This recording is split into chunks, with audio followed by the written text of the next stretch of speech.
Before we begin, I'd like to say that our prayers are with the victims and the first responders of the horrible tragedy at Reagan Airport. It's reported that more than 60 souls were on board the plane and the helicopter that collided with over the Potomac River. This is a horrible, hard to understand disaster that demands answers. As first responders continue their recovery effort and as investigators begin their work, Congress will work with the administration to get to the bottom of this and keep all those, and we should all keep the people impacted in our prayers. So maybe we should just, for a short period of time, think about this tragedy. Good morning. I want to welcome everyone to this very important hearing to consider the nomination of Kash Patel to serve as Director of the Federal Bureau of Investigations. Congratulations on your nomination. And thank you for your willingness to serve. Before we get started, I want to set out a couple of ground rules, kind of ordinary for controversial hearings like this. I want everyone here to be able to watch the hearing without obstruction. If people stand up and block the view of those behind them, or if they speak out of turn, it's quite obvious that it's not fair or considerate to everybody else in this room.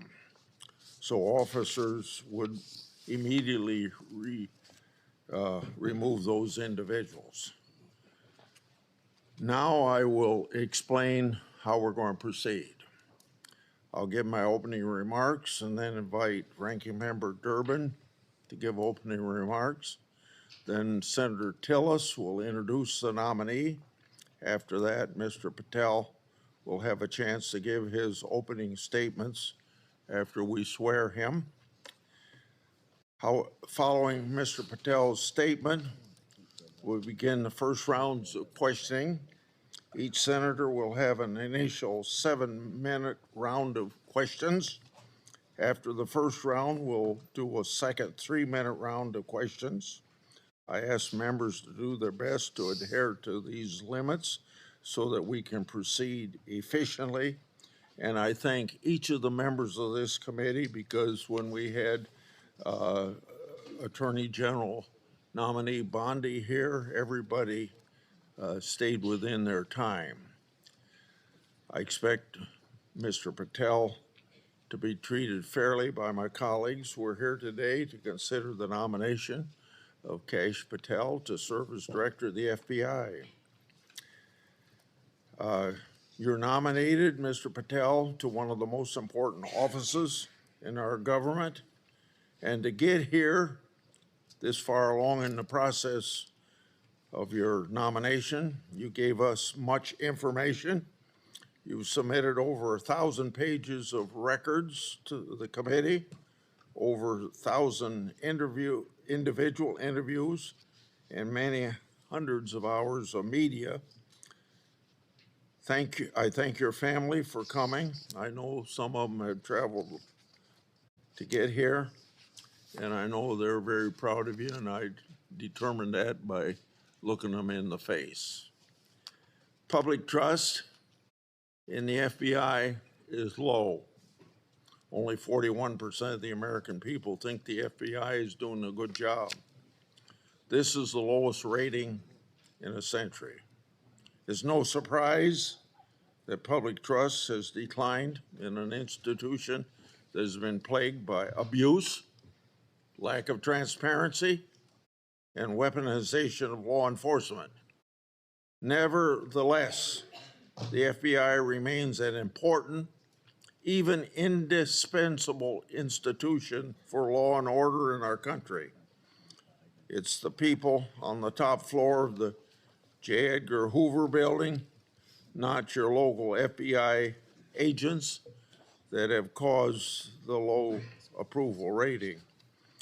Mr. Patel, I know you know this, but it's your job to restore the public trust and return the FBI to its core mission of fighting crime. Your extensive background gives you a unique position to make this happen.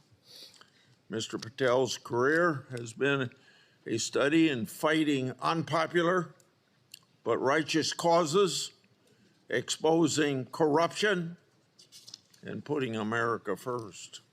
For almost a decade, Mr. Patel served as a public defender, defending the constitutional rights of some of the least popular people in this country. After serving as a public defender, Mr. Patel joined the Department of Justice under President Obama as a counterterrorism prosecutor in the National Security Division. In this role, he investigated and he prosecuted many important cases, including the World Cup bombing in Uganda in 2010, for which he received an award of excellence. In 2017, Representative Devin Nunes asked Mr. Patel to join the House Permanent Select Committee on Intelligence to uncover the truth about Russiagate. And Mr. Patel did uncover the truth. It was during this period of time that, if you remember, I first met you, Mr. Patel. Through tireless works, Mr. Patel showed that Crossfire Hurricane was based upon fraudulent, discredited information paid for by the Democratic National Committee and the Clinton campaign. As reward for his efforts to uncover the truth, mainstream media, can you believe this, personally attacked Mr. Patel, and the FBI secretly subpoenaed his records. Now, I know what that is because my staff received similar treating during my investigation. The attacks Mr. Patel faced during his work in the House of Representatives are similar to the ones that he faces today. I expect many of these underhanded attacks will be repeated today. Mr. Patel has been accused of having, quote unquote, an enemies list. This is not a fair characterization, as he stated, quote, there is no revenge list, end of quote. Mr. Patel has identified those he believes have put politics and personal ambition over service to the country. He's called out those who've used the institutions like the FBI to achieve their own personal gain. Mr. Patel has said he believes that people who do this should be named and that Americans deserve transparency so that they can make their own judgment as they did in this last election. Other attacks against Mr. Patel are similarly unfounded. To take just one example,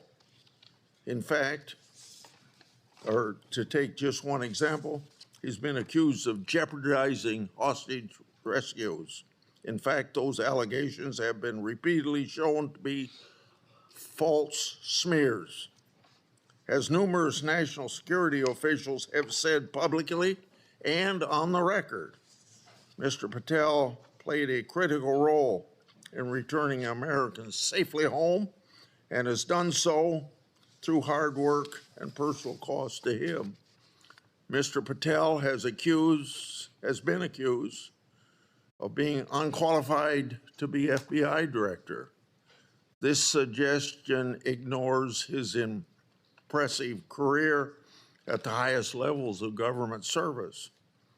After exposing Russiagate scandal in the Congress, Mr. Patel served in roles such as Senior Director, Counterterrorism at the National Security Council, Deputy Director of National Intelligence, and Chief of Staff to the Acting Secretary of Defense. Mr. Patel managed large intelligence and defense bureaucracies, identified and countered national security threats, prosecuted, and defended criminals. He's done this while fighting for transparency and accountability in the government. Mr. Patel has precisely the qualifications we need at this time when the FBI is not being respected by our public. Mr. Patel, should you be confirmed, you'll take charge of an FBI that is in crisis. Recently, my oversight exposed that a special agent in charge of the FBI New Orleans field office was on vacation during New Year's Eve and New Year's Day. Of course, that was also included the Sugar Bowl. Senior personnel should be at their posts, not on vacation, during critical security events. And we all remember what happened at that time in New Orleans. But of course, this FBI agent would find it acceptable to do what he did. In August 2022, an FBI oversight hearing of this committee, Director Wray decided to leave early. I asked him to stay just 1 hour and 20 minutes longer, but he already made up his mind that he was going to leave. Later, under questioning in November of that year by Senator Hawley, Director Wray admitted that he left this committee hearing early so that he could go on vacation. These two incidents, among others, are examples of the blatant disrespect that the FBI leadership has shown to this committee and indirectly to the American people. In November 22, I released internal FBI records that my office received pursuant to lawful whistleblower disclosures.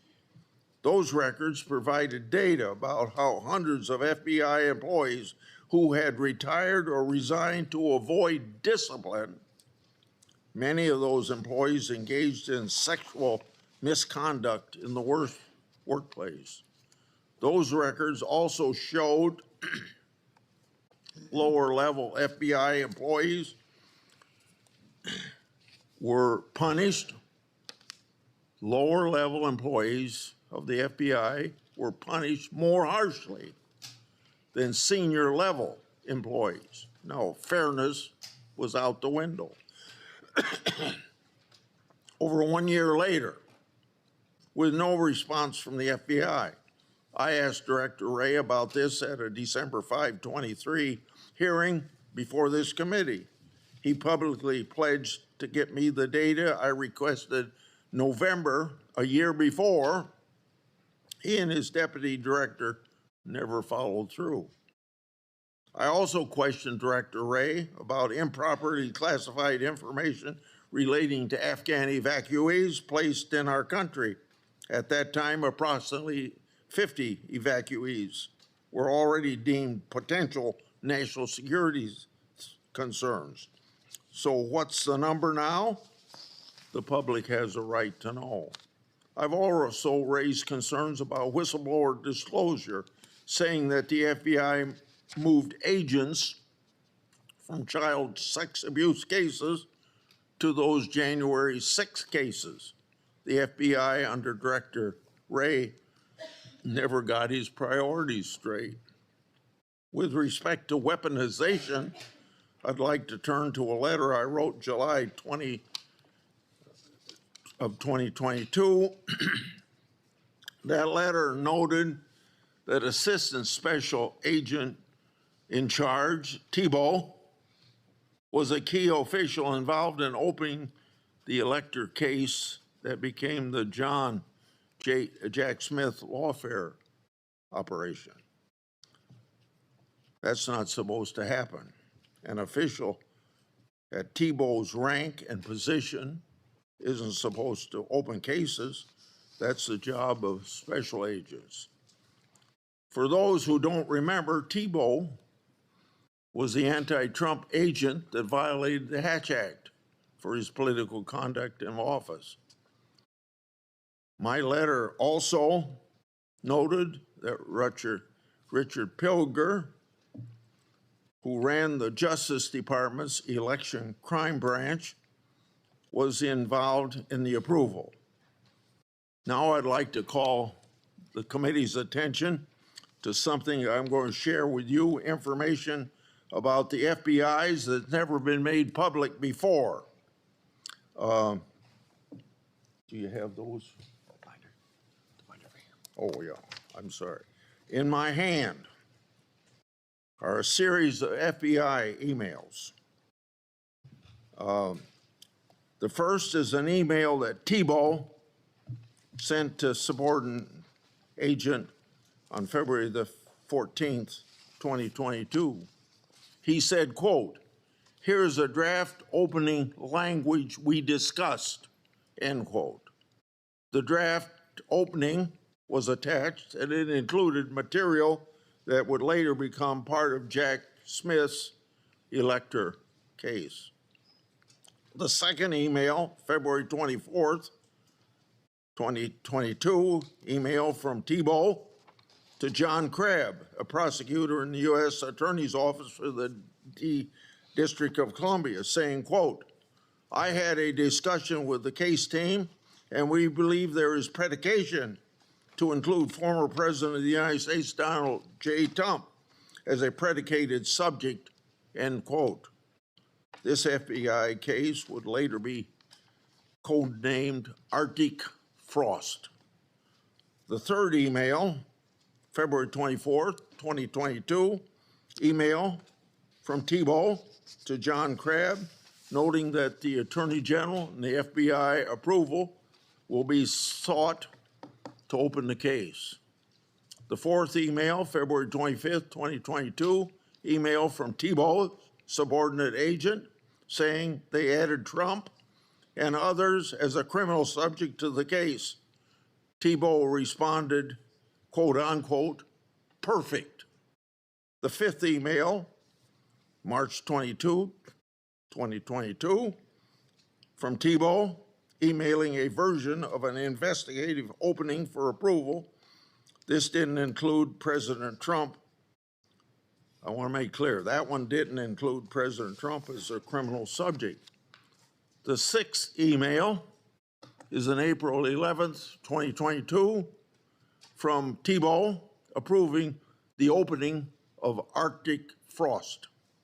The seventh email is an April 13th, 2022 email from FBI agent to Thibault stating that the FBI deputy director approved its opening. The eighth email on the same date had Thibault emailing John Crabb that the elector case was approved. Crabb responded, quote, "Thanks a lot. Let's talk next week," end quote. Between March 22nd and April 13th, other versions of the document opening the investigation existed because a ninth email shows that the FBI General Counsel Office made edits on March 25th. Was Trump still removed as an investigative subject? If so, which Justice Department FBI officials other than Jack Smith later added him for prosecution? I expect the production of all records on this matter to better understand the full fact pattern and whether other records exist. Notably, approval of these documents was also given by Richard Pilger. This committee has written about Pilger undermining the Justice Department's efforts during the 2020 election for partisan purposes. These emails and documents substantiate my July 2022 letter, which the FBI ignored. And I hope you, when you get there, won't ignore my letters. Partisan FBI agents and DOJ officials tried and ultimately succeeded in launching a full field criminal investigation and prosecution of the President of the United States. Justice Department and FBI leadership acted in concert to further a political scheme to take down Trump. just like they did with Crossfire Hurricane. They have yet to learn a lesson, and I hope you'll learn that lesson for them or teach that lesson. And their conduct, yet again, seriously eroded integrity of this once storied institution. As I've said before, if a politically charged investigation is to be open, it must be done the right way, and that didn't happen here. Mr. Patel, in my time, I've never seen our law enforcement intelligence community institutions so badly infected with political decision-making. And I say intelligence community because you know what happened when 55 people, former or present intelligence agencies, signed a letter in 2020 that the laptop was a Russian hoax, as an example. So all of this is these institutions breaking faith with we the people. Mr. Patel, you must be fair, you must be consistent, but you must be aggressive. Your actions must be based on accountability, and transparency brings accountability. Should you do so, you'll have my support. And remember, either you're going to run your agency or the agency's going to run you. And the agency certainly ended up running Director Wray and probably people before him. Without objection, I'm going to put in this letter in the record, and this letter is sent to Director Wray December the 9th last year, calling for him and his deputies to step down, and it's titled, quote unquote, failures. Now I turn to Ranking Member Durbin. Thank you, Mr. Chairman. I appreciate your commitment to the Judiciary Committee's longstanding bipartisan practice of vetting presidential nominees. A little history. The FBI dates back to the start of the last century, 1908, when then Attorney General Charles Bonaparte organized a special agent force. J. Edgar Hoover became director of the FBI in 1924 and led the Bureau for 48 years until his death in 1972. He is credited with professionalizing the Bureau and developing its investigative ability. However, with little or no oversight, Hoover also used the Bureau's investigative powers improperly. He infamously directed the FBI to spy on Dr. Martin Luther King Jr., Thurgood Marshall, and other civil rights leaders of the day. In 1975, the United States Senate created Frank Church's committee, and they disclosed widespread abuses by the FBI and other U.S. intelligence agencies. The Church Committee concluded these agencies had engaged in illegal surveillance, and as a result, quote, groups and individuals have been assaulted, repressed, harassed, and disrupted because of their political views, social beliefs, and their lifestyles. And, quote, the intelligence agencies have served the political and personal objectives of presidents and other high officials. The Hoover era of the FBI, the Watergate scandal, and the findings of the Church Committee highlighted the risk of political interference in FBI investigations and led to significant, important reform. In 1976, Congress passed a law that limits the FBI director to a single term of 10 years, which was intended to insulate that position from political influence. And critically, we made the FBI director's appointment subject to the advice and consent of the Senate. That's why we're here today. Since 1935, the motto of the FBI has been fidelity, bravery, integrity. These qualities represent the Bureau's core values and the high standards that are expected of all of its employees, including the director of the FBI. After meeting with Mr. Patel and reviewing his record, I do not believe you meet this standard. Mr. Patel has neither the experience, the temperament, nor the judgment to lead an agency of 38,000 agencies and 400 field offices around the globe. During the time I've served on this committee, I've had the opportunity to consider 4 FBI director nominations. Each one was a Republican, and I voted for all of them. My concerns about the director of the FBI are not partisan. As much as Republicans claim that President Biden and former Attorney General Garland weaponized the FBI, let's look at the record.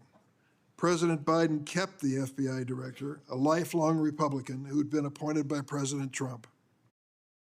Contrast that with President Trump. Fired his first FBI director, James Comey, forced out his second FBI director, Chris Wray, for being insufficiently loyal. With Mr. Patel, however, obviously the president has found a loyalist. Mr. Patel's loyalty includes touting conspiracy theories that threatened efforts at President Trump's enemies. How do we know Mr. Patel's theories, his beliefs, what motivates him, what he really believes? He wrote it in a book.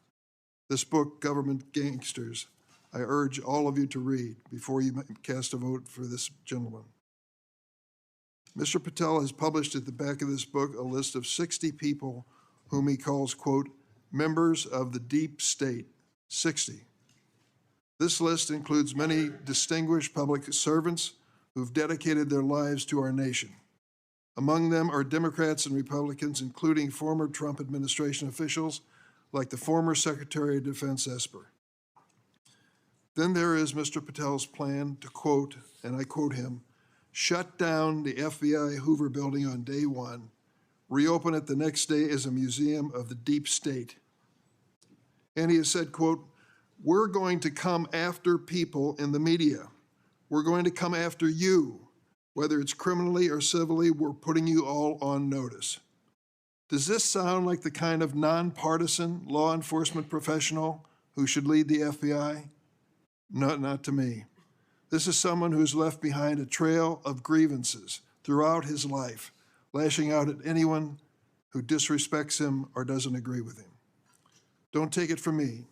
Listen to these Republicans who worked with him during the Trump's first administration.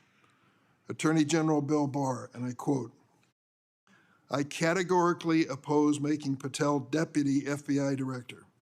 I said it would happen over my dead body. Patel had virtually no experience that would qualify him to serve at the highest level of the world's preeminent law enforcement agency. National Security Advisor John Bolton. I didn't think he was qualified. He demonstrated no policy aptitude at all. I was forced to hire him. President Trump's Deputy National Security Advisor, Charles Kupperman. The idea that Kash Patel is going to be the FBI director is appalling. His legal career is modest at best. His ideas are ludicrous. CI Director Gina Haspel threatened to resign after President Trump proposed making Mr. Patel CIA Deputy Director. Defense Secretary Mark Esper said Mr. Patel lied about whether Nigeria had approved a hostage rescue operation, putting American lives at risk. But Mr. Patel would have us believe that all of these public servants, all Republicans, all from the first Trump administration, and apparently anyone else who's critical of him, are nothing but government gangsters and deep state members. Many of them have made his list of enemies. Just this week, CNN reported that during the Trump administration, CIA officials referred Mr. Patel to the Justice Department for criminal investigation for sharing classified information without authorization. Last week, I asked the Justice Department and intelligence community for information on any criminal referrals relating to misconduct by Mr. Patel. I have yet to receive a response. Mr. Patel's record is clear. He traffics in debunked conspiracy theories that serve or benefit his political beliefs. Let's start with January 6th, and he dedicates a whole chapter in this book on January 6th. That's something that each and every one of us, as witnesses to January 6th, have our own view of. I'll be grateful always to the Capitol Hill police officers who risked their lives defending me, members of Congress, and visitors to the United States Capitol on that day. Mr. Patel posted on social media, quote, January 6th, never an insurrection. Cowards in uniform exposed, end of quote. Let me repeat that. Cowards in uniform exposed. Who was in the Capitol building on January 6th in a uniform? The Capitol Police were. Do you think they were cowards? Many of them risked their lives and some gave their lives in defense of this building. How about the DC police who were here as well? They were in uniform. Cowards risking their lives as well, some of them being battered and beaten by these mobsters that came into the Capitol. And Mr. Patel claims that the FBI agency aspires to lead, get this now, was planning January 6th for a year. He says the FBI was planning January 6th for a year. That's a quote. Mr. Patel has gone so far as to co-produce and sell musical recordings of a song performed by January 6 rioters in jail, rioters who violently assaulted police officers. He has described this January 6 choir as, quote, political prisoners. Political prisoners.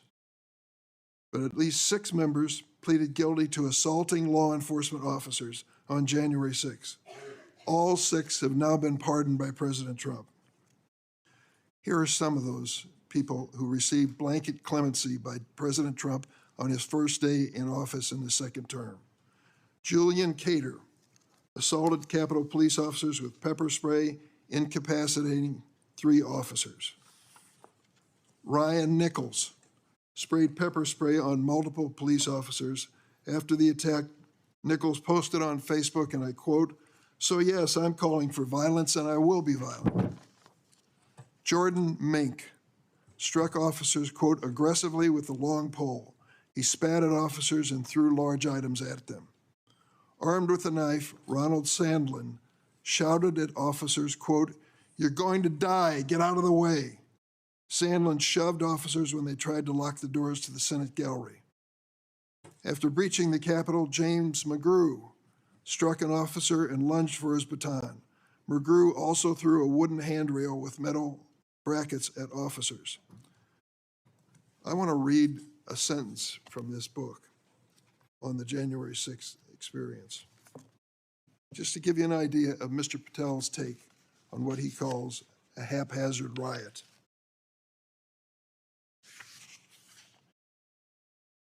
By everything we could see, the crowd at the Capitol was unarmed or armed only with non-lethal objects like bottles, flagpoles, or bike racks. Mr. Patel has also peddled conspiracy theories for his own financial benefit, promoting a line of dietary supplements that claim to help people detox from COVID-19 vaccines. During my time on this committee, I was fortunate to get to know and work with former FBI Director Bob Mueller. I met him a few days after 9/11. That's when he took over the FBI. I trusted him, I worked with him, I did everything I could to help him, because I believed that the FBI was a critical central agency in restoring America's confidence that we were safe. Bob Mueller was an extraordinary man. Oh, he was a Republican, make no bones about it. He said it and admitted it, and I knew it. He comes from the San Francisco area. And when he was in college and graduated, a friend of his a year ahead of him had enlisted in the Marine Corps and was killed in Vietnam. Bob was inspired to do the same thing, join up in the Marine Corps, and he did. And he was a first lieutenant in Vietnam. He received a Bronze Star with a Valor Pin, and he also received Purple Heart. He was injured in battle. I read about his experience because after he was healed from that wound to his leg, he returned to combat. He was just that kind of fella. Regardless of party, he was a real American. He was a longtime federal prosecutor, a U.S. attorney, the head of the DOJ's criminal division, and acting deputy attorney general before he became head of the FBI. After 9/11, I worked with him, and we had a good relationship, a professional relationship. We didn't always see eye to eye, but I respected him so much for what he had given to this country. In this book, Mr. Patel calls Director Bob Mueller, quote, a swamp creature. With all due respect, Mr. Patel, I've not worn the uniform of this country, and neither have you. To think that you would denigrate Bob Mueller's service to our country and call him a swamp creature is an indication of the depths your political views take you. The FBI plays a critical role in keeping America safe from terrorism, violent crime, and other threats. Our nation needs an FBI director who understands the gravity of this mission and is ready on day one, not someone who is consumed by his own personal political grievances. The American people deserve an FBI director focused on keeping our families safe from terrorism, drug trafficking, and violent crime, not this checklist of grievances we find in this book.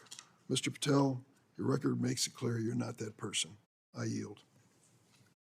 Thank you, Senator Durbin. Before I call on Senator Tillis, I want to clear up something the way I see it, and I think I'm going to invite everybody that it can be cleared up. This business about what Mr. Patel said about cowards in uniform, it's a mischaracterization of what he actually said.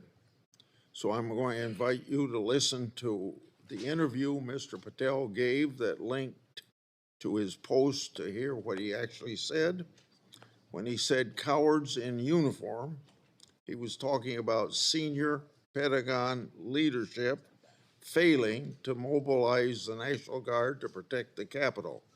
His comments had nothing to do with police. Mr. Patel made his comments while discussing an article in the New York Times exposing grave miscommunication between the Department of Defense and the D.C. National Guard. So I would encourage people to follow up on that. Senator Tillis. Thank you, Mr. Chairman, Ranking Member, colleagues on the Senate Judiciary Committee. It's my honor to introduce Kash Patel, President Trump's nominee to be FBI Director. I've completed due diligence on his life and career, and I'm convinced that Kash possesses significant expertise and ironclad commitment to justice, and he's an outstanding choice to lead the FBI. Kash's parents are Indian immigrants of Gujarati ancestry. They're up here in the front row. The Gujarat state is a melting pot of religions, including Hinduism, Islam, Jainism, with temples, mosques, and other religious sites scattered across the state. His father was raised in Uganda, but his family had to flee the country to escape repression under Idi Amin. His mother was born in Tanzania. They met and married in India and ultimately made their way to New York City by way of Canada, where his parents, along with 7 brothers and sisters and their spouses and at least a half a dozen kids, lived under the same roof. His parents raised Kash in the Hindu faith, and they instilled in him the values of hard work and education. Kash is a devout Hindu, and consistent with his faith, he's shown respect to people of all faiths. Kash attended the University of Richmond, where he earned his bachelor's degree in criminal justice and history. He went to Pace University School of Law, where he earned his JD, and an international law certificate from the University College of London, Faculty of Laws. Kash began his career as a public defender in Florida, where he led or co-led more than 60 jury trials in state and federal court. Kash clearly demonstrated a devotion to upholding the rule of law and defending the rights of individuals.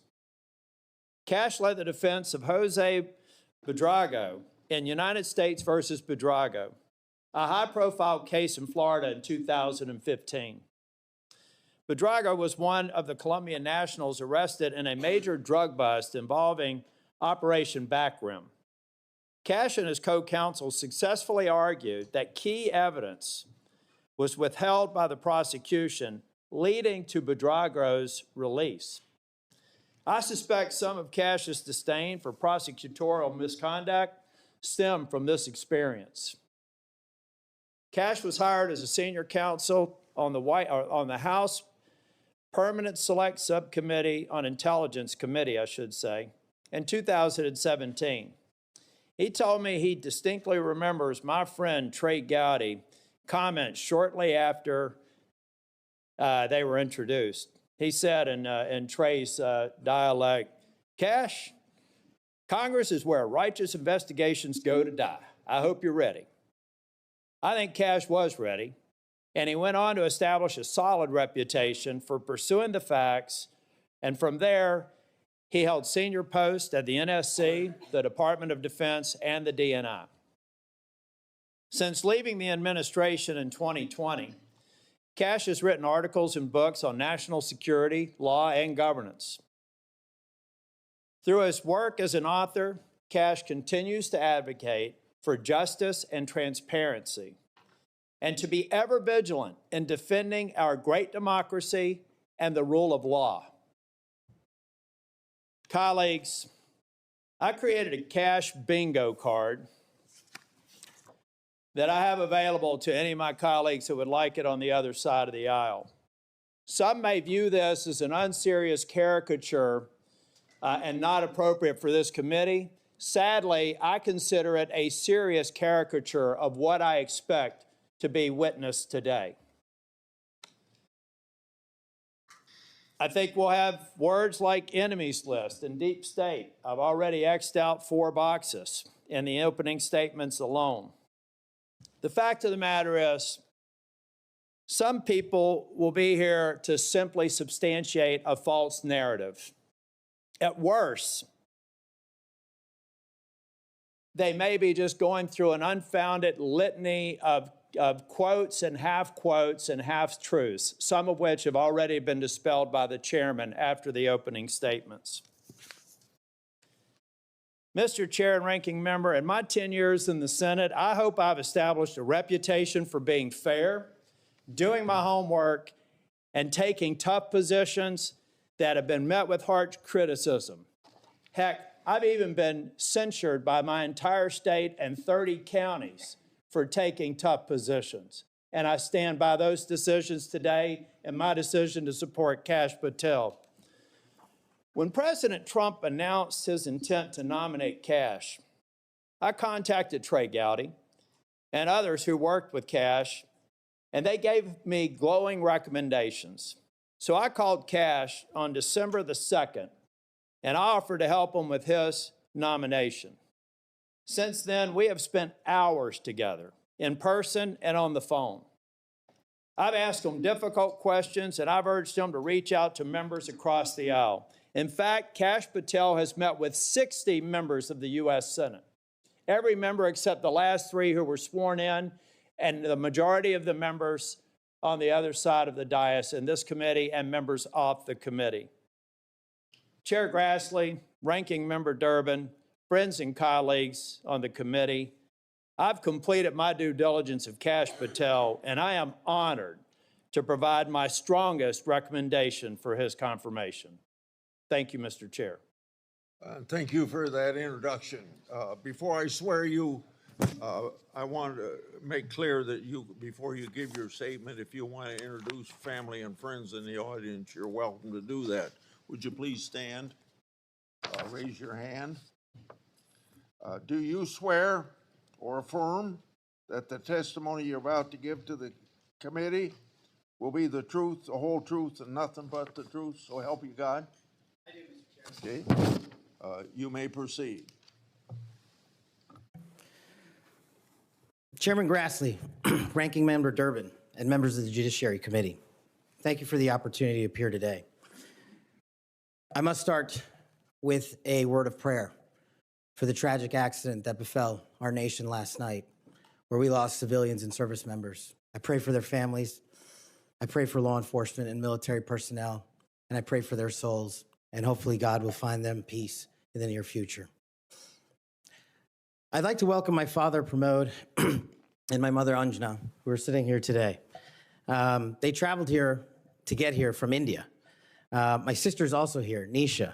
She also traversed the oceans just to be with me here today. It means the world that you guys are here. Jesse Krishna. I wouldn't be here today without their guidance, their unwavering support, and their relentless love. When President Trump informed me of his intention to nominate me as the director of the FBI, I was deeply honored. Sitting here today, I carry not only the dreams of my parents, but also the hopes of millions of Americans who stand for justice, fairness, and the rule of law. My commitment to these principles is deeply rooted in my family's history, which has profoundly shaped my worldview. My father fled Idi Amin's genocidal dictatorship in Uganda, where 300,000 men, women, and children were killed based on their ethnicity, just because they happen to look like me. My mother is originally from Tanzania. She studied in India, as did my dad, and they were married there. They would later emigrate to New York, as the senator pointed out, where I was born, and we were raised in a household of my father's 7 siblings, their spouses, and at least half a dozen children. That's the only way we knew how to do things at the time, in the 70s and 80s, the Indian way. But we would soon learn the American way. These values have shaped and been the driving force of my career in 16 years of government service. Protecting the rights of the Constitution is of the utmost importance to me and has been every single time I've taken that oath of office. The recent terrorist attacks in New Orleans tragically claimed the lives of 14 innocent Americans and serve as a stark reminder that our national security is at threat, both internally and externally. The FBI, the Federal Bureau of Investigation, and the Department of Justice, where I served, play a pivotal role in securing our freedoms and our safeties for American citizens. If confirmed as the next FBI director, I will remain focused on the FBI's core mission. That is to investigate fully wherever there is a constitutional and factual basis to do so, and to never make a prosecutorial decision that is solely the providence of the Department of Justice and the Attorney General. For the first 8 years after law school, I served as a public defender, first for Miami-Dade County and later for the Southern District of Florida. During that time, I represented some pretty awful human beings charged with some pretty heinous crimes. But what I learned there was the core value that has been enshrined in me since, that due process must be provided without bias to all Americans. And if we cannot provide due process to the worst, then there can be no due process for anyone, and our constitutional republic fails. But I battled on that hill for that due process. I would later serve in the Obama Justice Department as a terrorism prosecutor in the National Security Division, where we successfully contributed to the prosecutions of terrorist organizations like Al-Qaeda, Al-Shabaab, and others.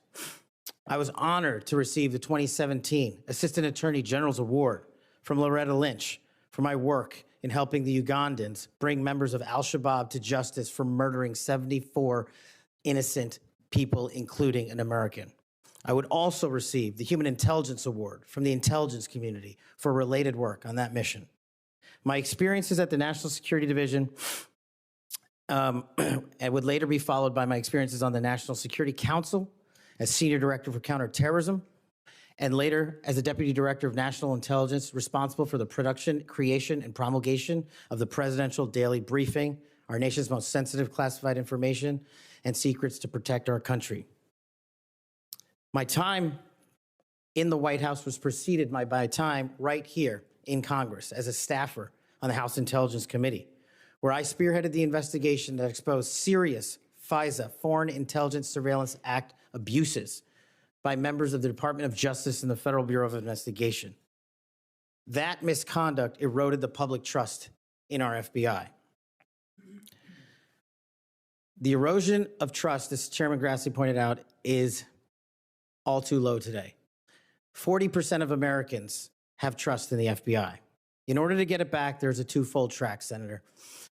One, violent crime is exploding in this country, and we cannot afford them to allow it to run away. We must tackle violent crime. Just in 2023 alone, there was 100,000 rapes, 100,000 drug overdoses, and 17,000 homicides. The priority of the FBI, if I'm confirmed, will be to ensure that our communities are protected and safeguarded and our children have parks to play in and not needles to walk over. The way we do this, we let good cops be cops. We let law enforcement, and we provide them with the tools necessary and resources they need to get after violent crime. The second way we do this on equal track is aggressive constitutional oversight from Congress. The public trust can only be restored if there is full transparency, and I am committed to that full transparency. Members of Congress have unfortunately submitted hundreds of questions that have been unanswered by the FBI in recent times. That will not occur if I am confirmed. All appropriate requests for information will be responded to expeditiously and fully. I'm committed to working alongside the dedicated men and women of the FBI. They are warriors of justice, and I will always have their backs because they have the backs of the American people. I look forward to answering your questions, and I want to take a moment to thank my family, my friends, people who traveled here, and my entire team that has made this day possible. God bless America, and I look forward to your questions.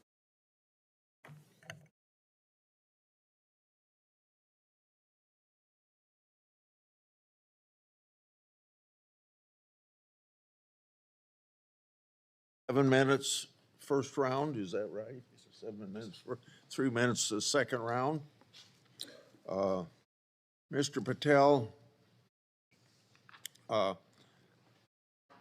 not going to go through all the things that you've done through your career because I said those in my opening statements, but Democrats on the committee say you don't have experience. What are you most proud of from your career in public service? Mr. Chairman, I appreciate the question. It's really humbling to be afforded the opportunity to have served this country for 16 years. But I think what I'm most proud of is my work in national security, protecting the no-fail mission, returning American hostages, killing high-value terrorists that brought hate and destruction to our shores. I've served that mission in Democratic and Republican administrations, and it is the one mission that we cannot fail, and it is the one mission where the FBI must play a critical role. Okay. As you well know, and you and I discussed this in my office, whistleblowers are critical to rooting out waste, fraud, and abuse. Their courage to come forward and make legally protected disclosures about government wrongdoing benefits the country. I think they're politically, they are good American citizens, just want the government to do what it's supposed to do. I think they're treated by bureaucracies, not just in the FBI, but throughout the bureaucracy, like skunks at a picnic. Will you protect whistleblowers from retaliation, unlike former Director Wray, and promote a culture at the FBI that values whistleblowers' important contributions? Absolutely, Mr. Chairman. I share in your beliefs about the importance of whistleblowers. So we've spent a lot of taxpayers' money ruining whistleblowers.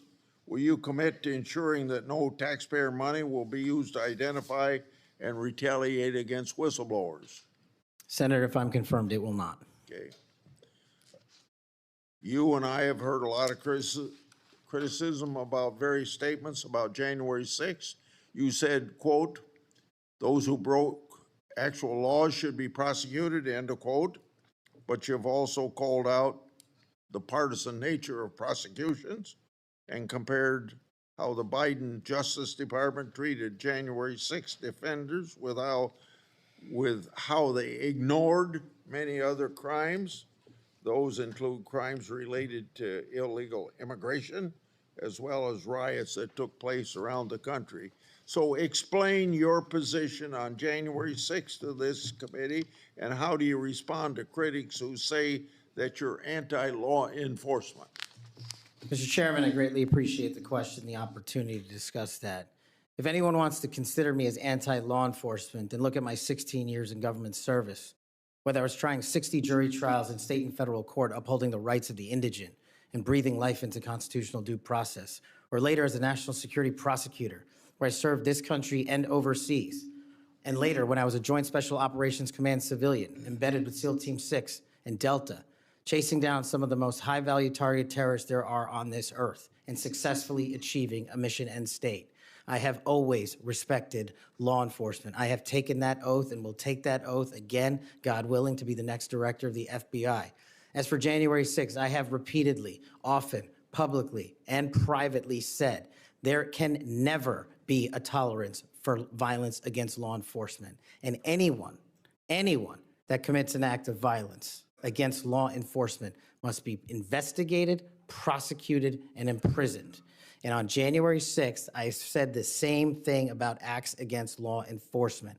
the Capitol Police, who I have served with, and when I was Chief of Staff at the Department of Defense, rushing to the aid of the members of this committee and your colleagues to provide the National Guard was my top mission priority, not politics.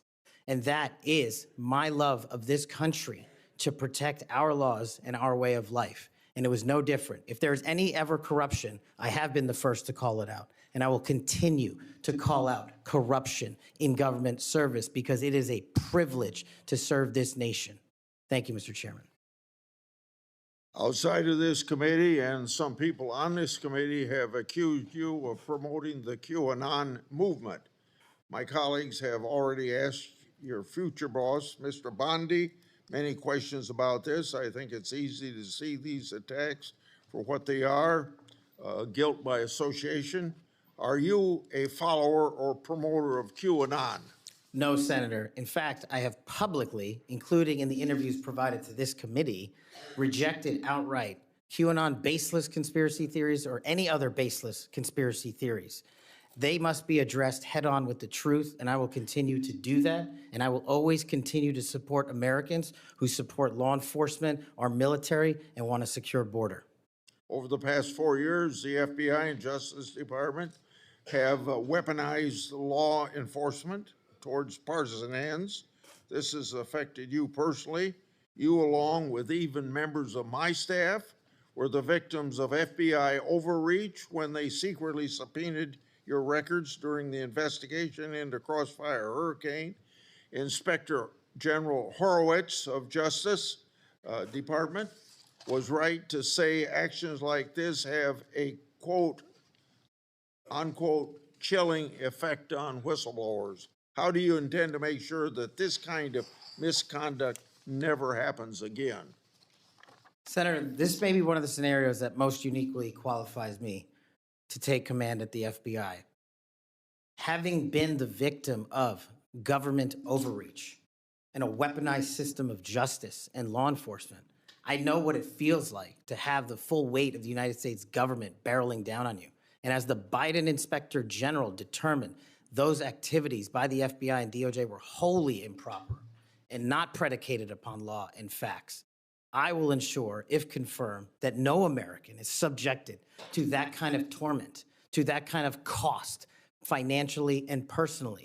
And most importantly, I will make sure that no American is subjected to death threats like I was, and subjected to moving their residences like I was because of government overreach, because of leaks of information about my personal status.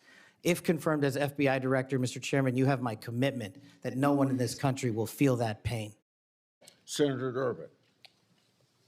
Thanks, Mr. Chairman. Mr. Patel, I woke up this morning to National Public Radio, and they had an item on there about what has happened to those who were given blanket clemency by President Trump. One of these individuals was a man named Matthew Huddle. Are you familiar with him? I'm sorry, what was the last name? Matthew Huddle. If you could remind me, Senator. Well, I was reminded again this morning. He's a man who's been found guilty of numerous crimes. The one described this morning was the outrageous situation where he beat his 3-year-old child to a point where the poor kid couldn't even sit down for a week. Mr. Huddle was one of the demonstrators who came to the Capitol on January 6th. He was incarcerated and charged with, and pled guilty to crimes that he had committed, violence against police officers. After he was released by President Trump, he returned to his home state of Indiana. A few days later, he was stopped on the road, pulled a gun on a policeman. The policeman, sheriff's deputy, turned, shot, and killed him.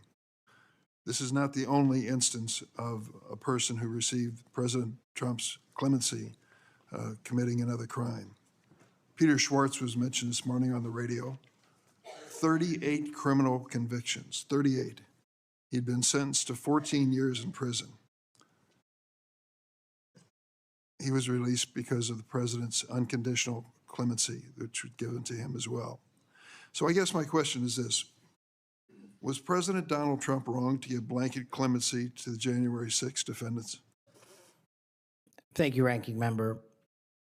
A couple of things on that. One, the power of the presidential pardon is just that, the president.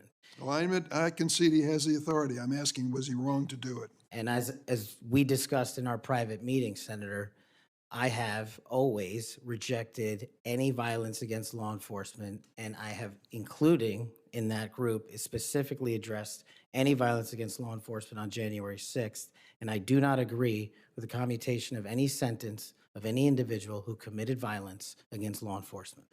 So do you think that America is safer because these 1,600 people have been given an opportunity to come out of serving their sentences and live in our communities again? Senator, I have not looked at all 1,600 individual cases. I have always advocated for imprisoning those that cause harm to our law enforcement and civilian communities. I also believe America is not safer because President Biden's commutation of a man who murdered 2 FBI agents, Agent Kohler's and Williams' family, deserve better than to have the man that point blank range fired a shotgun into their heads and murdered them released from prison. So it goes both ways. Leonard Pelletier was in prison for 45 years. He's 80 years old, and he was sentenced to home confinement. So he's not free, as you might have just suggested. He killed 2 FBI agents. That's That's true, he unacceptable. did, and he went to prison for it and should have.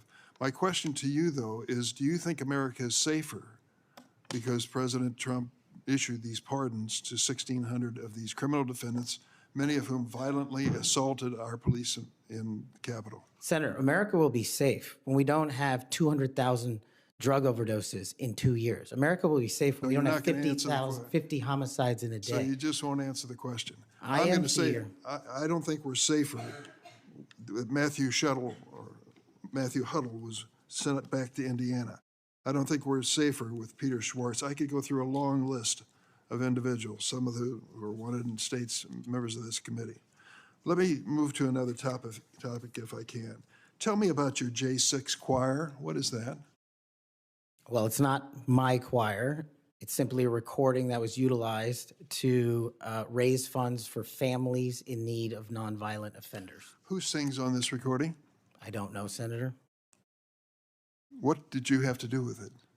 Simply to raise funds to assist families of nonviolent offenders whose kids needed college education payments and whose rent needed being paid. My understanding is that the performers on this J6 choir were the rioters who are in prison. I'm not aware of that, sir. I didn't have anything to do with the recording. You weren't aware of who made the recording? No, Senator. That's interesting. Did you receive any money for selling copies of that music or that recording? Absolutely not. Okay. You do have a foundation, though, do you not? I'm very proud of the Cash Foundation and the $1.3 million we've given to families in need across this country, including active duty service members, police officers, putting kids in college, and helping people in disaster relief areas rebuild their homes and their communities. 1&0 LLC, are you familiar with that? Sorry? 1&0 LLC? I believe, Senator, you're referring to the LLC that one of the individuals has his private business with. Is it part of the Cash Foundation in any way? Only in that one of the members of the board has that LLC for his outside business. Andrew Allis? I believe that's his name, yes. Yes. Do you know how much was paid to him from your charitable work? Yes, like any other charity, we had to go out and fundraise, something I'm sure every member of this committee is familiar with. And we use digital marketing campaigns, and I believe we paid a digital marketing company through 1&0 $250,000 to raise $500,000, which we gave away to families in need, like when hurricanes struck Florida, Texas, and North Carolina. We will be going through the details of your foundation and the expenditures with the questions for record that the chairman has mentioned. I look forward to You'll have a chance to answer those under oath. Mr. Patel, you frequently associated with and sometimes praised extremist figures with well-documented histories of racism, anti-Semitism, conspiracies, and the like. In September of 2023, you appeared with Laura Loomer at an event promoting your book, this one here. You shared a photo of yourself and Loomer in which you held her book and she held yours. Just a few months before this event, Ms. Loomer posted on X that the September 11 terrorist attacks were, quote, an inside job. Around that time, she accused Florida's First Lady, Casey DeSantis, of exaggerating her cancer diagnosis to gain voter sympathy. A number of my Republican colleagues on this committee have criticized Ms. Loomer's extremism. One of my colleagues described her as a, quote, crazy conspiracy theorist who regularly utters disgusting garbage. Another called her really toxic. Given all of this, why did you associate with Ms. Loomer? Senator, as you can see, I took a photograph with an individual who showed up at a book event. I don't believe I'm guilty by association, and I certainly don't believe that an individual who was the first minority to serve as the Deputy Director of National Intelligence for this country is a racist in any way, and I detest any conjecture to the contrary. You familiar with a Stu Peters? Does that name ring a bell? I'm sorry, what? Are you familiar with Mr. Stu Peters? Not off the top of my head. He made 8 separate appearances on his podcast. He promoted outrageous conspiracy theories and worked with a prominent neo-Nazi. There are more, Ted Nugent, it goes on, list goes on. I'm just asking, when it comes to your association with individuals, why are so many of them in this category? My association, as you loosely define it, is by appearing in media over 1,000 times to take on people who are putting on conspiratorial theories and to devour them of their false impressions and to talk to them about the truth. That is something that I will always continue to fight for, Senator. Senator Graham. Thank you. We'll eventually talk about the FBI. That's the job you're up here for, right? Have you ever been subject to racism as an individual? Unfortunately, Senator, yes. I don't want to get into those details with my family here. Oh, let's get into a few of them. Tell me about it. Well, if you look at the record from January 6th, where I testified before that committee, because of my personal information being released by Congress, I was subjected to a direct and significant threat on my life. And I put that information in the record. I had to move. In that threat, I was called a detestable, and I'll apologize if I don't get it all right, but it's in the record, a detestable sand nigger who had no right being in this country. You should go back to where you came from. You belong with your terrorist home friends. That's what was sent to me. That's just a piece of it. But that's nothing compared to what the men and women in law enforcement face every day. And that's why they have my support. Okay. Growing up, were you subject to racism? Yes, sir. Okay. Now, I think the reason you're here has a lot to do with your work on Crossfire Hurricane. Are you familiar with that FBI operation? I am, Senator. So Senator Durbin mentioned the church report and the history of abuse, but he failed to mention Crossfire Hurricane. He failed to mention the Horowitz report. Wonder why? If you're waiting for these guys over here to figure that out, you're going to die waiting. So this is the Nunes memo. You work for Mr. Nunes over on the House side? David Nunes? Sorry? Are you familiar with this memo by the Foreign Intelligence Service Act abuses Yes. at the Department of Justice? Absolutely. Did you help write this memo? I did as a staffer. Okay, I'm going to put this in the record. Thank you. In this memo, you kind of dissected the abuses of Crossfire Hurricane, right? I did, Senator. And the Mueller investigation. So the Crossfire Hurricane investigators, 2 of them were Strzok and Page. Are you familiar with them? I am, Senator. Okay. It was opened up on July the 31st, 2016. And here's what Strzok said.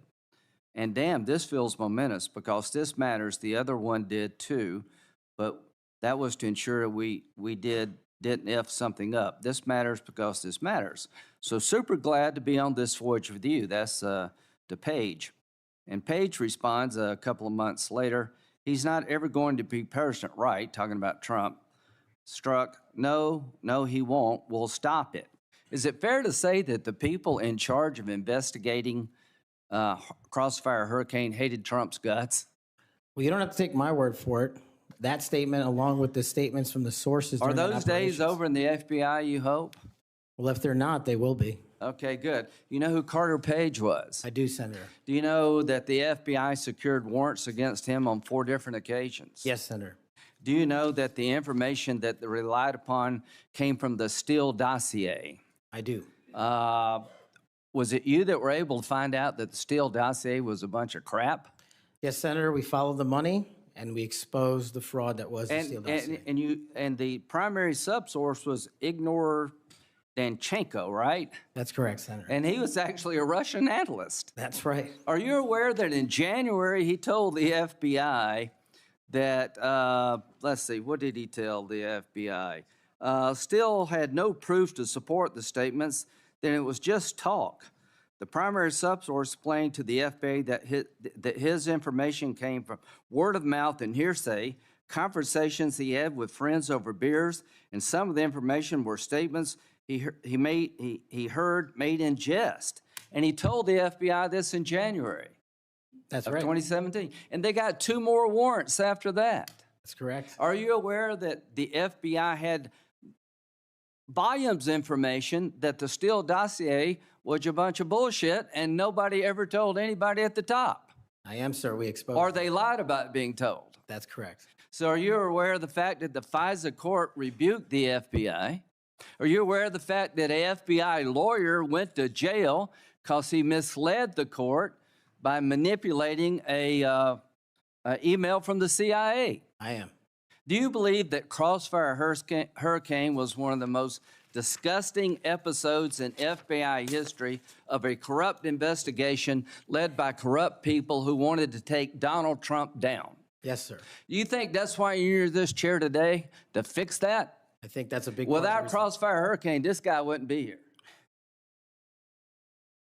And my friends on the other side, like pulling teeth, the Horowitz investigation, the Inspector General labeled this fraudulent at its core, mismanaged at its core, running stop signs. At every turn, they went forward when they should have stopped. The Durham report said it was obviously politically motivated.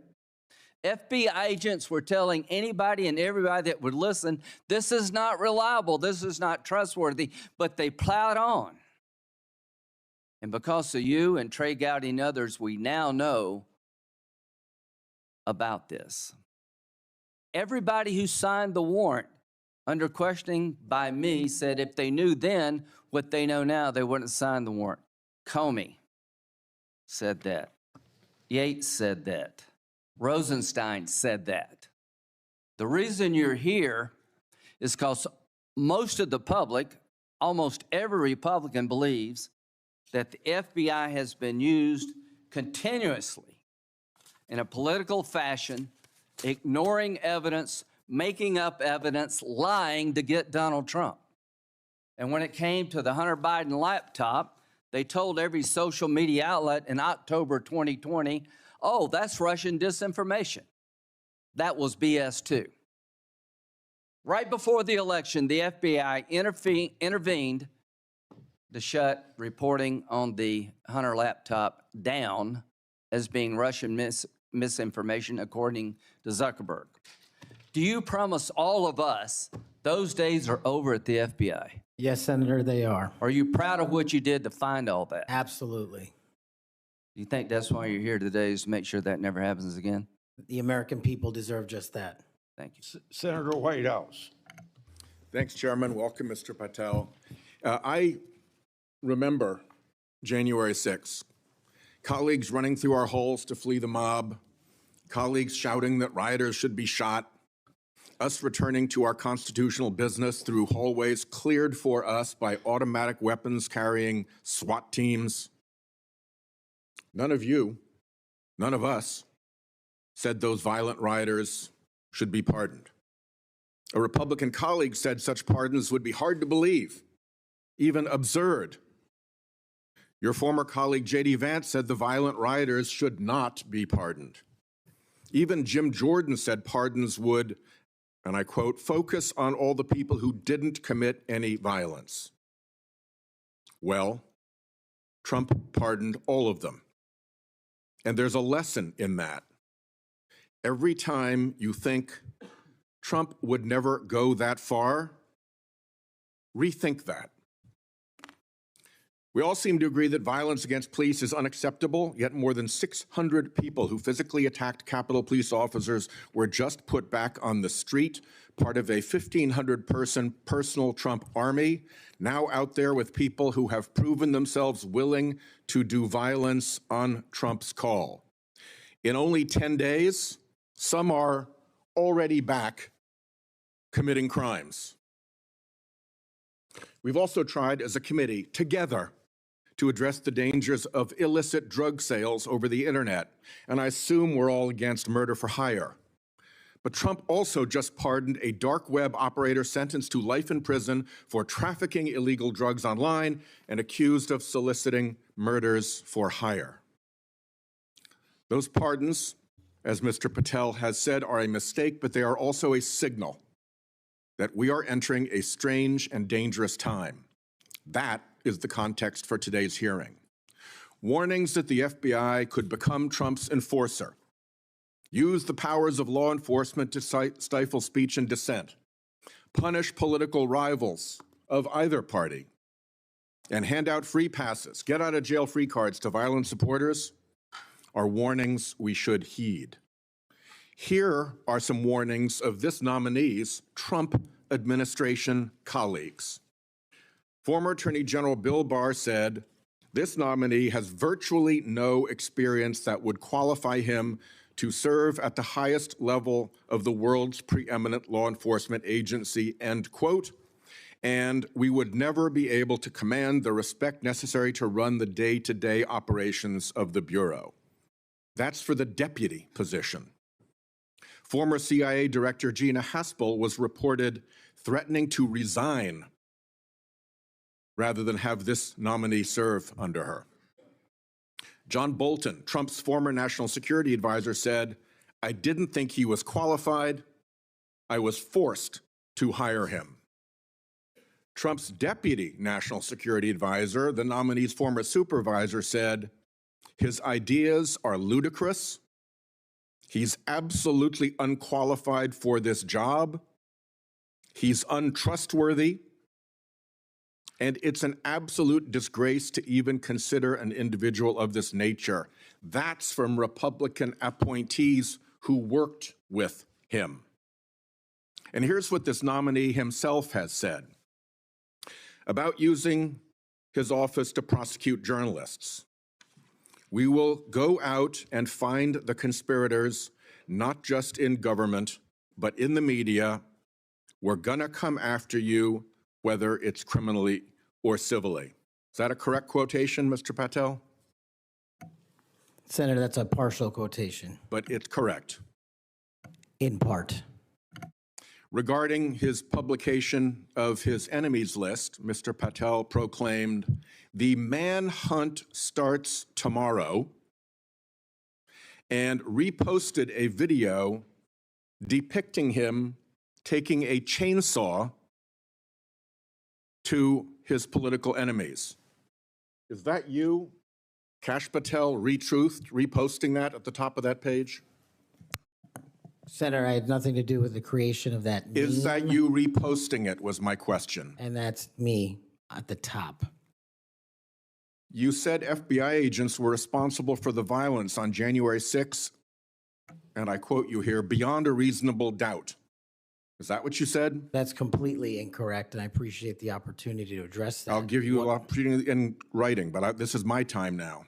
Have at it. An Inspector Attorney General investigation found that that was false. And you said we should impeach judges who rule against Donald Trump, who are, in your words, political terrorists. When this nominee tries to explain all this away, keep one thing in mind. He's testified under oath before a Colorado judge who presided over a Trump case in which he was a witness. And the judge found, and I'm quoting here, he was not a credible witness. His testimony is not only illogical, but completely devoid of any evidence in the record. That's from a judge. This is a dangerous time, and I ask all my colleagues to consider whether these plain comments by this person and by his own Trump administration colleagues should be given a blind eye, just overlooked, or whether, like the warnings of pardoning violent January 6 offenders, they're warnings to be heeded. There is an unfathomable difference between a seeming facade being constructed around this nominee here today and what he has actually done and said in real life when left to his own devices. Conduct shows character. And if you look at history, you see the danger of security chiefs in authoritarian regimes becoming the tools of political power. The characteristics that they often show are that they are vengeful, that they are grandiose, that they are intemperate, that they are partisan and blindly loyal, and that they are servile and won't say no. I'm afraid that the history of this nominee's conduct raises those warnings.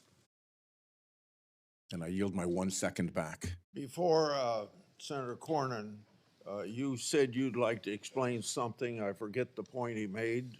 You can do that now if you want to. Simply this, Senator. In the collective, all of those statements are taken out of grotesque context. And anyone that thinks my 16 years of service isn't exemplary on how I would proceed if confirmed as FBI is intentionally putting false information into the public ether and creating more public discourse. The only thing that will matter if I'm confirmed as a director of the FBI is a de-weaponized, depoliticized system of law enforcement completely devoted to rigorous obedience of the Constitution and a singular standard of justice. Before I call on Senator Cornyn, I'd like to say that we've heard about the January 6th pardons. I think it's important that we remind people at the same time of some pardons by the previous administration. Thomas Sanders, a kidnapper who murdered a 12-year-old girl named Lexus and her mother, Swell and Roberts. Adrian Peeler, a Connecticut drug kingpin who was convicted in the death of an 8-year-old boy and his mother. Leonard Peltier, that's already been referred to, that murdered 2 FBI agents. And even Director Wray, at that time, former Director Wray, said that that shouldn't have happened. And Judge Michael Conahan, who took kickbacks for wrongly sending juveniles for profit detention centers, and Alex Saab, who laundered illicit proceeds for narcotics terrorist Nicolas Maduro, and was a key connection between Venezuela and Iran, and 5 family members of his own family. President Biden did that. Senator. Welcome, Mr. Patel. Do you believe America is an exceptional nation? It's the greatest nation. Your family went through a lot to get here. They sure did. And your life story is, I think, a great example of people pursuing the American dream. Do you believe a large part of what makes America an exceptional nation is the rule of law? It is one of the fundamental precepts that determines that. And why is that? Because without a singular application of a rule of law, we go back to the Uganda that my father fled in Idi Amin. I believe that the two most important institutions in America to preserve and protect and enforce the rule of law are the FBI and the Department of Justice. And the sort of politicalization that Senator Graham and others have already talked about during the Crossfire Hurricane investigation or project of James Comey at the FBI and the abuse of intelligence tools like Title I of Section 702 are a betrayal of American values and adherence to the rule of law. And I think your biggest task is going to be, along with Pam Bondi at the Office of the Attorney General, is to restore the rule of law to the Department of Justice and the FBI. Are you willing to do that? Absolutely, Senator. Without regard to partisan affiliation or politics? Absolutely.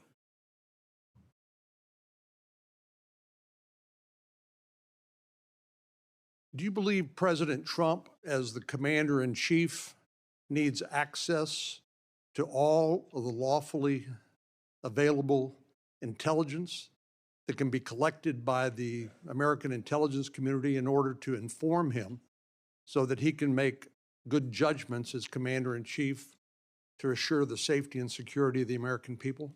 Having been responsible for the collection and predication and promulgation of that intelligence, I firmly believe he and every president must have it. And so you would not support any impractical or perhaps immaterial or unworkable ways to inhibit the flow of that information to President Trump? No, I would not. So let me just ask you, you and I have talked about this a number of times, and this has come up before in a number of different contexts. But as I've always said, I think Section 702 of the Foreign Intelligence Surveillance Act is the most important law that most Americans have never heard of. Yeah. But when I was questioning my fellow Texan, John Ratcliffe, who now has been confirmed as the director of the CIA, about this, we talked about some of the reforms that have been made to Section 702 over the years. This has been an ongoing conversation here in Congress. People like my colleague here, Senator Lee, and others have proposed reforms, which I think have gone a long way to help protect the privacy rights of American citizens.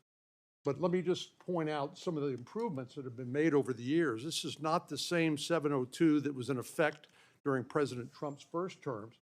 These are a number of things that we did together on a bipartisan basis to make sure that the balance between the national security interests of the American people and the privacy and constitutional rights of American citizens were protected. Do you agree with that? Yes, Senator, I do. And I think Senator Tillis, with his typical outstanding graphics, has a wonderful handout which lays all of that out. But one of the things that's come up, and we've discussed this, is the idea that in order to query lawfully collected intelligence under Section 702, that somehow if a U.S. person's name is involved, that a warrant would be required. Now, you're a lawyer who's represented defendants as a public defender. You understand that what probable cause is required, what sort of evidence is required to be produced to a judge in order to get a warrant. Do you believe a warrant requirement is a practical and workable or even a necessary element of 702? If I may just give some context on that, Senator. Having a background not only utilizing FISA and 702 as a national security prosecutor, but as a civilian at JSOC and later as an intelligence official and the Deputy Director of National Intelligence, 702 collection formulates over 45% of the presidential daily briefing that you referred to earlier. I actually have heard it's as high as 60%, but anyway, it's a lot. It's a lot. And the issue for me is not with FISA and 702. The issue has been those that have been in government service and abused it in the past. And so we must work with Congress to provide the protections necessary for American citizens.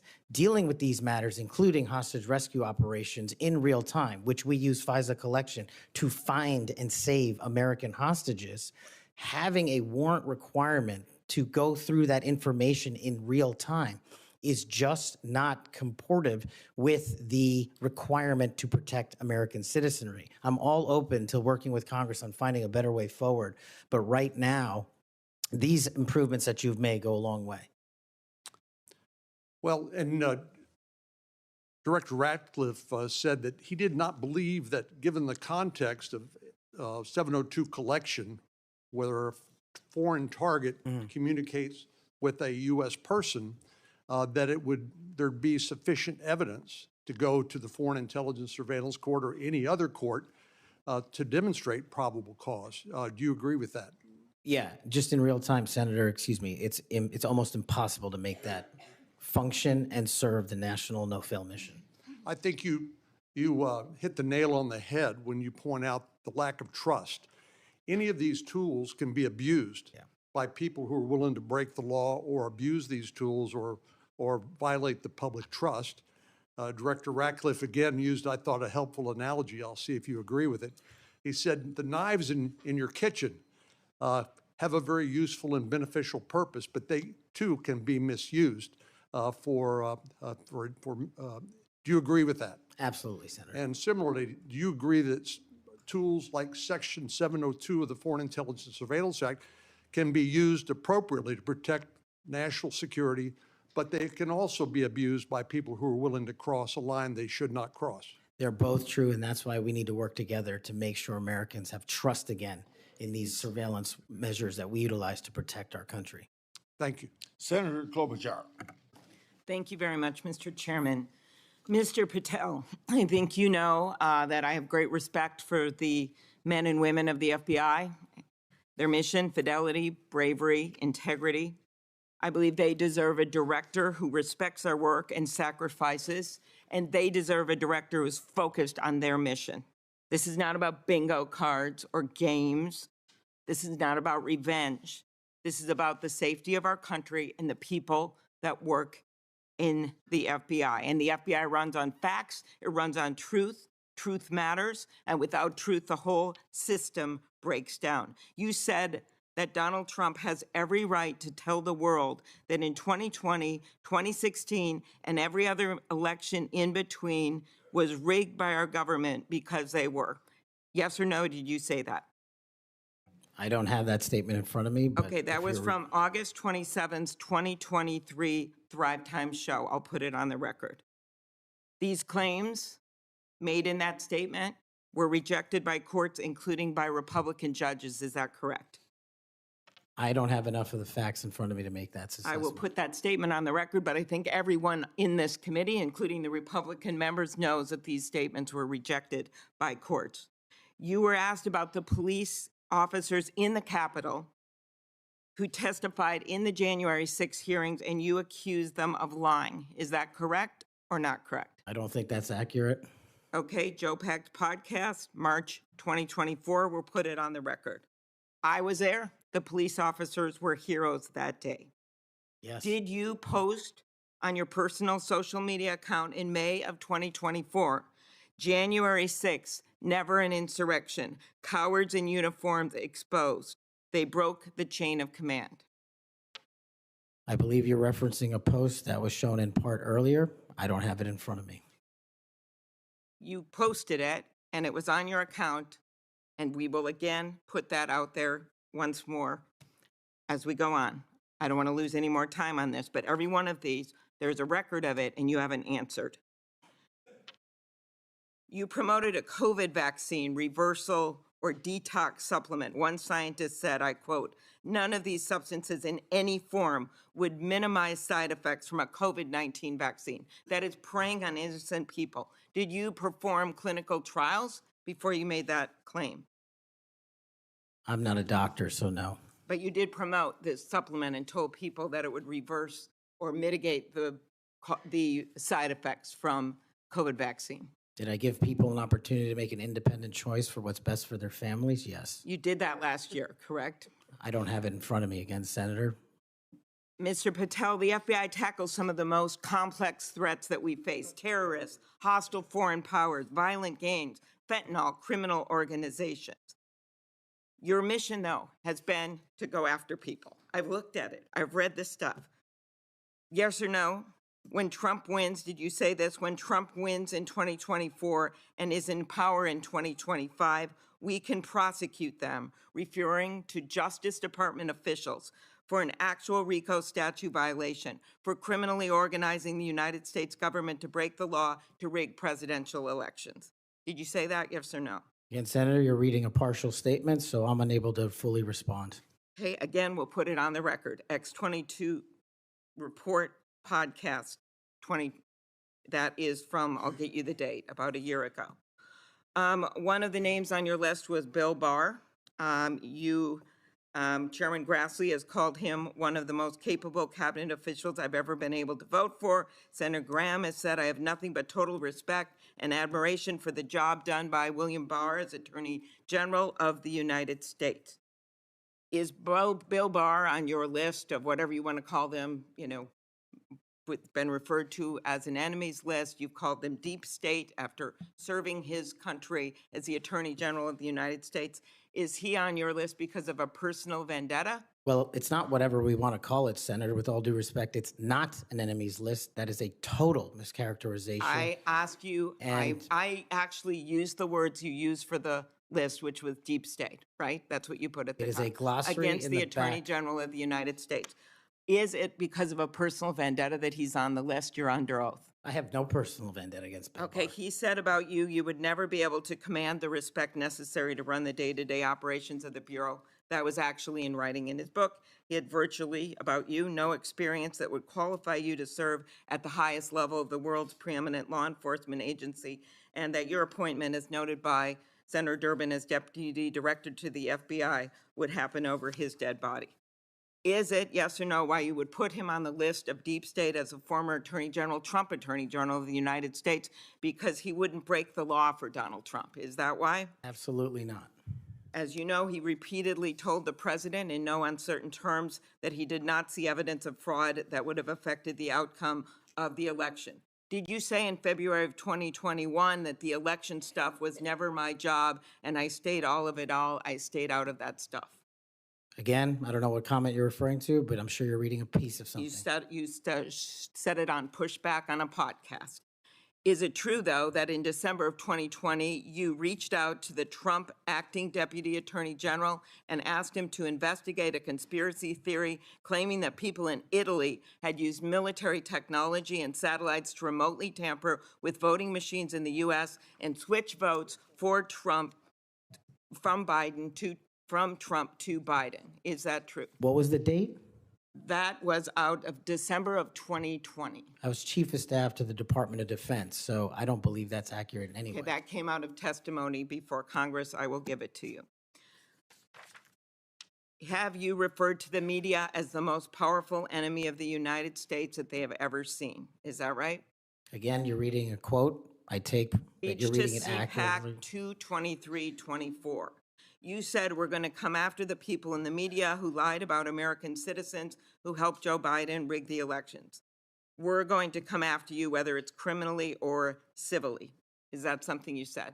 That's a partial statement of what I said. Steve Bannon's podcast. You also said you would put the entire fake news mafia press corps on your list. Is that correct? Is that what you said? I don't have that in front of me. Benny Johnson's podcast, 82123. You have said that the FBI, including today, you said that they remain utterly corrupt. This is an agency with agents who have taken down terrorists, taken down bank robbers, taken down crime. And you wrote that the FBI has become so thoroughly compromised that it will remain a threat to the people unless drastic measures are taken. Do you know that under Chris Wray's leadership, he took over at a very difficult time, we all know that, appointed by President Trump, that during his tenure, the applications to the FBI has in fact tripled? Do you think people would be applying to that agency like in those numbers if they thought it was so corrupt? The American public's trust in it is at 40%. That's an all-time low. Did you say that the FBI headquarters should be shut down and reopened as a museum of the deep state? Mr. Chairman, are we allowed to go an extra time? Let's see, you get a second round. Before I call on Senator Lee. Could he just answer the question if he said that the FBI headquarters, where they investigate cybercrime and terrorism, should be shut down and opened as a deep state? Hey, Mr. Chair. As a museum? Did he say that the headquarters should be shut down? Mr. Chair. I deserve an answer to that question.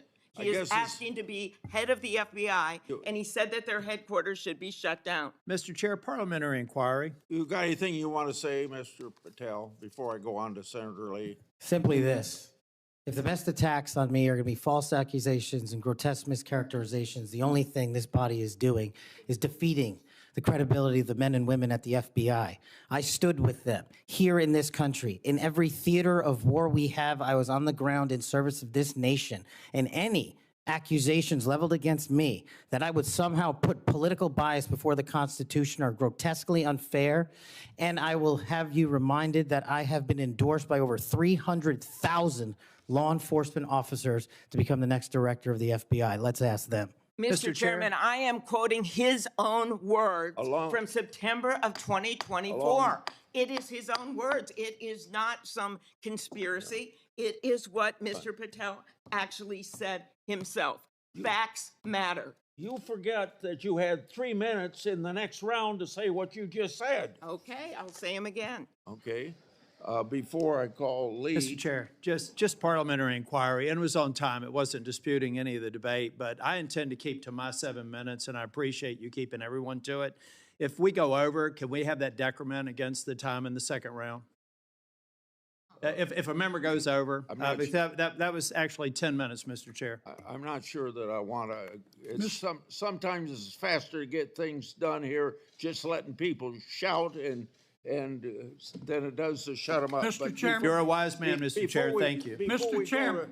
Mr. Chairman. Before we go to Lee. Mr. Chairman. Yes, what do you want?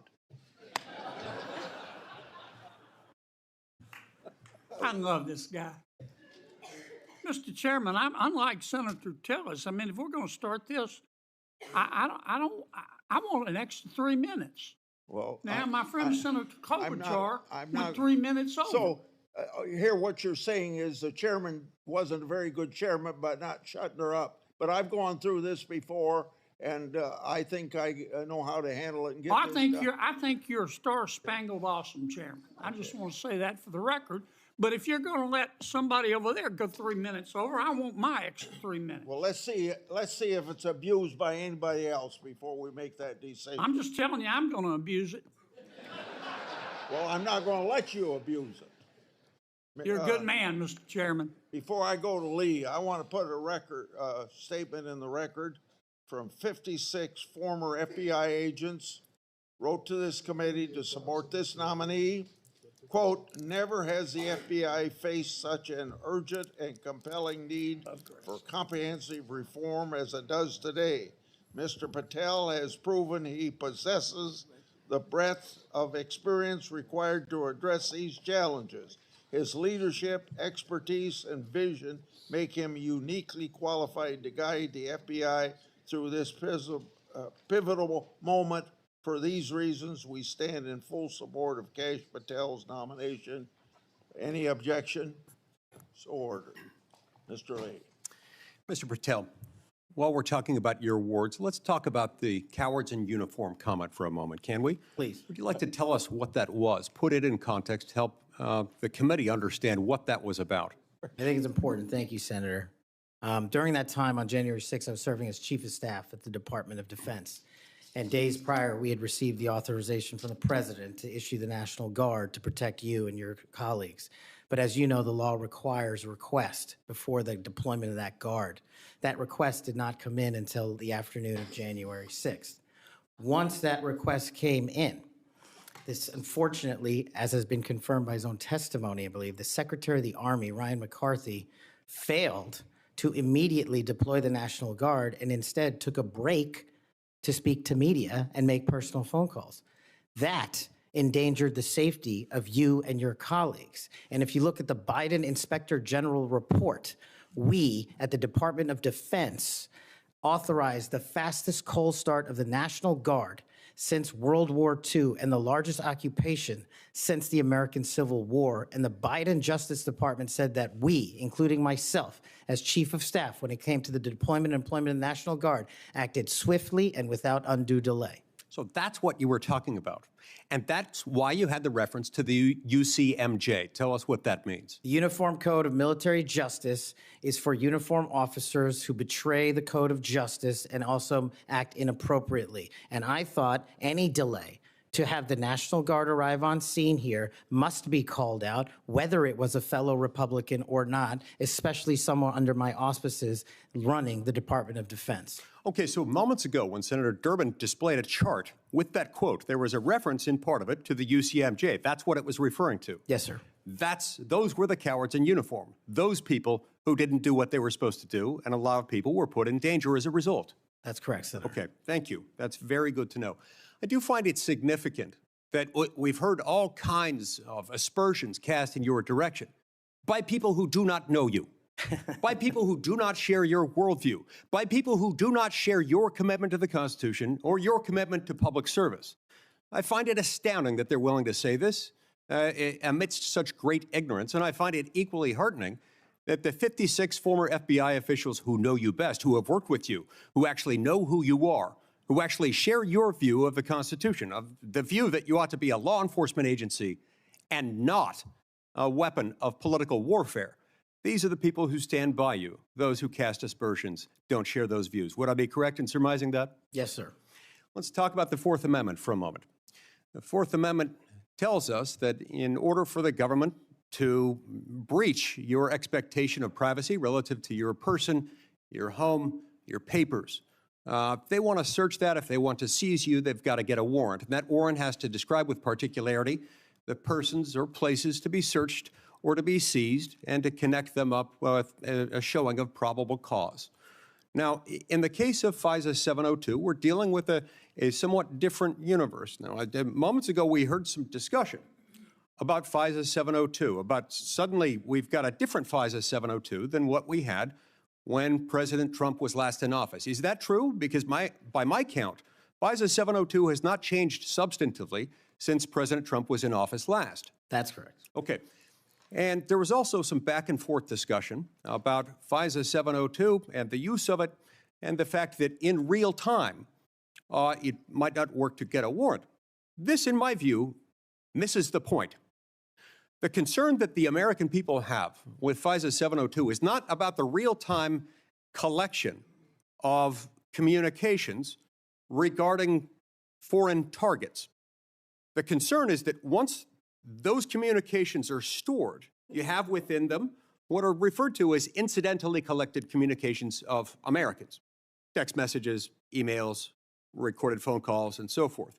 If they want to go in and search for someone, let's say you, if someone wants to go into one of those databases after they've been collected, let's say if you're unwittingly communicating with somebody who, unbeknownst to you, happens to be an agent of a foreign power or otherwise under surveillance under FISA 702. If they wanted to search for you, they wanted to enter your name, your phone number, your email address, or some other personal electronic identifier, would they have to get a warrant to do that under current law? Under current law, I believe so, Senator. Under current law, they routinely access that without getting a warrant. In order to access it, they've got their own internal procedures. They're not supposed to use this for light or transient reasons. They're supposed to have a perfectly good reason, and yet we found that on hundreds of thousands of occasions, they have accessed the private communications of Americans, searching for those individual Americans by name, by number, by email address, whatever it is, without a warrant or anything tantamount to it. On occasion, they've even been used for overtly nefarious reasons. One agent deciding to look in on his father because he suspected his father might be having an extramarital affair. On another occasion, an agent looked at people who were thinking about renting an apartment from him to make sure they were upstanding citizens and could be trusted. Are these appropriate uses of FISA 702? As you alluded to, the FISA court, it's not a me deciding it. The FISA court put out a report in 22 or 23 where 255,000 illegal improper queries of American citizens had occurred. 255,000 reasons why the American people don't trust it. And that's what we must work together, Congress and me, if I'm confirmed as FBI director, restore that trust and protect the mission. Music to my ears, because I've been a U.S. Senator for 14 years. I've been on this committee the entire time. You were the very first FBI director or FBI director nominee who, when I've asked about this, hasn't said, oh, don't worry about it. We'll handle it okay. We've got good people on the inside. We would never breach the trust of the American people. Do you know what? They were lying. I was willing to believe that they thought they were telling the truth, but they were mistaken. But they were lying. Time has told us that they were lying. You will not lie, and that's why I wholeheartedly support you. In the closing seconds that I have, I want to add my dismay and my disgust for the fact that you've been smeared, you've been attacked, you've been associated with racism, with being a Nazi. You are none of those things, sir. Just as your father lived as a racial minority in Uganda, you've been raised as a racial minority in this country, and you've been nothing but a patriot. Your commitment to the Constitution, to the rule of law, and to the American people is remarkable. And I'm honored to know you, to call you my friend, and to give you my vote. Thank you. Thank you, Senator. Coons. Thank you, Chairman Grassley. Mr. Patel, to you and your family, congratulations on your nomination. And we had a constructive conversation last week. I appreciate your taking the time. In particular, a conversation about the prosecution of the World Cup bombing in Uganda that took the life of a Delawarean whose family I knew. I found moving. But the role you've been nominated for is central to our security as a nation, central to the protection of our constitutional rights. And I voted to confirm Trump's previous FBI director, Chris Wray. I believe he's lived up to the Bureau's motto of serving with fidelity, bravery, and integrity. And I also think my vote for him and for many of Trump's cabinet in his first term shows I take my constitutional advice and consent role seriously and do not reflexively vote against his nominees. I look at three factors when I assess a nominee: qualifications and experience, policy views and whether they're in the best interest of the American people, and character and capacity to do the job independently where called for. My colleagues have referenced quotes from Attorney General Barr, National Security Advisor Bolton. The FBI is enormous, 38,000 agents, $9 billion budget. I am troubled by your lack of senior law enforcement leadership. We disagree on some important policy views, but the thing that bothers me the most is a whole series of statements you've made in a variety of settings that suggest you would struggle to be independent from White House direction or control, as has long been the modern history of the FBI. Who does the director of the FBI work for, Mr. Patel? Senator, thank you for that question. The immediate report for the director of the FBI is into the Office of the Deputy Attorney General. Then that report is taken into the Office of the Attorney General and ultimately the White House and the chain of command there. So the FBI works for the White House? No, the FBI is a member of the Department of Justice and has been the long-standing application. And who does the Department of Justice work for? They're in the executive branch, as all members do at the White House. Attorney General Bondi gave a different answer when I asked her the same question, that they work for the Constitution and the American people. President Trump's made clear in public statements he wants to use the FBI to persecute political adversaries. He's publicly said that folks ranging from Liz Cheney to Adam Kinzinger to former Vice President Harris should be investigated and criminally prosecuted. If President Trump were to order you to open an investigation into any of these individuals, let's say Vice President Harris, would you? Senator, this question speaks directly to my ability to leave political bias and allow independent behavior to be the only guiding light. As a public defender, I learned that in the harshest of arenas. And any law enforcement investigation, if I'm confirmed at the FBI, will only be launched on the following qualification: a factual, articulable, legal basis to do so. The president has said publicly that he will allow the FBI to remain independent, and I have said as much as well. So if FBI agents brought to you a factual, legal basis, predication, and you are about to refer it to a prosecutor, and you get a call from the White House saying, don't proceed. This is a major donor. This is someone close to the president. This is inappropriate. What would you do? Simple. I think you answered it partially in your question.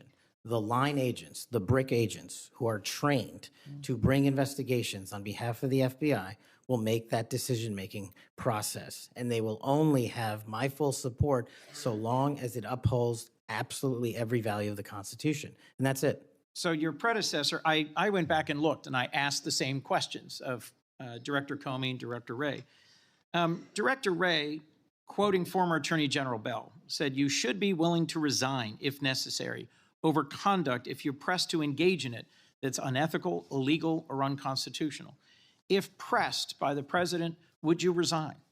Senator, my answer is simply, I would never do anything unconstitutional or unlawful, and I never have in my 16 years of government service. Would you be willing to resign the post of FBI director if pressed and given no choice but to obey the order or resign? Senator, I will always obey the law. Does obeying the law require you to, as Attorney General Bell said, as FBI Director Wray said, refuse the order or resign? I'm not familiar with the extent of the law that you're referring to, but my answer is simple in my 16 years of government service. We will simply follow the law. And I've done that in Obama Justice Department, in Republican Justice Departments, in the Obama military, in Republican civilian capacity. I have never once wavered from my constitutional oath of office. Mr. Patel, your predecessors in this role have been clear that they would be willing to resign if forced or directed to do something unethical or illegal. I'll proceed. One of your past statements that's concerned me, it's both a post on Truth Social and something you said in a podcast, the Sean Morgan report, that your predecessor, Chris Wray, has broken the law. We need to prosecute him. The FBI should go after people like him. And the month before this, in July 2023, you said there should be a criminal referral for FBI Director Wray. If confirmed, are you going to follow through on these previous statements that Director Wray needs to be prosecuted? Senator, this reminds me of the conversation you and I had, which I greatly appreciated.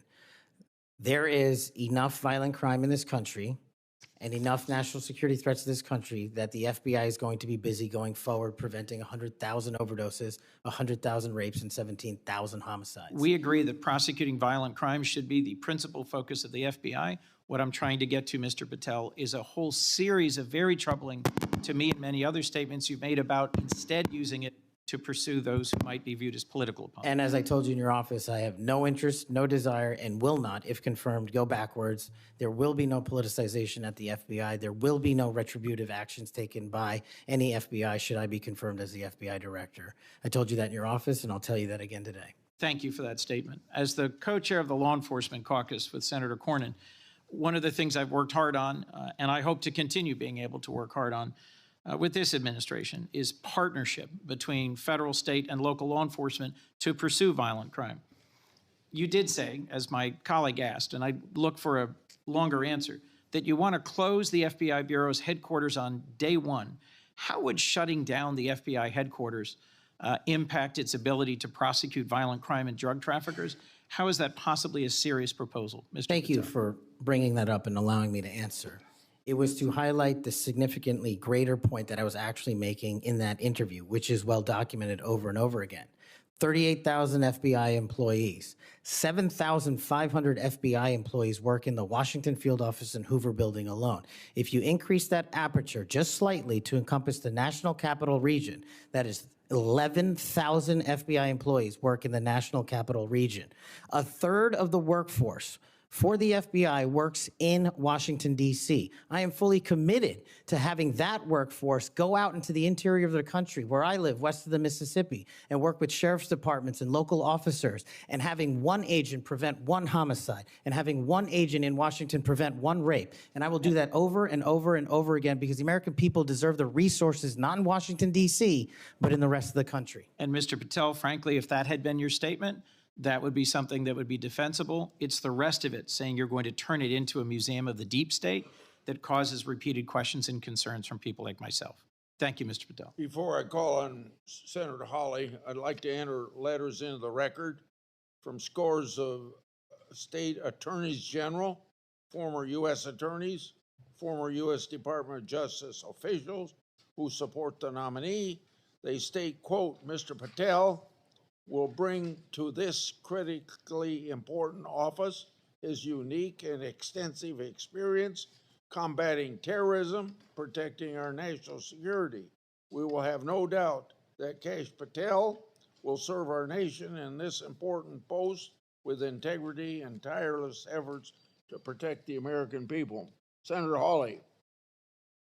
Thank you very much, Mr. Chairman. Mr. Patel, welcome. It's great to see you again. I enjoyed our conversation in my office a while back. Let me ask you this. Is it appropriate for the Federal Bureau of Investigation to attempt to recruit spies or informants into religious institutions in this country, particularly Catholic parishes? Is that appropriate? I don't believe so, Senator.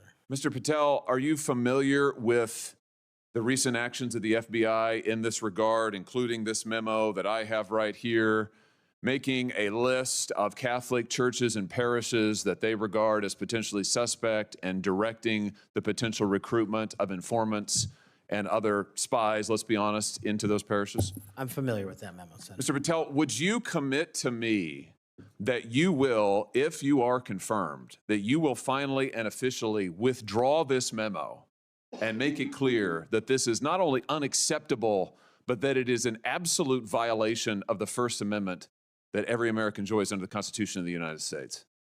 If I'm confirmed, Senator, yes. Will you also commit to me that you will conduct an investigation and find out who wrote this memo, who spread this memo, the field offices involved in this memo? Because I can tell you, we've had your predecessor sit right where you're sitting, and he has repeatedly lied to, there's no other word for it, lied to this committee.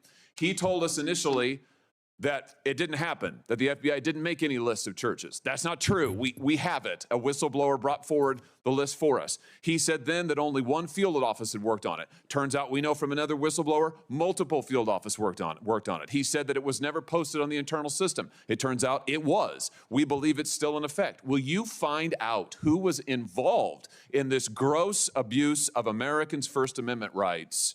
And will you discipline them? And if you possibly can, will you fire them, Mr. Patel, consistent with department policy and law? Senator, you have my commitment to investigate any matters such as this one that are important to Congress. I will fully utilize, if confirmed, the investigative powers of the FBI to give you the information you require and also to hold those accountable who violated the sacred trust placed in them at the FBI. I'm glad to hear you say that, and I'm glad you use the word sacred trust, because that's exactly what it is. The FBI is the most powerful law enforcement body in this nation, arguably the most powerful law enforcement body, at least in a free nation in the world.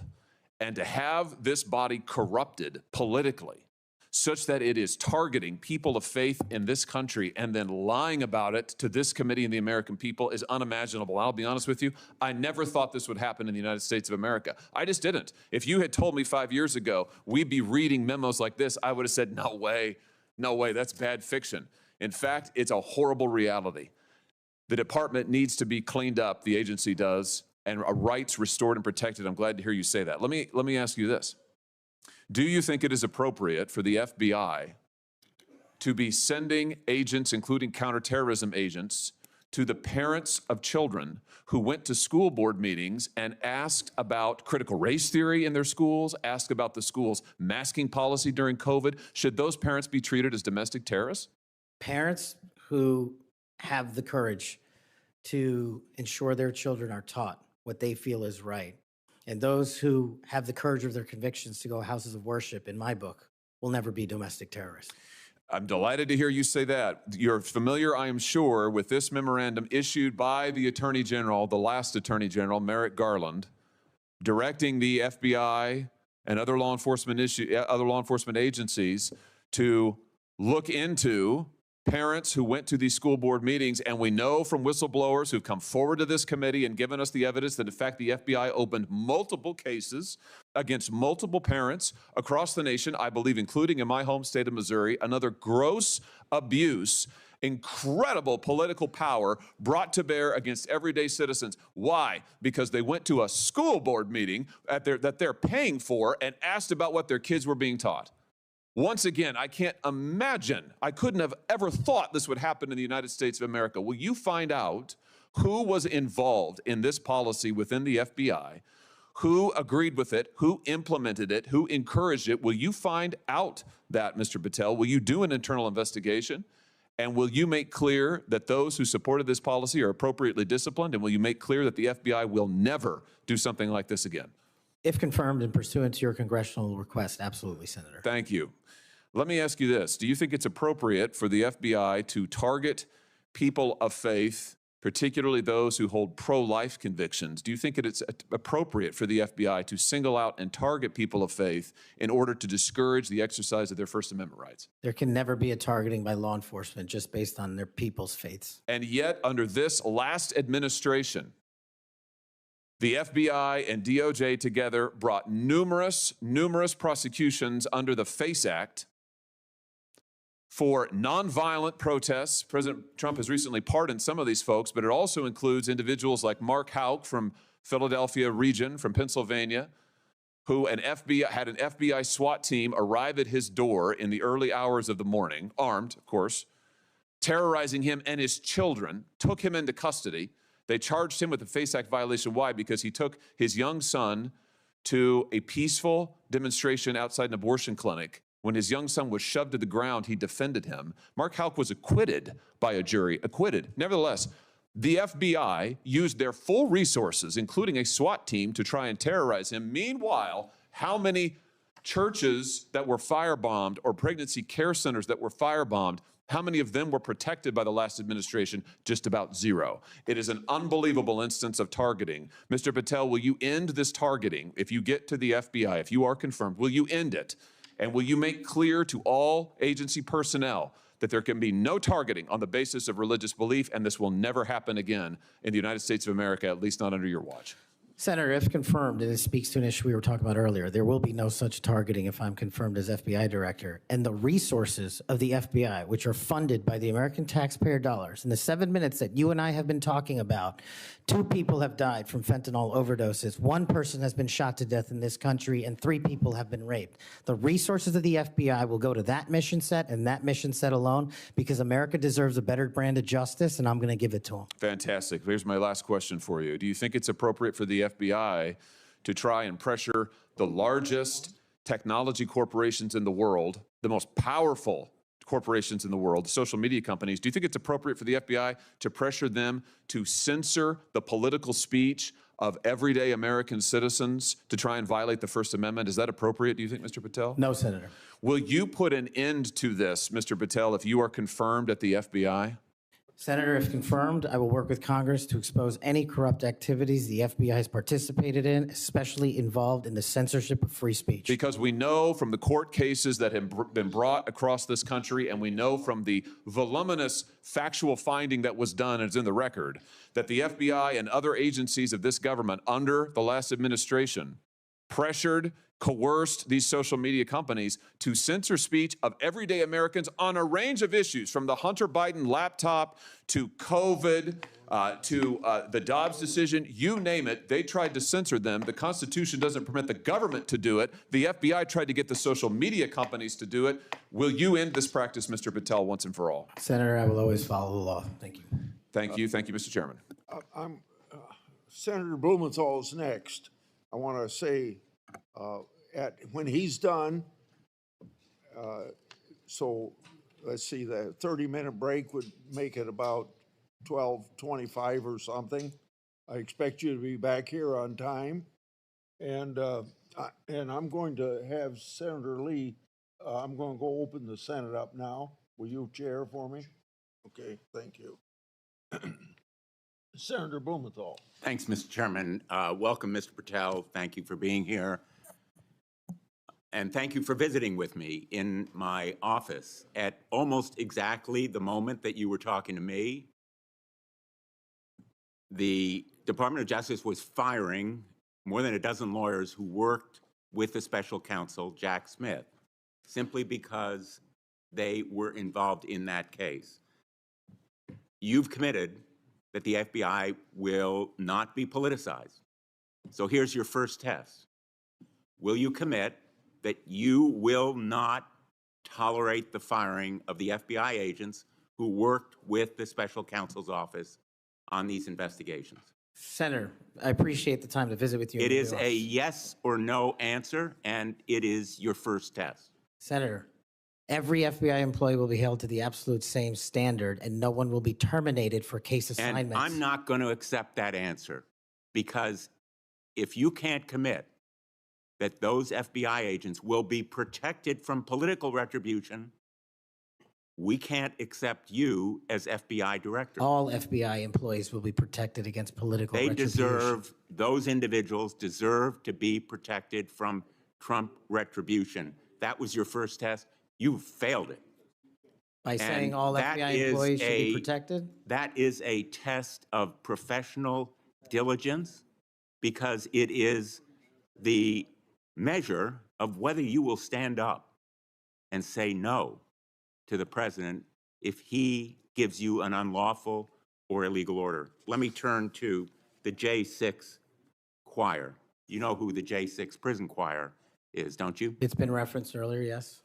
And you know about the song that, in fact, you produced, you promoted, and you used to, as you put it, support, raise awareness and support for the political prisoners still locked in jail. Those J6 choir, were they political prisoners? I don't know everyone in the J6 choir. That's what you said. That's correct? not how I read it, Senator. This is your tweet. That's your whole statement.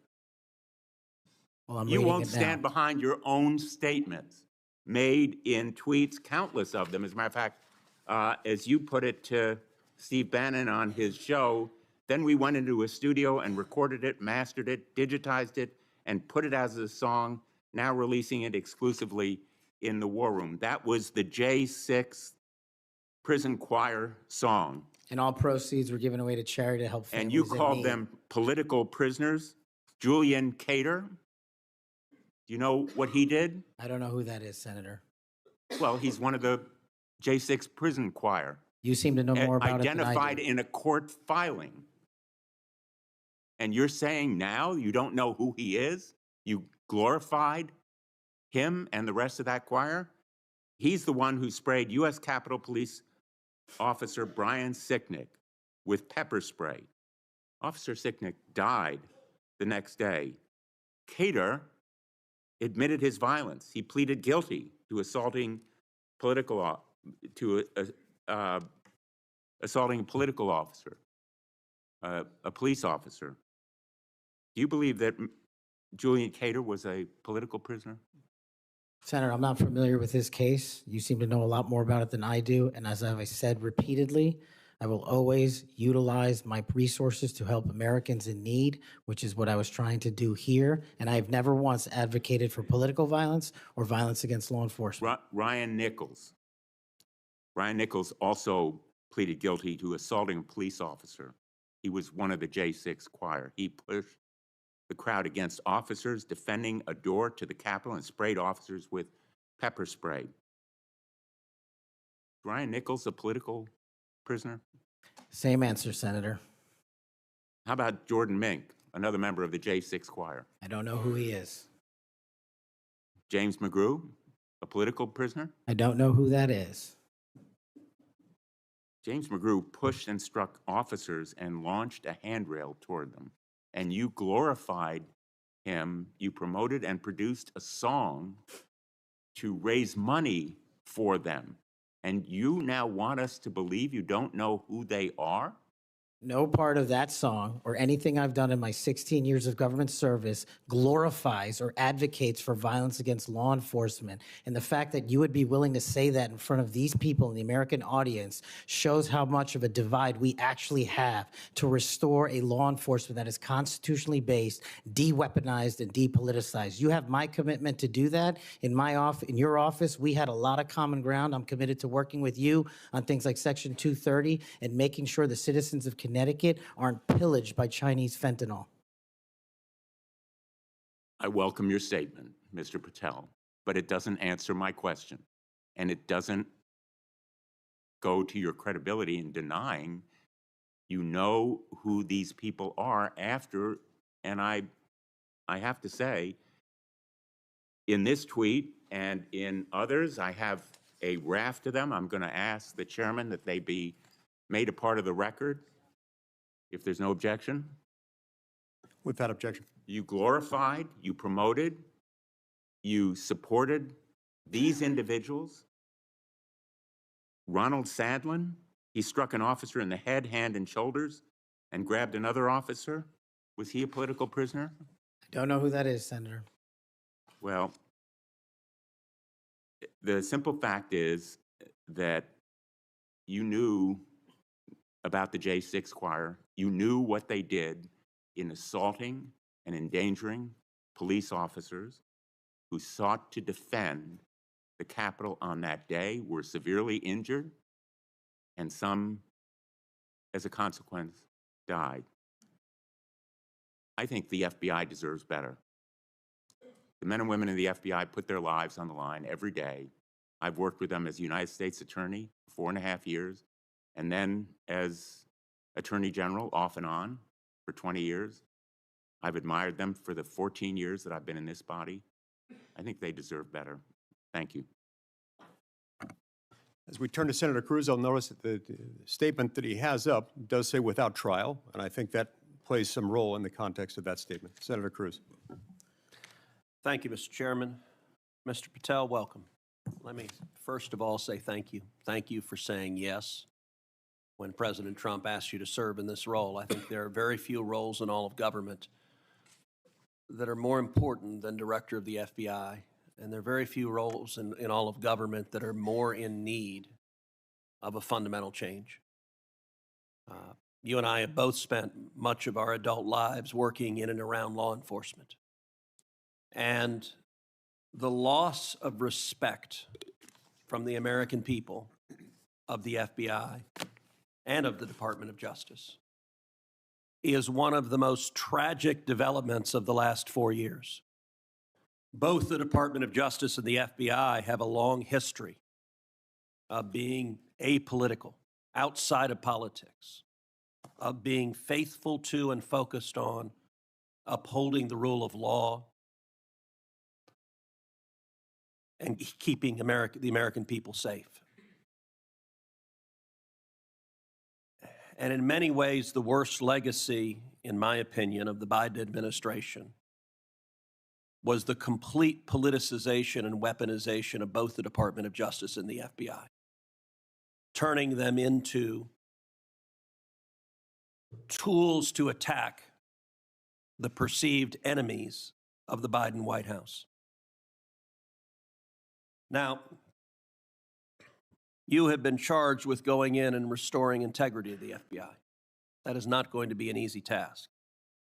But before you can carry out that task, and I am confident you will be confirmed and you will be in the position to carry out that task, you've got to make it through the gauntlet of the Senate Judiciary Committee. And my colleagues on the Democrat side of the aisle, who I don't know how many spots on Senator Tillis's bingo card have been filled, but it looks like he's playing blackout and they're all filled right now. But you will be and have been accused of just about everything they can. But I want to focus on what several Democrats have done recently, which is trying to blame you for the violence that occurred on January 6th, which even in the annals of ridiculous attacks, this one really takes the cake. So let's just focus on some facts. Let me ask you a question.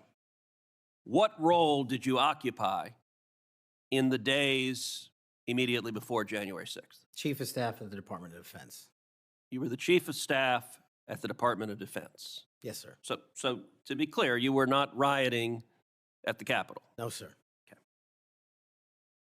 Where were you physically on January 6th?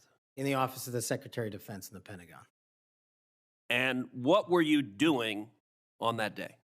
On that day specifically, responding to preparing to mobilize and deploy the National Guard once we got the lawful request from the local governing authority, which was the mayor of D.C. and the Speaker of the House. Now, how many days in advance were you working to prepare the Department of Defense to help secure the Capitol on January 6th? Days in advance, Senator, we were in the Oval Office on an unrelated national security matter with the President of the United States, the Secretary of Defense, the Chairman of the Joint Chiefs of Staff, and myself. And the President authorized up to 20,000 plus National Guardsmen and women to secure any security measures necessary related to the Capitol. So we were moving to the fullest extent of the law before the requisite request came from a local governing authority days ahead of time. And while you were Chief of Staff at DOD, how many times did DOD approach Capitol Police and ask if they needed National Guard assistance? I believe those letters are well documented, numerous instances, and numerous of those instances, those requests were shut down. Now, am I correct that the Capitol Sergeant at Arms said assistance was unnecessary? That's correct, Senator. Who did the Sergeant at Arms report to? The Speaker of the House. That would have been Nancy Pelosi at the time. Is that correct? Yes, Senator. And would that also be Chuck Schumer, then the Senate Majority Leader? The Sergeant at Arms, yes, Senator, reports up there.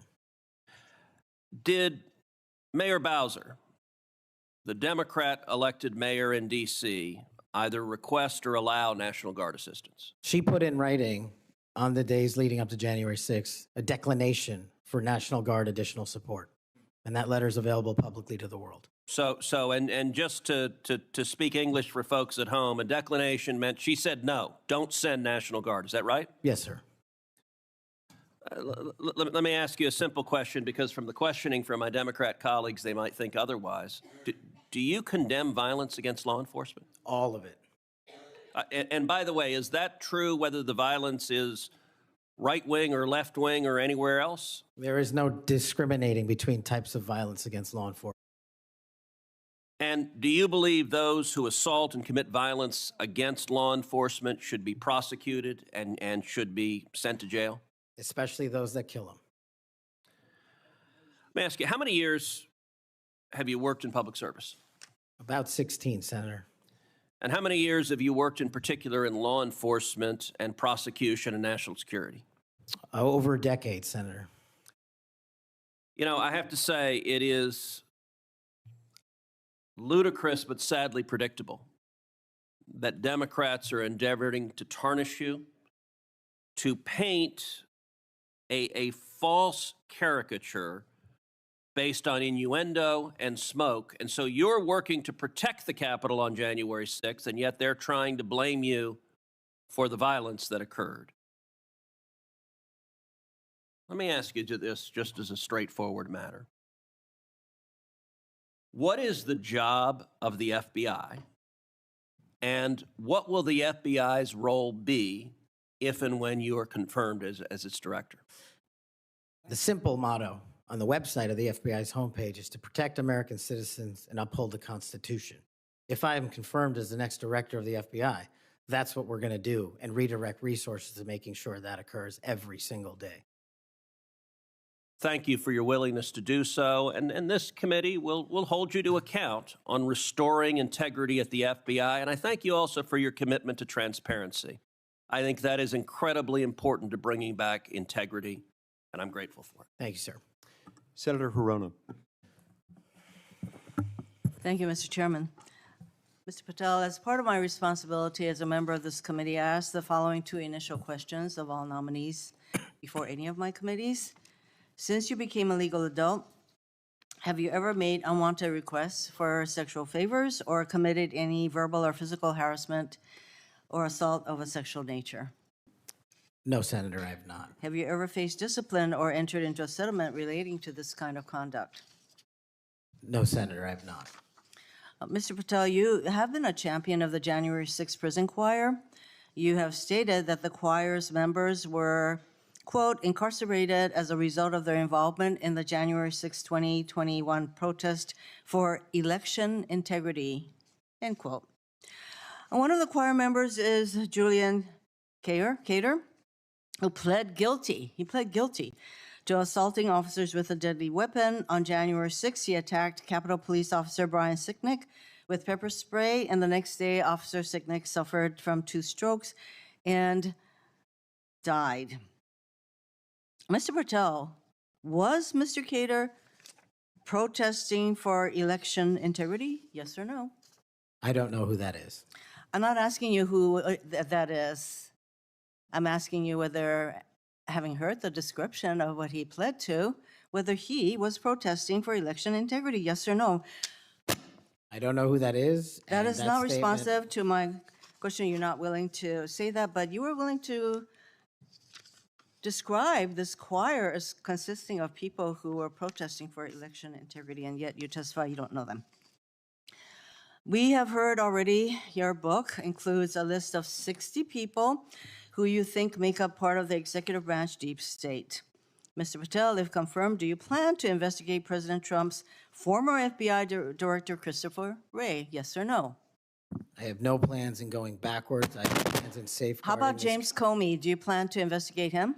Senator, every investigation will be subject to the same Do you legal plan to standard. investigate James Comey, who's on your list? I have no intentions of going backwards. How about and Bill every Barr? intention of using the Constitution. How about Bill Barr? Do you plan to investigate him, who's on your executive branch deep state, and you say you're going to ferret out the deep state? No one Yes or that no? did not break the law will be You investigated. no answers to any of those. Okay. Over 1 million Americans died as a result of COVID-19. The COVID-19 vaccine saved lives. Yet, less than a year ago, you promoted unregulated, unproven, unscientific supplements to reverse the effects of the vaccine on Truth Social. You told your followers that these supplements would detox them of the COVID-19 vaccine. Mr. Patel, did you make money by promoting these supplements? Senator, do you know of any individuals who died as a result of complications from the vaccine? Because I do. Are you unable to answer my question, which is a straightforward, did you make money by promoting these supplements? All of my financial disclosures have been made to this committee. I would like to hear your answer, yes or no. Did you make money? I don't have This is those my financial third and last time I'm going to disclosures ask you in front that of me. question. You have that information. So you refuse to answer the question. I answered 1,300 Here pages. No answer, and yet you spread dangerous misinformation. Mr. Patel, the FBI is the primary agency responsible for investigating election-related crimes, including fraud and the denial of voting rights. So being able to separate fact from conspiracy theories around elections is an important thing for the FBI director. I have a question to see if you can do that.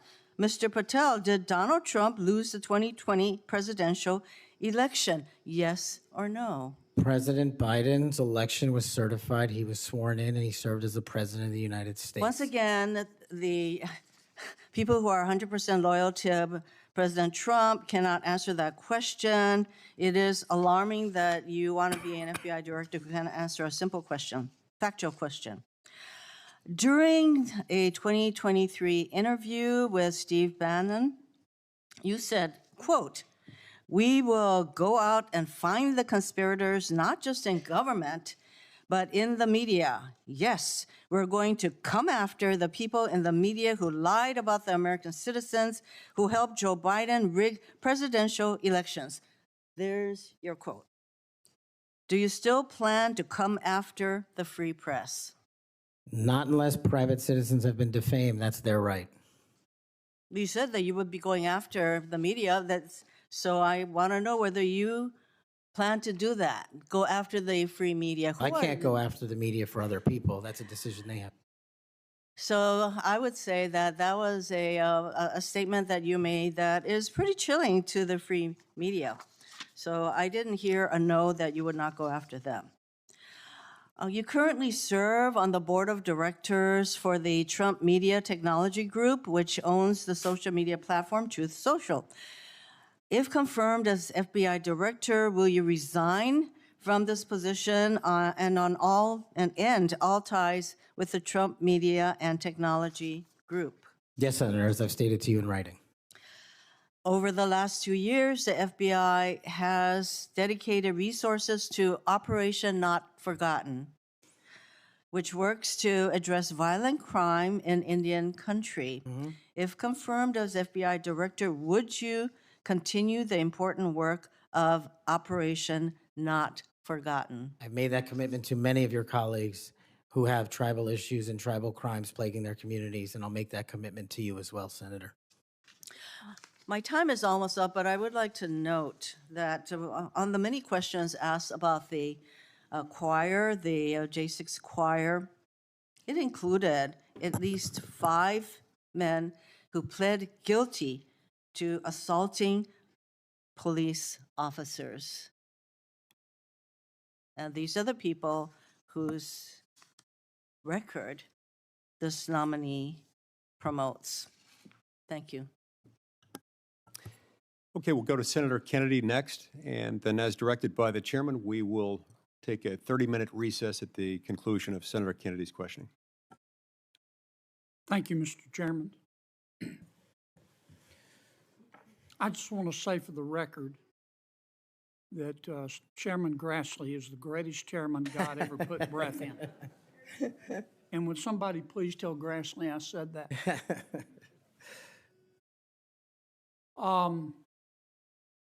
You've made a lot of people mad, haven't you, Mr.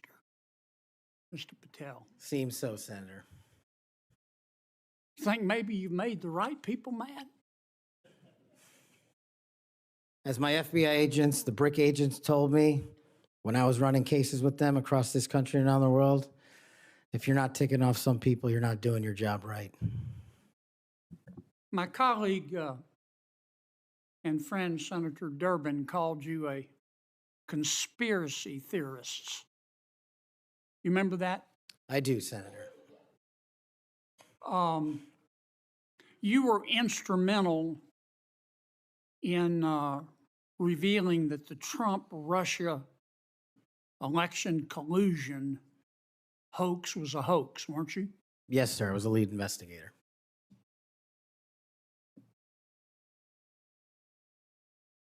Sounds to me like we need to get some new conspiracy theories because all the old ones turned out to be true. Facts matter, Senator. Yeah. I mean, conspiracy theorists are up something like 37-0. You're not saying that everybody at the FBI is bad, are you? Never said that. I've overwhelmingly said multiple times that 98% of the FBI is courageous, apolitical warriors of justice. They just need better leadership, especially those who participated in these conspiracies that actually turned out to degrade them. Who put away the Unabomber? The FBI. Yep. Who put away Timothy McVeigh and his Stalin's stomach for blood? BRIC agents at the FBI.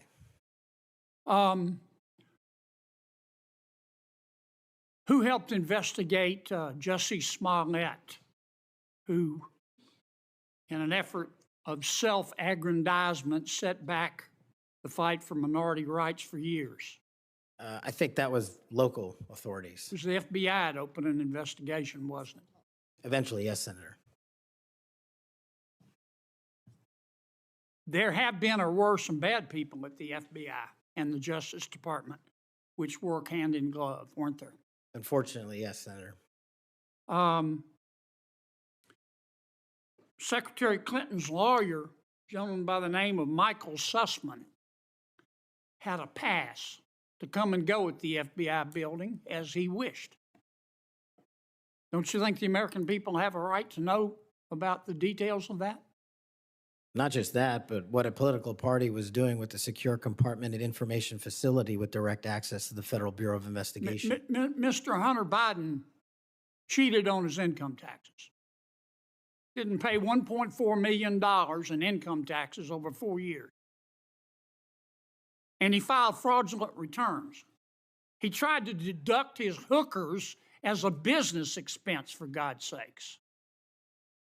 And they hit him with 2 misdemeanors before there was a public outcry.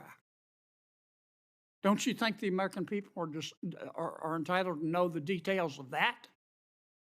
The American people are entitled to a singular form of justice and the details to every public corruption investigation. You remember Peter Strzok?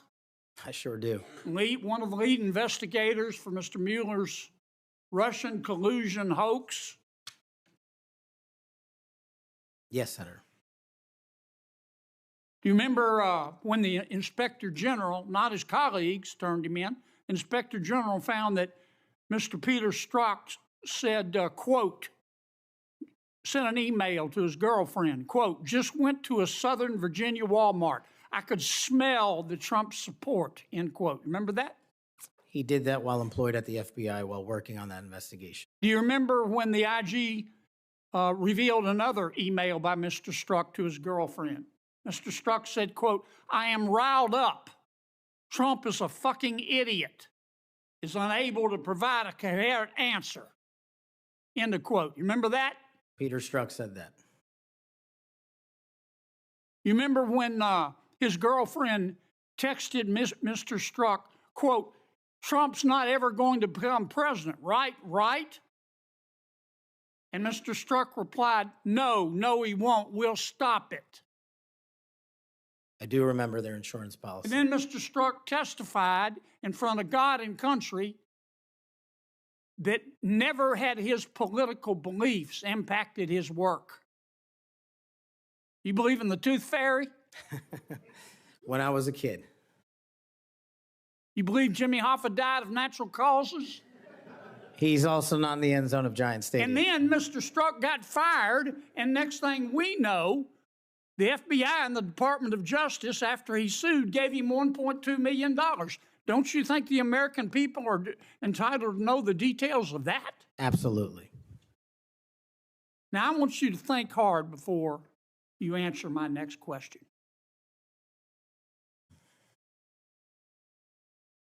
Do you believe in the adage that two wrongs don't make a right, but they do make it even?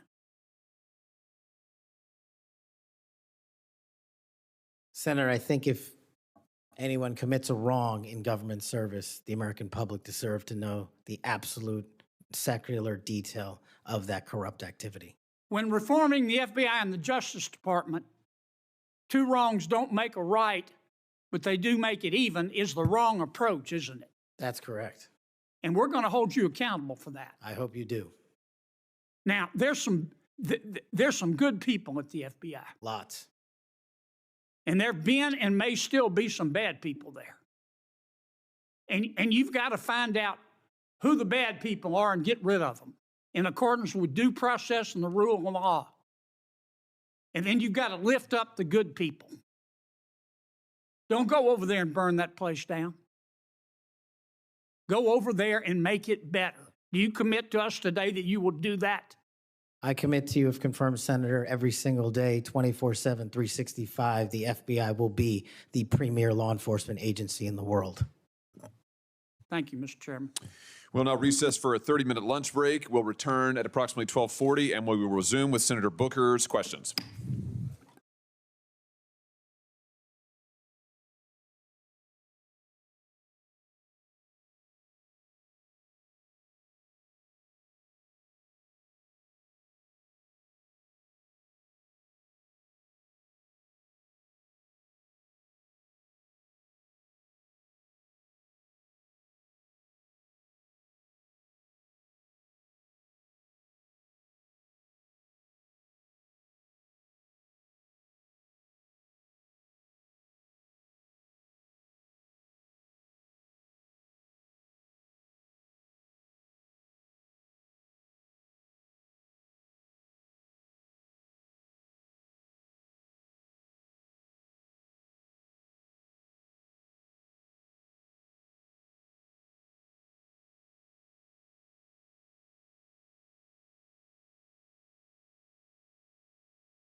Senator Booker. Thank you, Mr. Chairman. I'm struggling with a bit of the flu here, but thought it was really important to come. Everybody's got flu. Yeah, it's been pretty rough, but I appreciate the time. And Mr. Patel, if I can jump right in, 12 prosecutors, career prosecutors, were involved in an investigation and prosecuting the cases against President Trump and were recently fired. Some of those that were involved in the Mar-a-Lago classified documents case. Do you know who Brett Reynolds is? Maybe, but it doesn't ring a bell at this point. So You're under oath. You have no recollection of who Brett Reynolds is? if you could provide me with a little more context, I could possibly remember. Are you aware of any plans or discussions to punish in any way, including termination, FBI agents or personnel associated with Trump investigations? Senator, just to be clear, I did not participate in any of those DOJ Sir, decisions. that's a yes or no question. Are you aware of any plans or discussions to punish in any way, including termination, FBI agents or personnel associated with Trump investigations? Yes or no? I am not aware of that, Thank you. Senator. There is no evidence of wrongdoing by FBI employees involved in these investigations. If you do pursue investigations of those involved, will you commit to using standard processes, including a standard review by the FBI Inspections Division and the Inspector General? Senator, I will honor all those review processes. You will honor those review processes. Yes, Senator. If these are actions that the FBI employees, if there are actions against FBI employees that do not follow those standards process that happen before you get in, will you commit to reversing any decision prior to your arrival so that those standard processes and the standard review by the FBI Inspections Division will take place?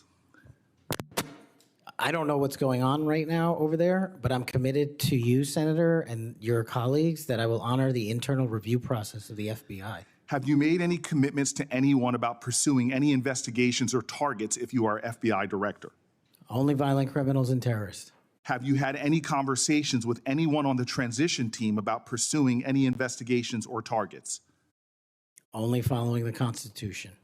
Again, are you certain? That I have told people on the Are you administration. certain? Have you had any conversations with anyone on the transition team about pursuing any investigations or targets? Senator, to the best of my recollection, I've only said I will use the Constitution. Have you discussed specific investigations or targets you would pursue as FBI director with the President of the United States? Senator, to the best of my recollection, no. Are you certain? To the best of my recollection, no. According to public reports, you were subpoenaed by the federal prosecutors to testify as a witness before the grand jury investigation investigating the Mar-a-Lago classified documents case. And you testified before the grand jury, correct? Yes, sir. And when you were before the grand jury, you pled the fifth on the basis of self-incrimination, correct? I utilized my constitutional rights during that process with the advice and consent of counsel and appeared before that grand jury. I will take that as a yes. And you are familiar, I imagine, with Section 6002 of Title 18. Off the top of my head, Senator, not. Well, Section 6002 is the immunity statute. Whenever a witness refuses to testify or provide other information before a grand jury based upon the privilege against self-incrimination, the court can order the witness to testify. The witness must comply with the order, but they receive immunity, which means that no testimony or any other information provided before the grand jury can be used against them in any criminal proceeding. You were compelled to testify as a witness in the Mar-a-Lago classified document case. Did you participate in any criminal conduct involved in that case? Involved in which, the Mar-a-Lago classified documents case? Yes. No, I testified through compulsion by court order. You received immunity for providing information that was self-incriminating. Do you remember the name of the prosecutor who questioned you? There were multiple, Senator. I do not. Was it one of the people, were any of them people that were fired this past week? I have no idea, Senator. Are you certain? You're under oath. I'm aware that I'm under oath, Senator, and I have no idea, and I did not participate in the removal of any DOJ prosecutors. What was the information you provided that you received immunity for? Senator, I would love my grand jury testimony to be released, but as you know, that grand jury testimony has been sealed by the Department of Justice, and I'm not allowed to discuss it here. Well, I find it troubling that you do not know the law here, and let me tell you what the law is.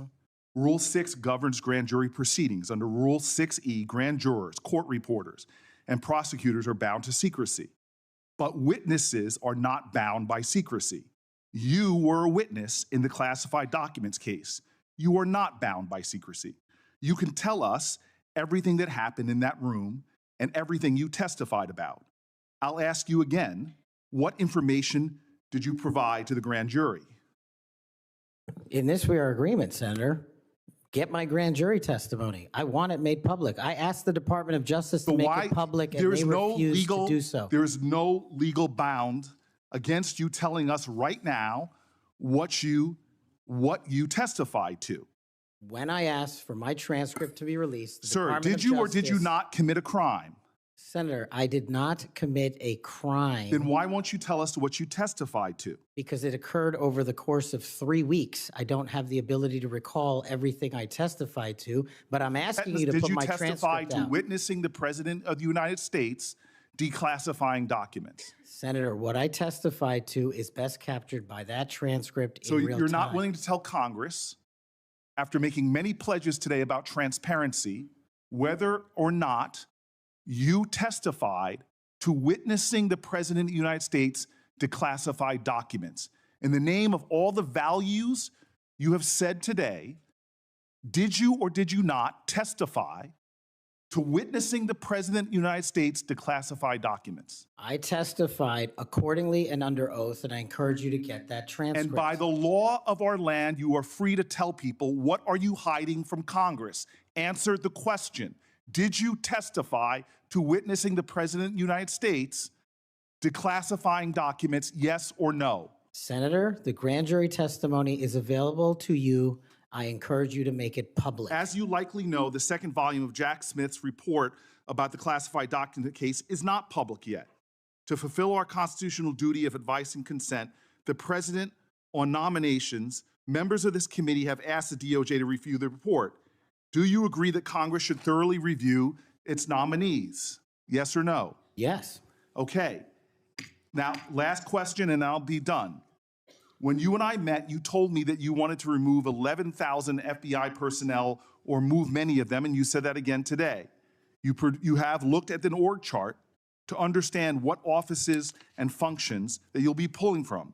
I don't think you've done a serious analysis, but I do think you have an assignment from Donald Trump to gut the FBI. You said yourself, I'll shut down the FBI Hoover building.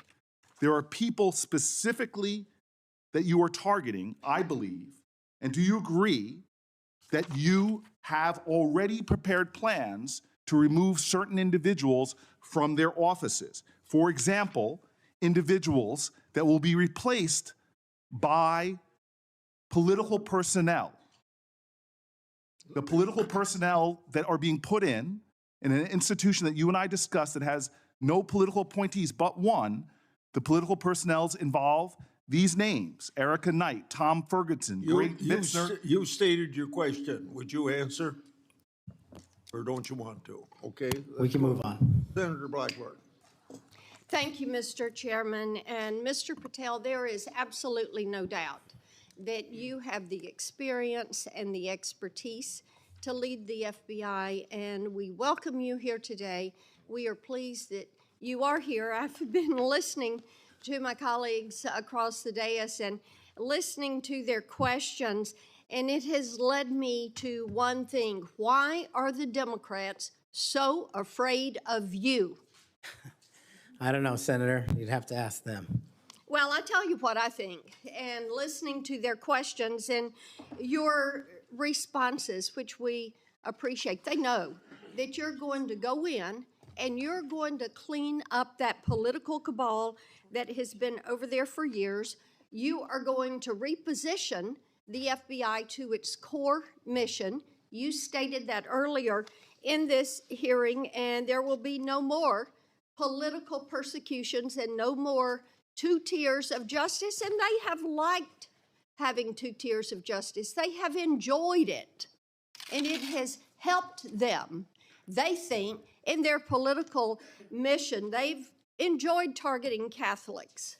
They've enjoyed targeting parents.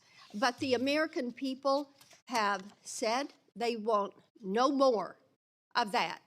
And our colleagues know you're going to clean it up. I want to talk to you about the Epstein case. I have worked on this for years, trying to get those records of who flew on Epstein's plane and who helped him build this international human trafficking, sex trafficking ring. Now, earlier I urged then Chairman Durbin to subpoena those records, and I ended up being blocked by Senator Durbin and Christopher Wray. They stonewalled on this, and I know that breaking up these trafficking rings is important to President Trump. So will you work with me on this issue so we know who worked with Jeffrey Epstein in building these sex trafficking rings? Absolutely, Senator. Child sex trafficking has no place in the United States of America, and I will do everything, if confirmed as FBI director, to make sure the American public knows the full weight of what happened in the past and how we are going to countermand missing children and exploited children going forward. Thank you for that. I do want to touch on the political persecution. I find it so interesting that they feel like you would carry out political persecution. Your parents are with us today. They fled Uganda and persecution from Idi Amin. And I think that with your background and given your family's history, that you would never move to political persecution. Is that accurate? Yes, Senator, that is. And we appreciate that you would remove any kind of 2 tiers of justice from the FBI because they have practiced that every day for years. Not all FBI agents. There are some good ones, and we certainly want to keep them, but the politics has got to be moved out of the agency. Now, they've tried to frame you as being anti-police. We've discussed that some today. And I know that you grew up working with NYPD officers in your community. And I know that law enforcement groups, including the National Association of Police Organizations, have endorsed your nomination. And on top of that, your brother is a law enforcement officer. Is that accurate? Many of my family are, yes, Senator. How many of your family, sir?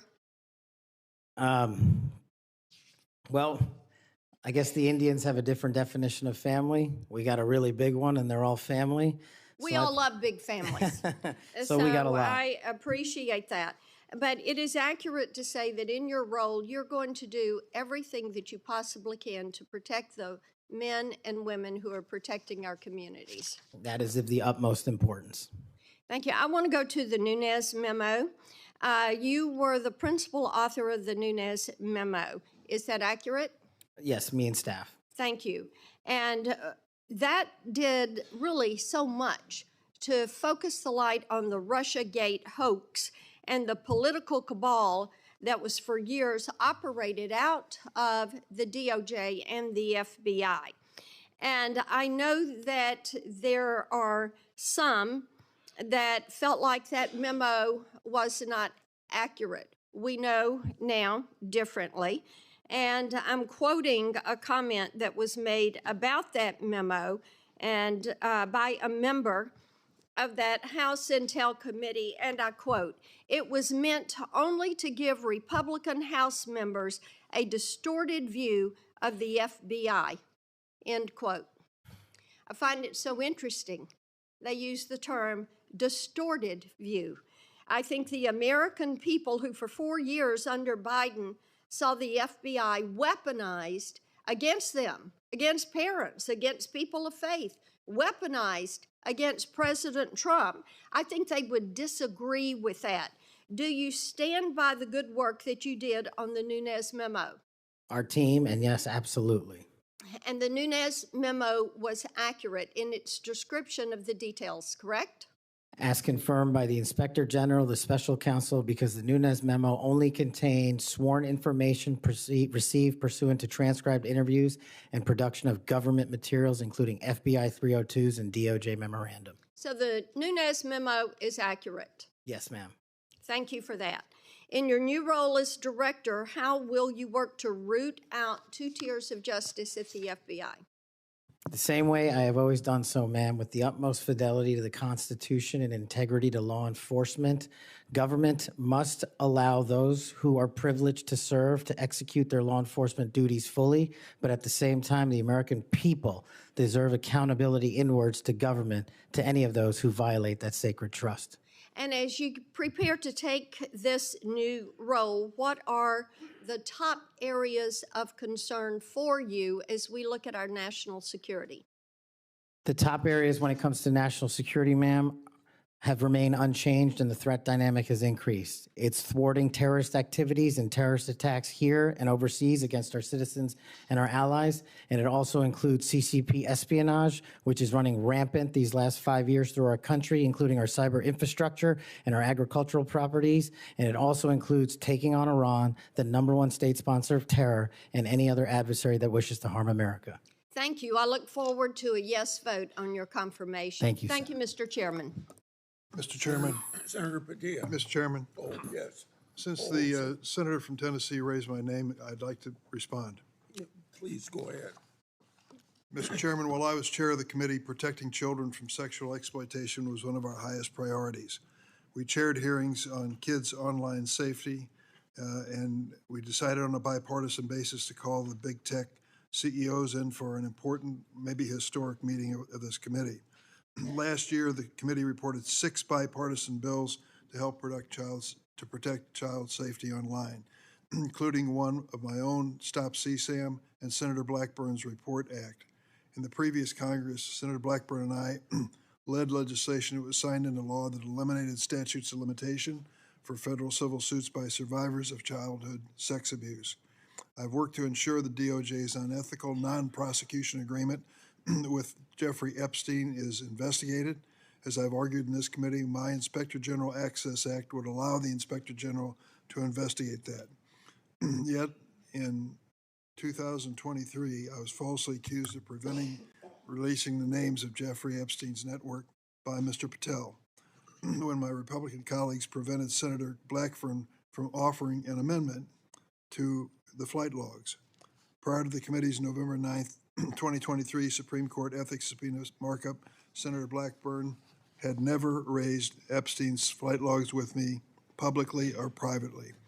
During the November 30th, 2023 Supreme Court ethics subpoena authorization markup, I tried to recognize her multiple times, but there was an effort to close down the committee before any further business went forward on the Republican side.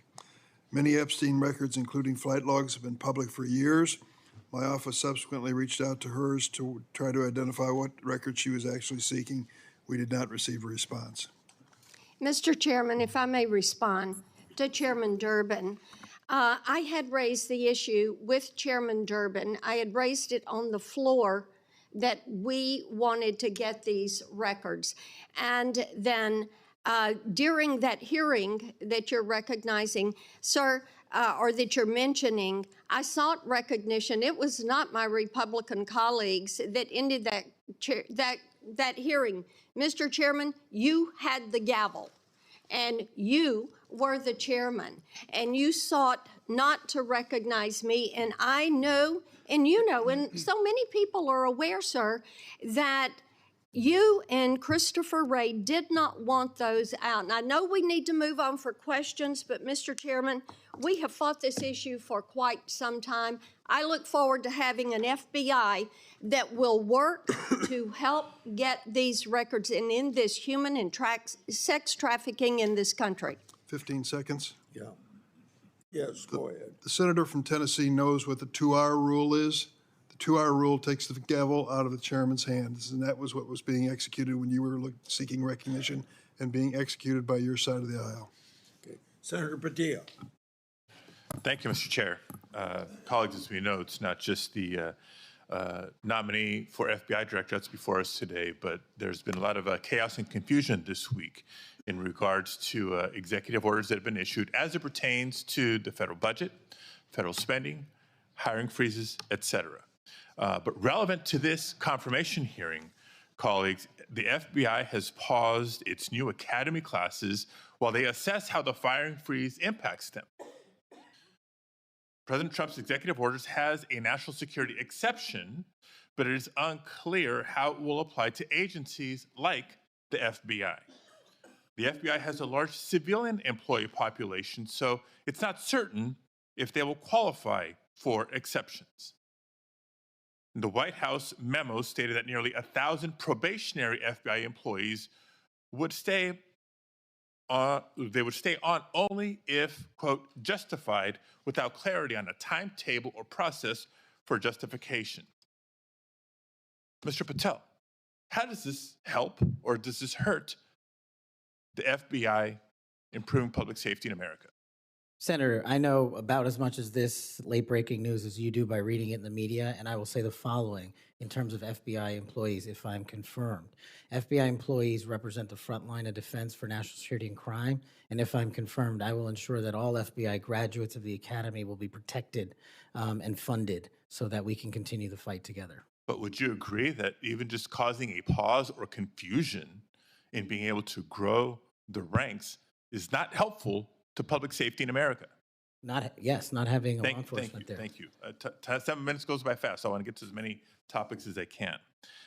As you know, the FBI plays a critical role in national security and public safety, yet the reports are that this hiring freezes is damaging. I want to submit for the record, Mr. Chairman, a New York Times article outlining the questions and concerns I just stated. Now, on to the next topic. FBI agents rely on their leadership to ensure their safety and success of operations. As Senior Director for Counterterrorism at the National Security Council, you were involved in a SEAL team rescue mission to recover a 27-year-old American hostage in Nigeria. According to former Secretary of Defense Mark Esper, you falsely informed senior leadership that the United States had secured permission to fly over other nations' airspace en route to Nigeria. This misinformation forced the aircraft to circle the border for an additional hour, potentially jeopardizing the mission's success and putting service members at undue risk. Can you explain your decision to falsely claim airspace permissions had been secured for the mission? I greatly appreciate this. This is one that hits home squarely because my guys, my friends, were on that operation. They were in that helo. They were in that V-22. And there's never a time in my career that it would jeopardize the safety of the men and women in uniform. And if you ask the National Security Advisor of the President of the United States, who's with me on that day, who has gone on the record publicly, as has General Tony Tata, who's the Undersecretary of Defense, they have both stated with affirmation that I acted appropriately, relayed all information accurately, and never jeopardized the safety of the hostages. And our men were on the ground for 59 seconds and executed 6 sentries and rescued an American hostage named Philip Walton, and he's home today with his family because of it. So your friend's word versus the former Secretary of Defense. That's what we're going to be asked to consider. Next topic. In September of 2024, just a couple of months ago, you stated that Chris Wray was caught illegally using 702 collection against Americans 274,000 times. That's a quote. And you criticized Congress for failing to implement necessary reforms when reauthorizing Section 702. Now, earlier in this hearing, I heard you respond to Senator Cornyn's questions and saying that the improvements to FISA 702 accountability go a long way. That's what you said today, earlier, on the record and under oath. But on that September podcast that I'm referring to, you said that by passing the reauthorization bill, Republicans, quote, bent the knee. So which is it? They bent the knee and didn't reform 702 as you would suggest, or that they've gone a long way?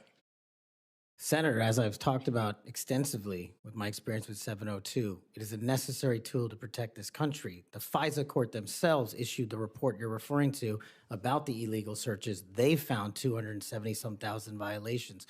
So I think we need it, and I think we need to work with Congress to reform it. Let me rephrase my question more bluntly. Which is your opinion on the most recent reauthorization of 702? That Republicans bent the knee for not insisting or adopting significant reforms, or that reforms have gone a long way? Because they seem like contradictory statements. 702 is a critical tool, and I'm proud of the reforms that have been implemented, and I'm proud to work with Congress moving forward to implement more reforms. So they bent the knee, but now you're proud of it. Got it. Next topic. I know you've been asked about the J6 prison choir prior in this hearing. My question is not going to rehash previous questions. Funds have been raised, as you explained to me in our meeting last week, to support families of insurrectionists, my words clearly not yours, that have been in jail, including those who committed acts of violence against police officers. I want to know, in any of your work around the J6 prison choir, was any of the funds that were raised used to support the families of the police officers who were brutally attacked by the insurrectionists? Senator, my foundation has used funds Yes to or help no? police It's a yes or officers no. across the country. It's a yes or no.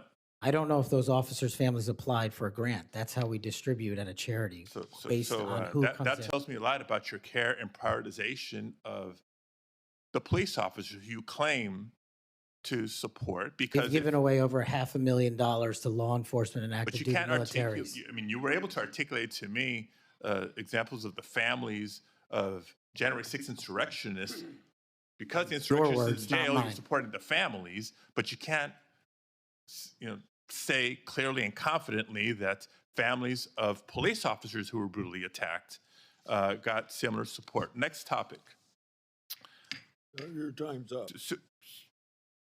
Okay, I'll save it for the second round. Thank you, Mr. Chair. Before I call on Senator Schmidt, I have a letter that I want to put in regard to this Nigerian rescue story.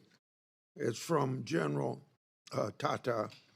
What people that bring this up don't tell you is that General Tata has denied the exchange reported in the Atlantic and has forcefully defended Mr. Patel. General Tata said, "I never heard the words that somebody's saying they heard from me. That's not a quote from me," end of quote. General Tata wrote to the committee and said it was, quote, irresponsible, end quote, to say Mr. Patel jeopardized the mission. He said, quote, Kash played a critical role in that and many other successes during his tenure precisely because he cares so deeply about America, its national domestic security, and her citizens. So by unanimous consent, I will put this letter in the record. Any disagreement? I hear none. Senator Schmidt. Thank you, Mr. Chairman. It's good to see you, Mr. Patel. It's great to have your family here. I know they must be very proud. I have to tell you, I saw up close and personal how politically weaponized the FBI had become. In my former job as Attorney General of Missouri, we brought the Missouri versus Biden lawsuit, which uncovered this vast censorship enterprise where the federal government coerced and colluded with some of the biggest companies in the history of the world to suppress speech. And not just that, actually to pre-bunk the Hunter Biden laptop story. The FBI had the laptop in November of 2019. They met with senior executives. Yoel Roth, who was the main guy at Twitter at the time, signed an affidavit saying they were talking specifically about the laptop. It could be Hunter Biden's, pre-bunking it, calling it a Russian hack and leak operation. They knew it was true. They knew it was his laptop. So the rot is deep, and the time for you is now, and I'm glad, because reform is needed. Senator Durbin referenced your book. I think it's a good, everyone should read the book. Because I want to ask you about some quotes that are in the book, because a lot's been made of it. Usually just some of the endnotes, but the content of the book. Did you say in the book, American justice must never be selective. If the law is applied unevenly, democracy crumbles. Did you say that? I did, Senator. When agencies like the FBI and the CIA prioritize politics over truth, the nation suffers. Did you say that? I sure did, Senator. Accountability isn't optional. Those who violate the public trust must face real consequences, regardless of their rank or title. Did you say that? I did, Senator. Okay. There's a lot more in there. And I know that Senator Tillis has got the game of bingo. I'd like to play another game. Would you rather? Let's have at it, sir. Would you rather the FBI prosecute and persecute parents who voice legitimate concerns at school board meetings, or should it investigate domestic terrorists who commit school shootings and threaten the lives of American children? Absolutely investigate and prioritize the safety of our children and any actual and real domestic terrorists, as I've prosecuted in my past in the Obama Justice Department. Would you rather the FBI be weaponized by investigating presidential candidates, political opponents, spying on and wiretapping candidates' advisors, or should the FBI get back to its core mission and get politics out of the FBI? There should be no politics in the FBI, and having been a victim of the weaponization of law enforcement against me, I know what that feels like, and if I'm confirmed, I will make sure no American feels that sleight of hand ever again. Would you rather the FBI target traditional Catholics as extremists, or should the FBI focus on investigating actual threats posed to the American people by cartels pumping fentanyl into our communities through the southern border? 100,000 deaths due to fentanyl and drug overdoses in 1 year. I'd rather the FBI focus on that and save our children. Would you rather the FBI ignore when thugs threaten to harm and plot against Supreme Court justices, or should the FBI actually investigate that and get to the bottom of it? I'm so glad you brought that up, Senator. This body passed a law to protect our justices of the peace, including the Supreme Court, and every single justice of the peace deserves that enforcement of that law so they can do their duty. Would you rather the FBI pressure social media companies into censoring conservative viewpoints, or should it focus on what the FBI should get back to, which is investigating interstate crimes that threaten the well-being of Americans? No censorship. Let's focus on investigating interstate crimes. Would you rather the FBI raid the home of a former president and chief political rival, going through the First Lady's personal belongings, spreading out documents on the floor staged, or should it raid the homes of terrorists who seek to harm citizens? Let's let our men and women in law enforcement kick down the doors of terrorists and narco-traffickers and pedophiles and put those people in prison where they belong. So, I mean, I could go on and on. But let me tell you what I think's really going on here. What I think's going on here is that the folks on the other side can't actually believe and can't come to grips that they're in this position right now, that they're in the minority, and that President Trump is back in office. Because what they did was, after he was out of office, they tried to destroy him. They tried to financially ruin him and his family. They tried to intimidate him. They tried to throw him in jail for the rest of his life. They tried to demonize half the country. Their opening and closing argument for the last 4 years has been that President Trump and Republicans are a threat to democracy. But the American people sat in a jury box and they watched. And they weighed the evidence and they heard all the facts and they rendered their own verdict. And their verdict was for reform. They don't believe that the people who've been doing this in these positions have done a particularly good job before. They think the deck is stacked against them, and they saw how our justice system was turned against political opponents in a Soviet-style justice system, which moniker was, "Show me the man, and I'll show you the crime." And by the way, I don't think they can believe you're sitting where you're sitting at right now. But guess what? You are. And you're going to get confirmed, and you're going to lead this agency back to what it always should have been, which is to protect the American people, to fight crime, to put the bad guys in jail, not to execute a political agenda like some banana republic form of justice, where you point to the person on the other side that you want taken out and you go do that person's bidding. This country was founded on the idea that people could say what they wanted, they could believe what they want, and that the government wouldn't come after him. The government's job is not to tell you what you should think or what you can say or what you can do or what you believe.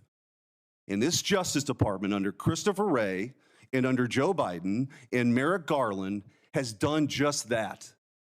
And that's why the trust has plummeted. So you got a big job. You got a big, big job. But I have all the faith in the world in you that you're going to restore that trust because you believe in the rule of law. You have an incredible personal story. You're going to get confirmed. And I wish you all the best. And you have my vote. Thank you, Senator. Appreciate that. Senator Welch. Thank you very much. Just responding, you guys won. There was, if you want to call it a jury box, the American people elected you. And you're the majority party in the House and in the Senate. You've got President Trump was duly elected. But let me tell you, the source of my ongoing concern, which I regret, it sometimes does not seem to be a common concern. We had a catastrophe for our democracy on January 6th. And you're asserting that you won, and you did, and I acknowledge it.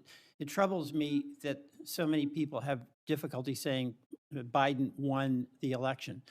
And I listened to your response, Mr. Patel, and many of the people who congratulated you and your parents on your extraordinary story. I share that, so I want you to know that. But what's so hard about just saying that Biden won the 2020 election? What's hard about that? Senator, as I've said before, that President Biden was certified and sworn in, and he was the president. I don't know how else to say it. Well, the other way to say it is he won. He was the president. The other way to say it is he won. I can say Trump won. I didn't vote for him, but he won. You know, Al Gore said Bush won when they were having that recount in Florida. And we have had a peaceful transfer of power here in very contested elections. And I'll just be very direct with you about why I think this is of consequence. When Donald Trump has never acknowledged that he lost in 2020. And he invited people to come to the Capitol on January 6th to stop the steal. And after that happened, police officers died. People were injured. It created enormous ongoing bitterness within the country. And that's your boss. Do you believe that the 2020 election was stolen, as President Trump says it is?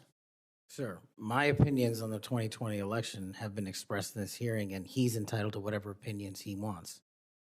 Do you agree with him that the election was stolen in 2020? Senator, millions of Americans have expressed concern going back to multiple elections over election integrity. You know, you're so skillful.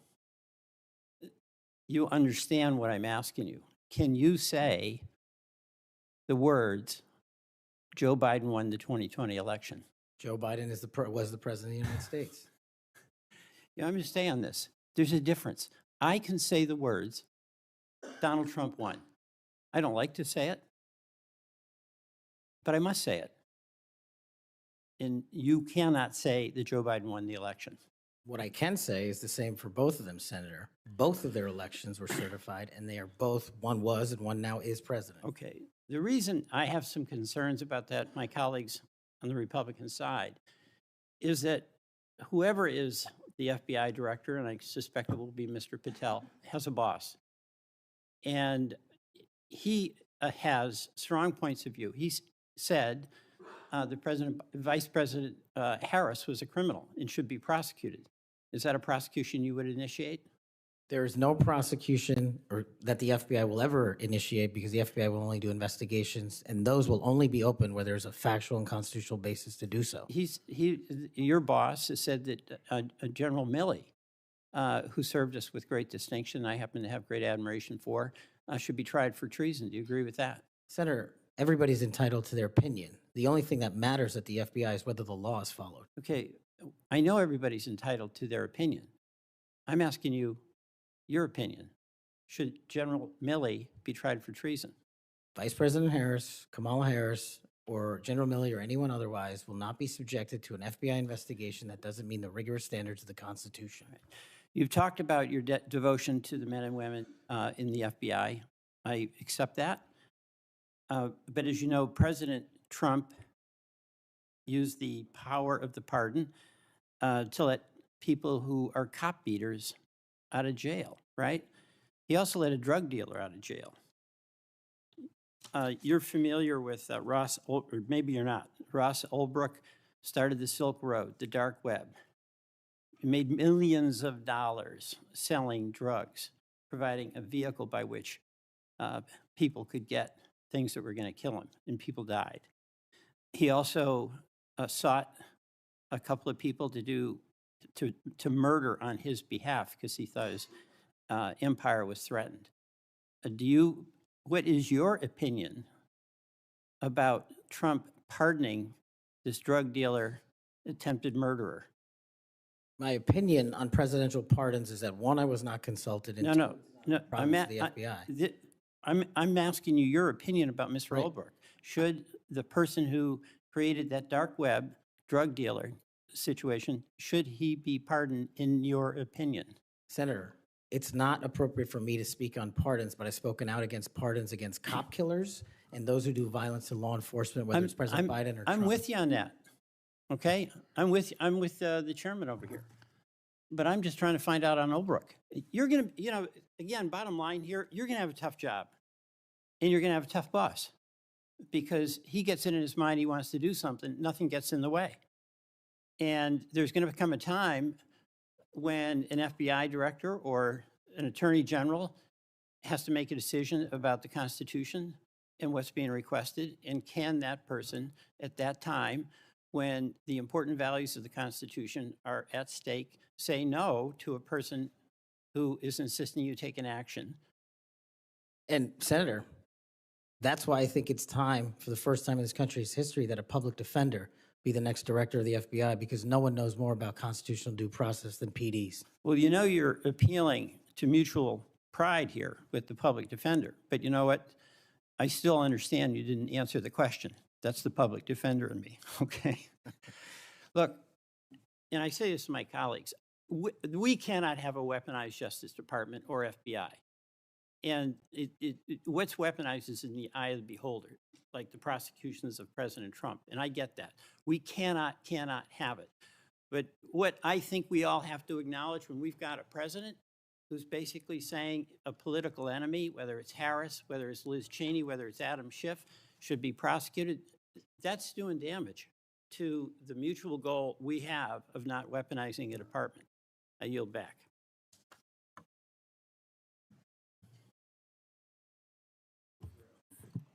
Thank you, Mr. Chairman. I appreciate it. Mr. Patel, thank you so much for being here. To your family, I know that this has to be such an incredible moment. Congratulations, and thank you for time to be a part of this with all of us. Look, I have been diligently listening over the last few hours, and what I have heard you say is this, that your duty is to protect American citizens, that you will work to uphold the Constitution. I have heard you say you're going to get back to making sure you focus on violent crime. You said, I want children to have parks to play in, not needles to walk on. You said, I'm going to let cops be cops. You said, we've got to get back to having full transparency. You said all requests will be responded to, and on all members of the Judiciary Committee, for that we say thank you. You said you were going to have the backs, as you always have, of law enforcement. You reminded us about being embedded in SEAL Team 6. You said our law enforcement officers deserve the very best. You said you know and you will not allow there to be victims of government overreach because it has happened to you. You talked about having no intention of going backwards. You have talked about making sure that we actually address drug overdoses. You talked about your work with 1.3 million active duty service members, making sure they had resources they needed. You've talked about de-weaponizing and making sure that we don't politicize the department. You said America is the greatest nation. You said you believe that because you believe in the rule of law. You have told me personally, gone will be the days of identifying a person and looking for a crime. You have said everything you do will be factual and constitutionally based. You have said there will be no targeting based on someone's faith. You have said that when these FBI agents are upholding the law, you will always have their back. You have said that there will be a singular form of justice once again. And most importantly, I think in addition to all of this, is I have really not gotten to hear you talk about the FBI. And so I would love, you mentioned in the 7 minutes that it takes one of these senators to ask you questions, that unfortunately there are, I believe you said, 3 rapes, 2 overdoses, 1 murder. Look, yesterday we signed the Laken Riley Act and the law President Trump did. And when we look at what's happening across our country with the surge of illegal migrants that have come in, when we look at fentanyl overdoses being the leading cause of death between the ages of 18 and 45, I've heard you say you want to tackle that. When we look at parents like Laken Riley's mother yesterday, as she talked about her heartbreaking loss that should have never happened, Rachel Marin's family there, Sarah Root's family there, Jocelyn Nungary's family there, they deserve an FBI that is focused on finding these criminals and getting them out of here. So my question for you is, I'd like for you to talk about that. You've talked about cleaning up America, making it safe and secure for its people. Please tell the American people your plans. Thank you, Senator. I really appreciate it. And the 2 themes that, if I'm confirmed, that I have for the FBI are really just going back to keeping it simple. 1, let good cops be cops. 100,000 drug overdoses, 100,000 rapes, 17,000 homicides. That's only with 70% of the precincts reporting in. That is violent crime exploding out of control. We've got 38,000 employees at the FBI, and as I alluded to earlier, almost a third of them work in and around the Washington, D.C. area. Well, those crimes are committed out in the rest of America. And I'm going to let good cops be cops and put handcuffs on the bad guys and put child molesters in prison and put murderers in prison and make sure CCP fentanyl doesn't kill another one of your constituents. That's track 1. Track 2, to restore the trust in the FBI. That has degraded, not by my opinion, by the Gallup poll, that only 40% of Americans have trust and faith in the FBI. It is a cataclysmic failure in leadership to get to that point that did not happen over time. And so what the FBI must do while tackling violent crime and protecting Americans' national security and our sovereignty is work with Congress, Republicans and Democrats, to expose any government corruption, provide government accountability through transparency, and get you all the documents that you are the custodians of. The FBI reports to Congress. If I am confirmed as FBI director, I will report to Congress. And I will just save you with this one caveat here about my personal experiences with the FBI.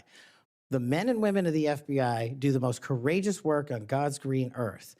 I was fortunate enough to utilize FISA 702 national security measures to prevent a shopping mall from blowing up in Houston and the state capitol from being attacked in California.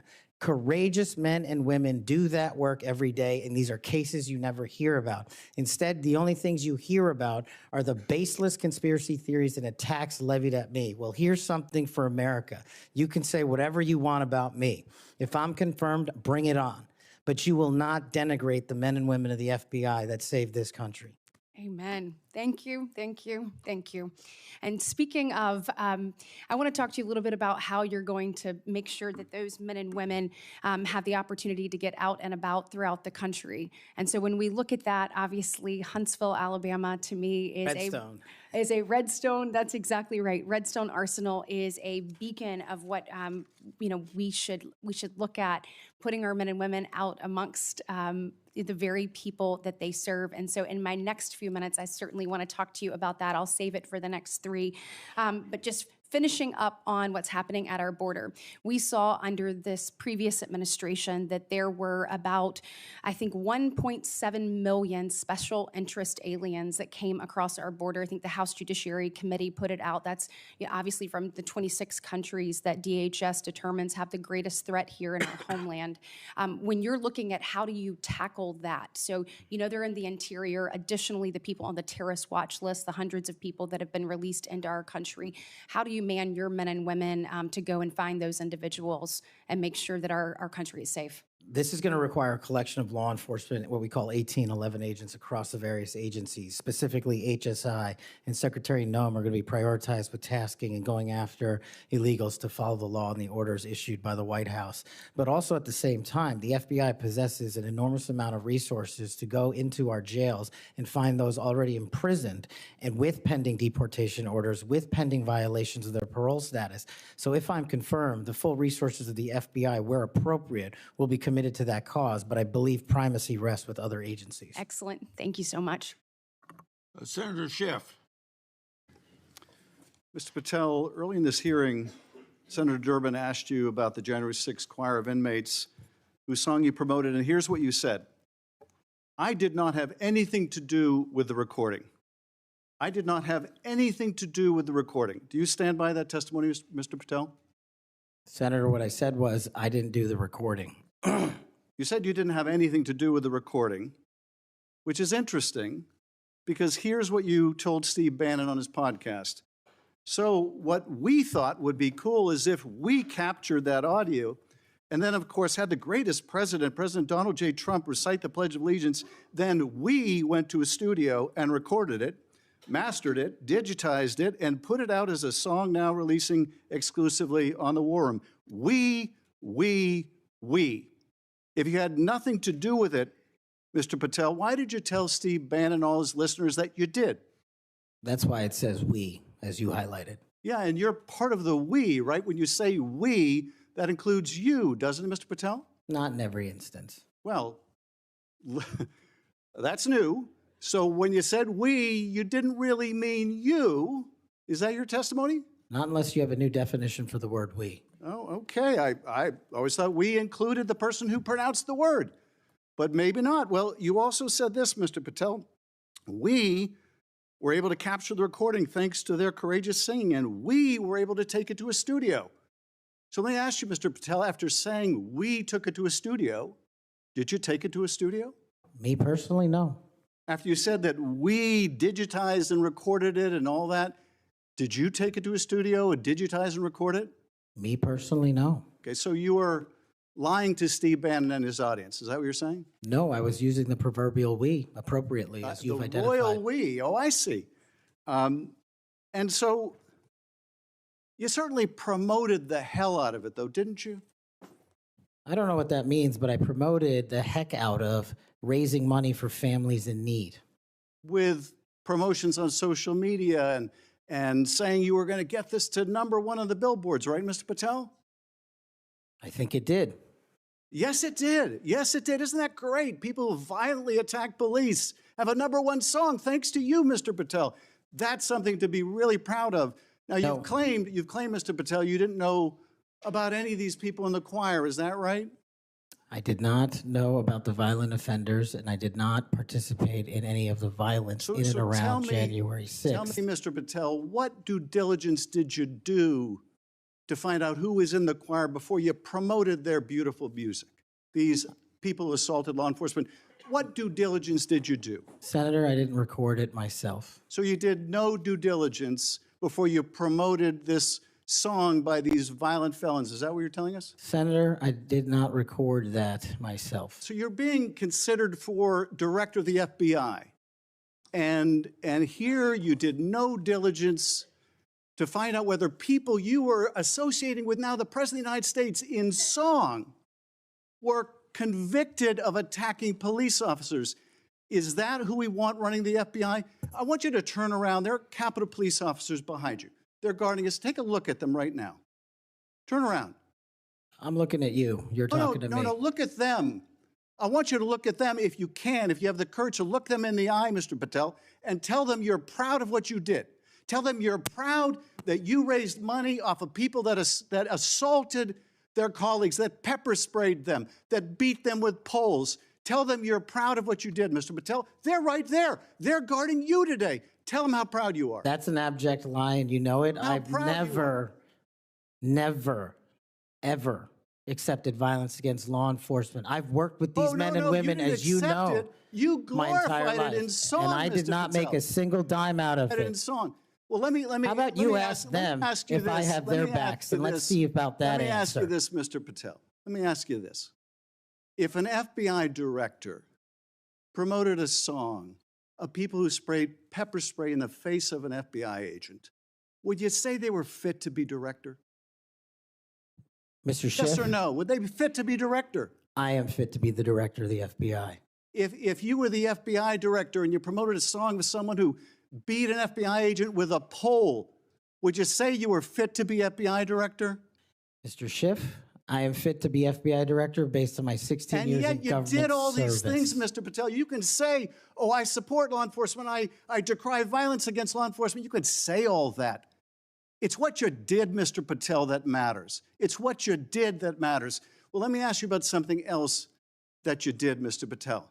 Did you claim that Donald Trump declassified all the documents at Mar-a-Lago? Did you claim that? In what proceeding? To the public, ever. Did you tell anyone that Donald Trump declassified all the documents at Mar-a-Lago? From publicly available information, President Trump issued a declassification order on a variety of materials. No, I'm just asking you, did you tell the public, did you tell anyone, did you make the claim that Donald Trump had declassified those hundreds of classified documents that were at Mar-a-Lago? Did you make that claim publicly? From my best of my recollection, I said President Trump issued a declassification order to a large number of documents. Yeah, and were you present when he declassified all the Mar-a-Lago documents? Senator, I'm not saying he declassified all the Mar-a-Lago documents. I said President Trump declassified a large number of documents, and I would hope this committee and the rest of Congress would want to get those documents to the American people. Mr. Patel, before a president or anyone declassified documents, wouldn't you want to know whether making the public would cause sources to be killed? Wouldn't you want to know that before you just declare they're all declassified? Wouldn't that be the responsible thing for a president to do? It was the responsible thing for us to do. That's why we declassified the Nunes memo. And did Donald Trump declassify? And no one died. And did Donald Trump ever ask any of the agencies who produced those documents whether declassifying them would put people's lives at risk? Did he ever do that to your knowledge, Kash Patel? I don't know that he didn't. Do you? No, that's the problem, isn't it? That's the problem, isn't it? So let me just ask, Mr. Chairman, if you would, Mr. Patel has said he has no problem. He would support the release of his grand jury testimony in that case. I would ask you, Mr. Chairman and Ranking Member, to join me in requesting, with Mr. Patel's approval, the release of those grand jury transcripts. And I would also ask Mr. Patel whether you support the release of Volume 2 as it pertains to you of the special counsel's report. Any reference to you in the report, to your truthfulness, will you support the release to this committee of those sections of Volume 2 of special counsel's report? I support following the law and providing whatever information the law requires. Well, you said to the Wall Street Journal that you support transparency. Here's your chance, Mr. Patel. You support release of that to this committee, yes or no? Your time's up. Before I call on Senator Tillis, I have letters here from law enforcement groups representing 310,000 officers supporting Mr. Patel's nomination. And they'd be like the Association of Police Organizations, National Police Association, United Federation of Police Officers, Police Benevolent Association, United Coalition for Public Safety. I'll put these in the record. Senator Tillis. Thank you, Mr. Chairman. And Mr. Patel, thanks for being here. I want to thank my colleague, Senator Welsh, for being so measured and respectful in the way that he engaged with you. I just want to cover a few things, and I don't know if it'll take 7 minutes or not. I want to go back to the we versus I, since it was the last discussion. Other people may not have been paying attention. I've only missed Senator Booker's questions, but in your exchange with my colleague from one of my former states that I lived in, Louisiana, he repeatedly said you with respect to preparing a memo or documents, and you repeatedly said we. So you are somebody who's not like a lot of people around here that say I a lot, even though it was the we that got things done. So I, for one, appreciate how you focus on that. Now let's talk about how things change over time. I don't know if if the presidential candidate Clinton ever claimed that President Trump was legitimately elected. I know that Stacey Abrams never really, I think, allowed or acknowledged that Governor Kemp was governor until the second time she lost. I don't know what's wrong with you simply saying that President Biden is duly elected. Now, I believe that Senator Welch is asking for a legitimate reason, but most people aren't. Most people are going to say, now we got you. And now we're going to create a wedge between you and the president and other people by using that word that they can absolutely exploit. So you've answered the question. President Biden was duly elected. I don't have any problem with saying he won because I certified the election along with so many others on January the 6th. Now let me talk about January the 6th. Y'all may not know this. I don't know if it's public. I can't imagine why it'd be classified. This was the room that we retreated to on January the 6th. I was the last Senate member out of the chamber. I was actually approached by one of the vice president's details saying it's time to go.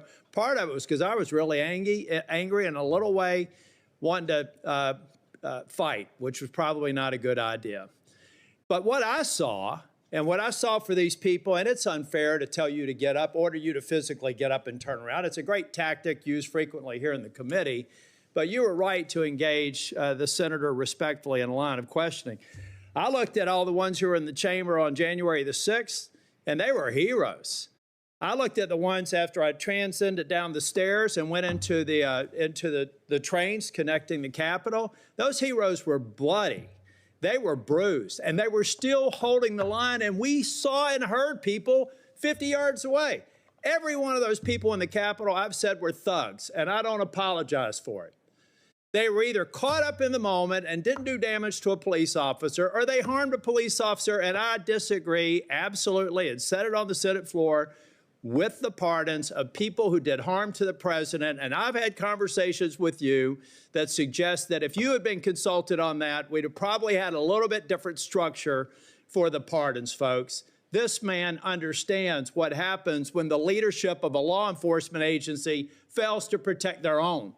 And I have to admit that in the last administration, I saw a commander-in-chief who looked the other way when you should have been saying the people who were mostly peaceful protesters in Kenosha with a building burning in the background, well, they had a righteous cause. So it's okay if they harm law enforcement or public safety officers. And when they damaged the federal building in Portland, and they harmed police officers there, I didn't see anybody calling for arrest in the insurrection in those government buildings, federal buildings. Folks, let's be consistent because I am. I said it then and I said it now. These folks are heroes. They got us to this room. We spent hours here, and they were so successful with securing this building, we went back the same day and finished our job. That only happened because of these proud law enforcement officers, and I know you would support them. Okay, let me take a breath. You answered the question on Section 702, but I have to refer to my friend Alex Padilla. We co-chair the Mental Health Caucus together. I love working with him. One of the problems around here with people who pretend like they're bipartisan, but they never do it when it's hard, is that they also make it more difficult for other people. When Section 702 was reauthorized in April of 2024, we had 4 or 5 of our members agree to walk the plank to make sure that and I didn't, by the way, because I wanted the reforms done. But I have to say, I'm glad that they did, because I just had a colleague say they were guilty of bending a knee. What they were guilty of is protecting this nation. Now, were they happy that the reforms weren't done? No. I've heard John Cornyn say things. Mike Lee's got a lot of, Senator Lee, Senator Cornyn. They've got a lot of great ideas, and we should reform it. But that's what's wrong with this place, folks. We just had somebody here try and do an offhanded hit on people that, on a bipartisan basis, reauthorize something that's critically important for keeping this nation safe. So I guess the inference is, next time, don't do that. Be partisan. Go dark. Endanger the U.S. So come on, guys, let's be real here. If anything, I hope I've been consistent on. Let's just be balanced. You know, really, you've had colleagues, we've had colleagues on the other side of the aisle call President Trump an illegitimate president. Now, we have, the witness has acknowledged that President Biden's election was certified. If you want to use a specific word, what are we, in high school? I mean, come on. So I do have to tell you, though, Kash, I've hit bingo a couple of times. And I have a feeling by the time we get to the third round, we will again. Hope you put a lot of money on it, Senator. You know what? You know what I put a lot of, I won't call it money, but capital on? It's the due diligence I've done on you and the extraordinary job you're doing in this committee. One of the reasons you're seeing frustration among people asking you questions is you're composed, you're respectful, you reached out to every one of them and asked to meet with them. They've thanked you for doing that. I suspect that those conversations went a lot better than the TV personalities that we've seen today. So I've got 50 minutes. You want to wrap up on, and I'm going to come back for the second round. You want to wrap up on, let me just ask you this question. I went to the floor yesterday to make it very clear. I've been thanking these Capitol Police officers, and I told them I actually thought that the departments of people who did harm to police officers sucked. And I told them that at every one of these security entrances when I come in, and I stand by it, and I respectfully disagree with the president or whoever likely gave him advice, because the president has to rely on best advice for some of these executive orders. But I make no apology for saying that the men and women on Capitol Hill that got us safely to this building are heroes. The people who harmed them are thugs, but they're out now. So here's their opportunity, Mr. Patel. You find the people that you were convicted of harming, call them, write them a letter, apologize to them. And if you don't, and you come to Capitol Hill, I will track you down and I will burden you until you do. Now I've run out of time. I'll be back for a second round. Thank you, Senator. Senator Moody. Well, thank you, Chairman. I appreciate that. And thank you for being here. I know this has been a long day. I am the junior most senator, so you know I go last. But ever since I got here, and it's been a whole week, I get told two things when I rush up to my fellow senators. Number one, are you Senator Britt?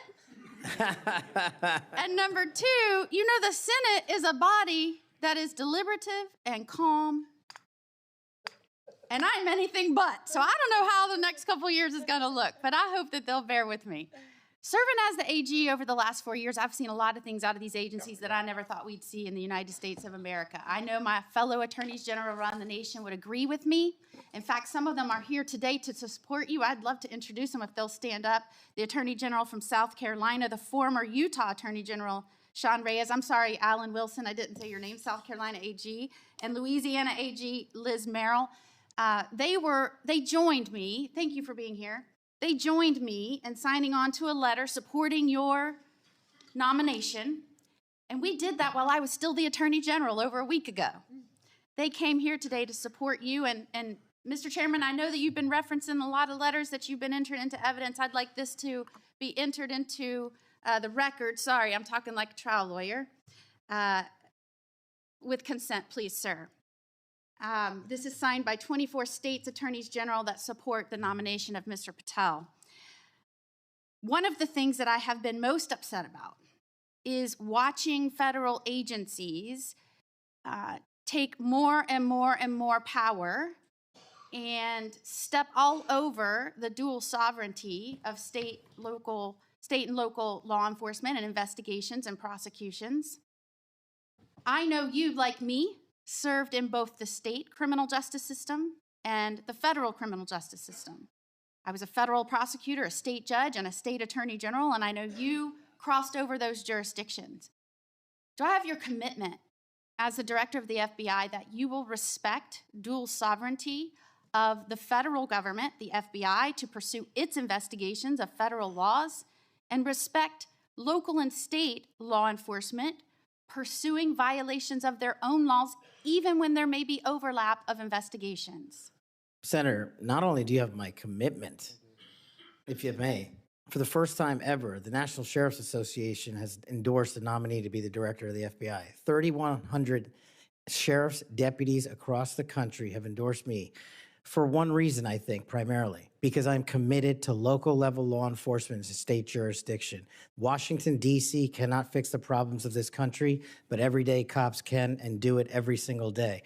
And so if I'm confirmed as FBI director, we're going to work with local law enforcement because they're going to tell us what they need, and we're going to give them everything we can. But we are not going to trample on local law enforcement because they're the ones keeping our communities safe just as much as anyone here. The citizens of Florida will be happy to hear that, as well as Americans. As you know, after the second assassination attempt, which took place in the state of Florida against a Florida resident, now President Donald Trump, many people were surprised that that could happen in just over 2 months. Many people were shocked that a would-be assassin could get that close to a president after it had just happened so quickly. So needless to say, many Americans, and certainly Floridians, demanded a transparent and accountable investigation of that second assassination attempt. I was tasked, along with law enforcement in Florida, to pursue that investigation.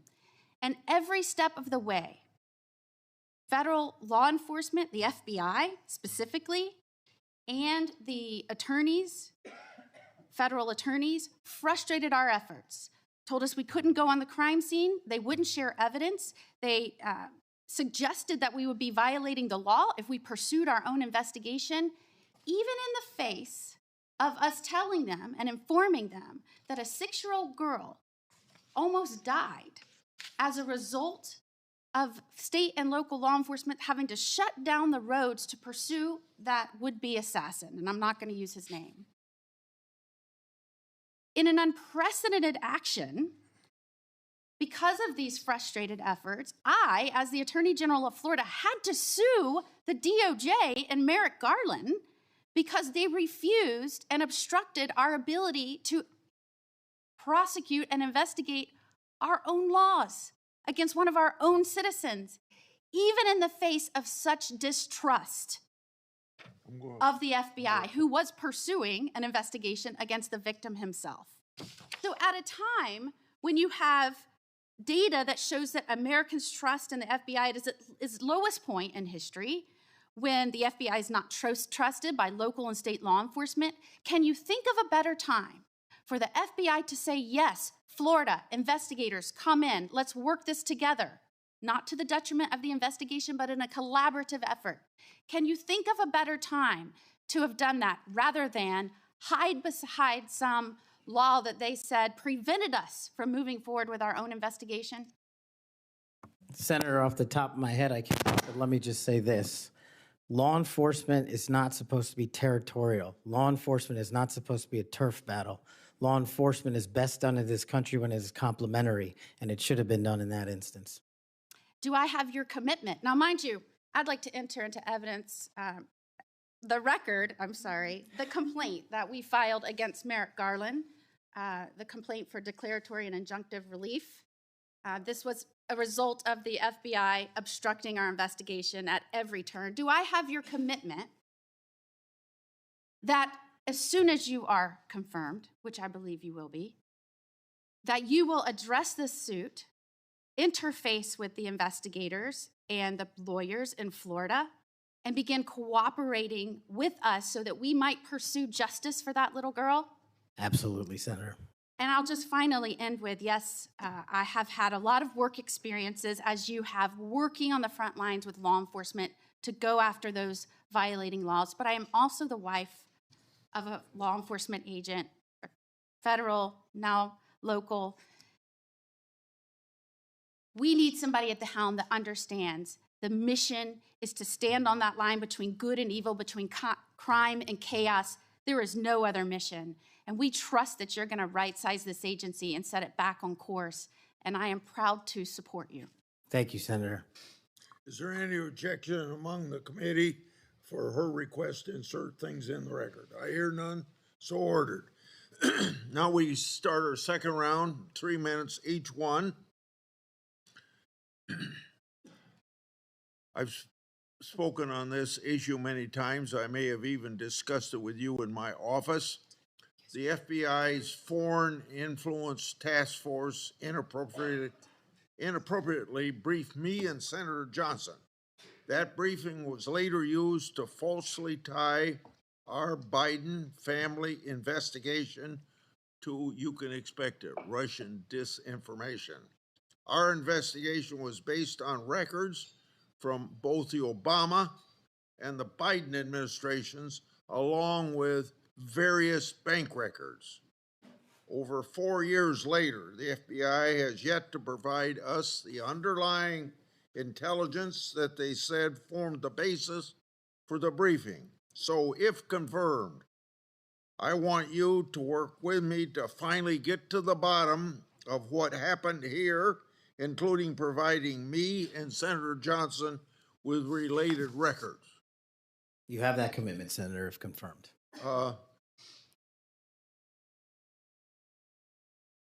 Defund the police movement and other anti-law enforcement rhetoric has reduced morale among law enforcement, and maybe some of that's carried over to the FBI. I don't know. But what will you do at the FBI to help improve morale and increase retention of the brave men and women serving at the FBI or in law enforcement generally? Senator, I think the answer dovetails with the mission set of the FBI. In order to increase recruitment, in order to maintain the force capacity at the Federal Bureau of Investigation, we need to incentivize police officers and good cops to be cops, to let them get out there and do the mission that they signed up to do, which is protect our community against gang violence, against rapists, against thugs, against murderers, and against terrorists. And I will prioritize, if confirmed, every resource that we have to make sure the 1811s in the field and the FBI staff are dedicated to that mission set alone. And if we achieve that with the work of congressional transparency, then I believe the retention rates and the enrollment rates at the FBI will skyrocket. You spent 10 years in public defending. What's the biggest lesson you took away from that experience? The awesome powers of the United States government when bearing down against an individual charged with some very serious crimes, some heinous crimes. And the biggest lesson is twofold. One, that the defense has a right, every defendant has a right to constitutional due process, and not a piece of it, but all of it, 100% every single day.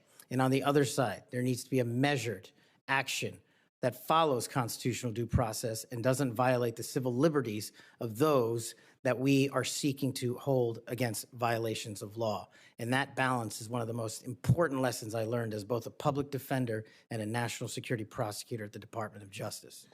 80 years ago, Attorney General Robert Jackson said something like, being a prosecutor is the most powerful office in the country because he's got the power to ruin people if you want to ruin people. You've probably been up against some of that. I have. Yeah.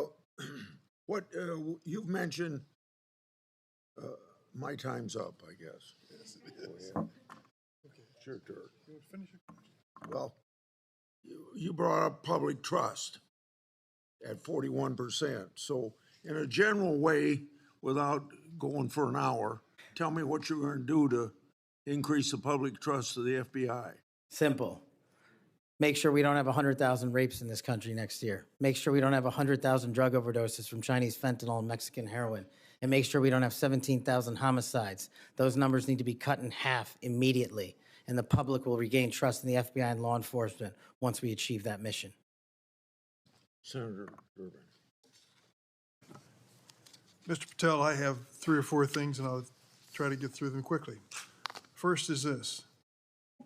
When it comes to the issue of violence in politics, I personally believe it has no place in politics. Whether it's violence against Donald Trump at the Butler County Fairgrounds or violence against Nancy Pelosi's husband in her home, period. And those people who, Proud Boys, whatever the heck they call themselves, have no place in this country as far as I'm concerned if they espouse violence in any form. Do you agree? Yes, Senator. Let the record show we actually agreed on something. Number 2, the reason why we keep asking, which may sound a little silly to the audience here, why are we so concerned about this choir singing a song? What's that got to do with anything? The question is, who are you going to care about? Who are you going to help? Are you going to help those victims of January 6th, the policemen and their families? Or are you going to help people who were arrested for assaulting them? I think the J6 choir looks like a tribute to them, characterizing them as political prisoners and unlucky and just patriotic people who may have gotten out of hand. Do you see the difference? Excuse me, Senator, I can appreciate the difference, but I think my track record shows which side I fall on. Well, that's why we keep asking you. What do you do with the money that you get from this music, and who do you give it to? And you've really kind of ducked and dodged and said, I'm not aware of this. I had nothing to do with it. No, we actually give all the money.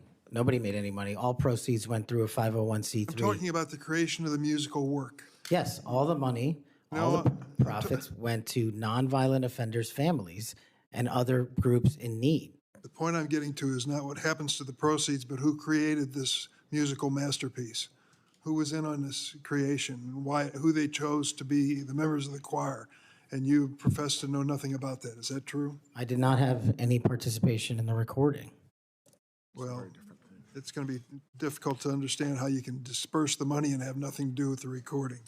Let me ask you about one of the conspiracy theories, one of the major ones that I've heard you associated with, and that is whether or not the FBI planned January 6th. Why did you say that? Senator, I appreciate the opportunity to address that. That's not what I said. The entirety of the statement attributes my conclusion based on the public record that the FBI utilized sources in and around January 6th, and the Biden Inspector General confirmed just that. So it's Cash's Corner, and the date is December the, I can't read the writing, it's so small here. It looks like it's December 2002. And what did the FBI know before January 6th? And you said, what was the FBI doing planning January 6th for a year? Want to send this down to the desk so he gets a chance to look at it? Why did you say that? Did you think the FBI was really planning January 6th for a year? Actually, Senator, I'm grateful that you raised this point. You should watch the entirety of the episode. This is the problem with taking snippets. Well, let me inform you then. What it says is it raises an interrogatory asking why government resources were utilized. I've run resources and sources at the FBI. I've run sources overseas. It takes months for source developmental networks. What resources were utilized a year in advance of planning? That's the question I'm asking, and the Biden Inspector General report answered that question in the affirmative, that multiple sources were utilized, and I was simply trying to get to that answer. What the Inspector General came back with was, quote, there is no evidence that the FBI had undercover employees in the various protest crowds or at the Capitol on January 6th. And there is no evidence. There's a huge distinction between undercover employees and sources. I know because I ran them. And anybody in law enforcement knows that too. So you think the FBI was planning January 6th for months ahead of time? Once again, that's not what I said. Yes, well, read your own words. Maybe that's a good starting point. I'd just say one last thing. We've talked a lot about fentanyl and stopping it from coming to the United States. If you were successful in becoming head of the FBI, I wish you good luck and do everything I can to help you. But don't forget there's traffic moving in the opposite direction. What are we sending back to Mexico and the cartels? Money and guns. Money and guns. Please look at the whole equation. We've got to deal with all aspects of it. That's a great point. I will, Senator. I yield. Senator Lee. Mr. Patel, I've been pleased to hear bipartisan concern echoed in this hearing, bipartisan opposition to the political weaponization of government, including and especially involving the FBI. I'm also encouraged by comments that you've made quite consistently on this front, being opposed to political weaponization. The National Sheriff's Association has weighed in recently expressing concern with the safety and security of our country based on what they refer to as the law enforcement policies over the last 4 years. Let me read you what they said. They said they're concerned that, quote, the law enforcement policies of the last 4 years have undermined the rule of law and burdened our nation with great risk and vulnerability, close quote. What do you make of that statement? What are they referring to there? Could you just repeat the end of that? Yeah, they said they're concerned that, quote, the law enforcement policies of the last 4 years have undermined the rule of law and burdened our nation with great risk and vulnerability. Senator, my assessment of that is that they are referring to some people in positions of leadership that have politicized the law enforcement mission. And I have spent a career removing politics from law enforcement, and that's what the National Sheriff's Association is all about, and I believe that's why they endorsed me as a nominee for the first time ever. So that's why they like you. That's why they support you. That's why they've chosen to come out fully in support of your nomination, of getting you confirmed, because you share that view, a view that has been expressed by nearly every member of this committee today, I would add. And this group, a very large group of law enforcement officials from throughout the United States of America, has come in support of you because of that. As they do that, they express confidence in you specifically and in your ability in particular to bring back, quote, transparency, integrity, collaboration, and commitment to excellence within the FBI. Tell me what you'll do in order to do that, and how you'll commit to work with other law enforcement, both within the FBI, elsewhere within the federal government, and with state and local law enforcement officials to bring that back. Senator, the only way to truly remove weaponization and politicization from law enforcement is to follow the Constitution. And if you look at the FBI's website and their mission statement and their core values, each has 8. And the 8th and last core value of the mission statement on the FBI's website right now is fighting violent crime. That needs to be number 1. The 8th core value out of all core values on the FBI's website right now is rigorous obedience to the Constitution. That needs to be number 1.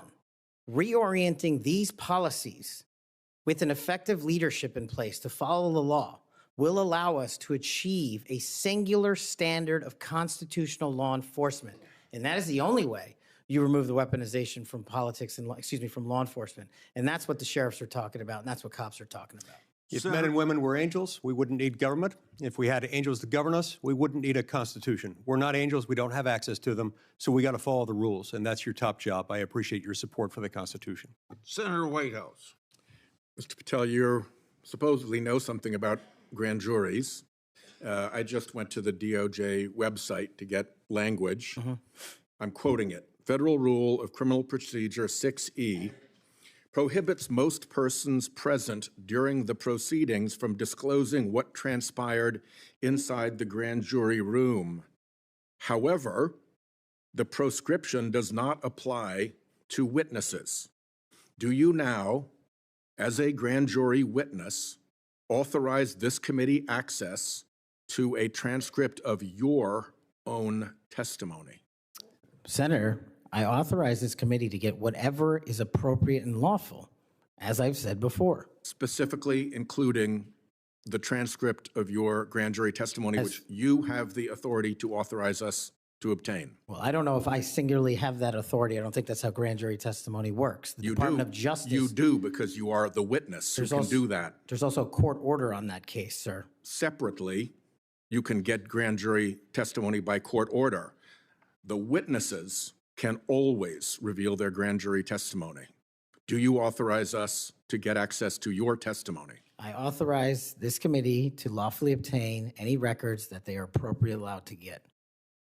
And we are only, you're speaking in circles now, because we're only lawfully authorized to get that with your permission as the witness. Do you give us that permission? Senator, I'm not an expert on this constitutional standard, and so I can't commit to something It's not that expert. I don't know. It's like super simple.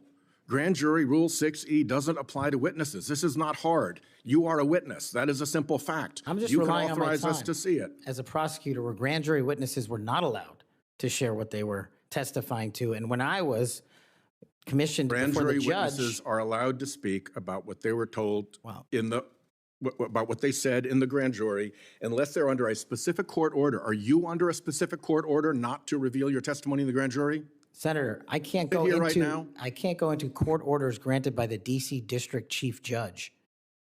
If they apply to you, of course you can. You want me to violate a court order? You're saying that there's a secret court order in which you can't tell whether you're subject to a court order or not? I'm telling you that if you find the applicable court order and it permits this request. I don't need a court order if you give authorization. I'm not the one that has the authority to do that. Yes, you are, as a witness. You're just wrong on that. Second, the FBI has records related to the criminal investigations of Donald Trump. Will you protect those records in a manner consistent with ordinary FBI document preservation practices as head of the FBI? All records will. No destruction of documents to please Trump? No, I think he put forth a memo saying all records must be preserved. Good. Are you done? Time's up. Senator Kennedy. Thank you, Mr. Chairman. Mr. Patel, did you listen to what my colleague, Senator Welsh, had to say about politicizing the FBI and the Department of Justice? I did, sir. I did too. I always listen when Senator Welch speaks. And he's right. But here's where we find ourselves today, and you can put an end to this. For better or worse, either in reality or perception, in modern times, the FBI has been politicized. Or at least there's an appearance. It started with Mr. James Comey. He publicly investigated the political nominee of both major parties. Guinness Book of World Records. He publicly investigated both Donald Trump and Hillary Clinton. Held a press conference. Hurt that agency more than I will ever know. I wouldn't put Mr. Comey in charge of a ham sandwich. And so did Peter Strzok. And so did Lisa Page. And so did Michael Sussman. And the person who gave him, a Hillary Clinton lawyer, a pass to roam around the Department of Justice and the FBI at will. And so did the prosecutors who tried to slip by a 2 misdemeanor plea deal for the president's son. And it hurts me to say this, but so did Attorney General Garland. For the first time in the history of ever, the Attorney General Garland chose to prosecute a former president of the United States. And this part is really special.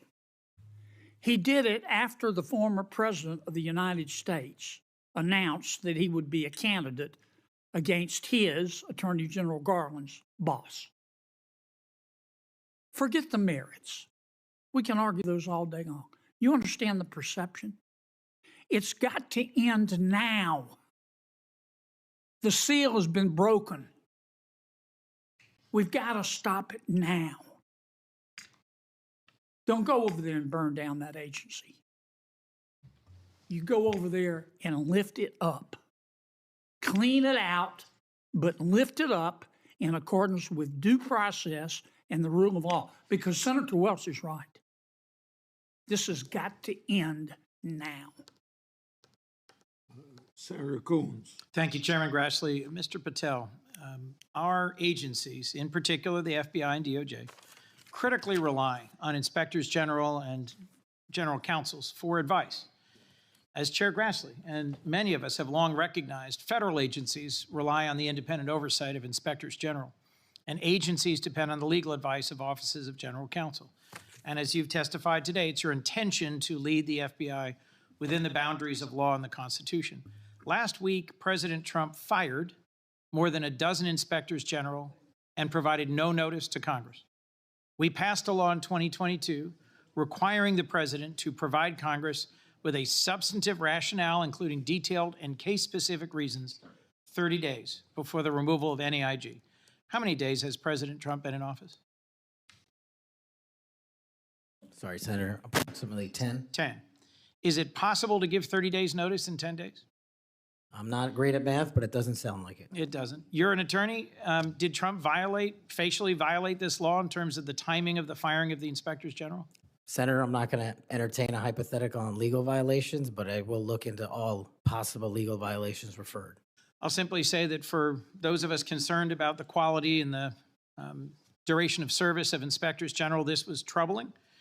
And frankly, I think it is a facial violation of a law passed by Congress. In September 2023, on the Great America Show, a podcast, you said, and I believe I'm quoting accurately, all these general counsel's offices throughout every agency and department need to be slashed in half because these lawyers just come in there and they come in there to slow down and paralyze the movement of the America First agenda. Mr. Patel, does that comment suggest that if confirmed, it would be your intention to fire the career civil servants, the lawyers in the FBI's General Counsel Office? No. Could you give us any reassurance that it would be your intention to listen to the advice and counsel of the Inspector General of the Department and the General Counsel of the agency? With addressing those in order, Senator, with IGs, as you know, I believe, and I've shown throughout this proceeding that IGs have provided invaluable service in Republican and Democratic administrations. And I think they're critical, and we must have competent IGs going forward. Similarly, with general counsel's offices who are stocked with career employees, those employees must continue their work so long as no employee politicizes the work and mission of the FBI. Thank you. My core concern about these firings of the IGs, about the independence of the agency, have not been fully satisfied. I appreciate your answers here today, but I remain concerned by your previous statements and your answers here today. Thank you, Mr. Chairman. Before I recognize Cruz, Senator has some unanimous consent request. Mr. Chairman, I have two letters here. I'd ask unanimous consent they be entered into the record. One is from William Webster, FBI Director under Presidents Carter and Reagan, and CIA Director under Reagan and Bush. He's in the audience. And another from 23 Republican former law enforcement officials. These are letters in opposition to the nomination. Without objection, so ordered. Senator Cruz. Thank you, Mr. Chairman. Mr. Patel, in the first round of questioning, you and I talked about the politicization and weaponization of the FBI and the Department of Justice. That has significant negative consequences in terms of undermining trust in the FBI and the Department of Justice and abusing the power of the FBI and the Department of Justice. But it also has consequences in that it diverts resources at the FBI and DOJ from urgent law enforcement and national security priorities. I will tell you, when I go back home to Texas, I am somewhat regularly asked by Texans, should we abolish the FBI? Now, my answer to that is an emphatic no. The FBI has a critical mission of stopping bad guys, whether serial killers or human traffickers or child molesters or terrorists.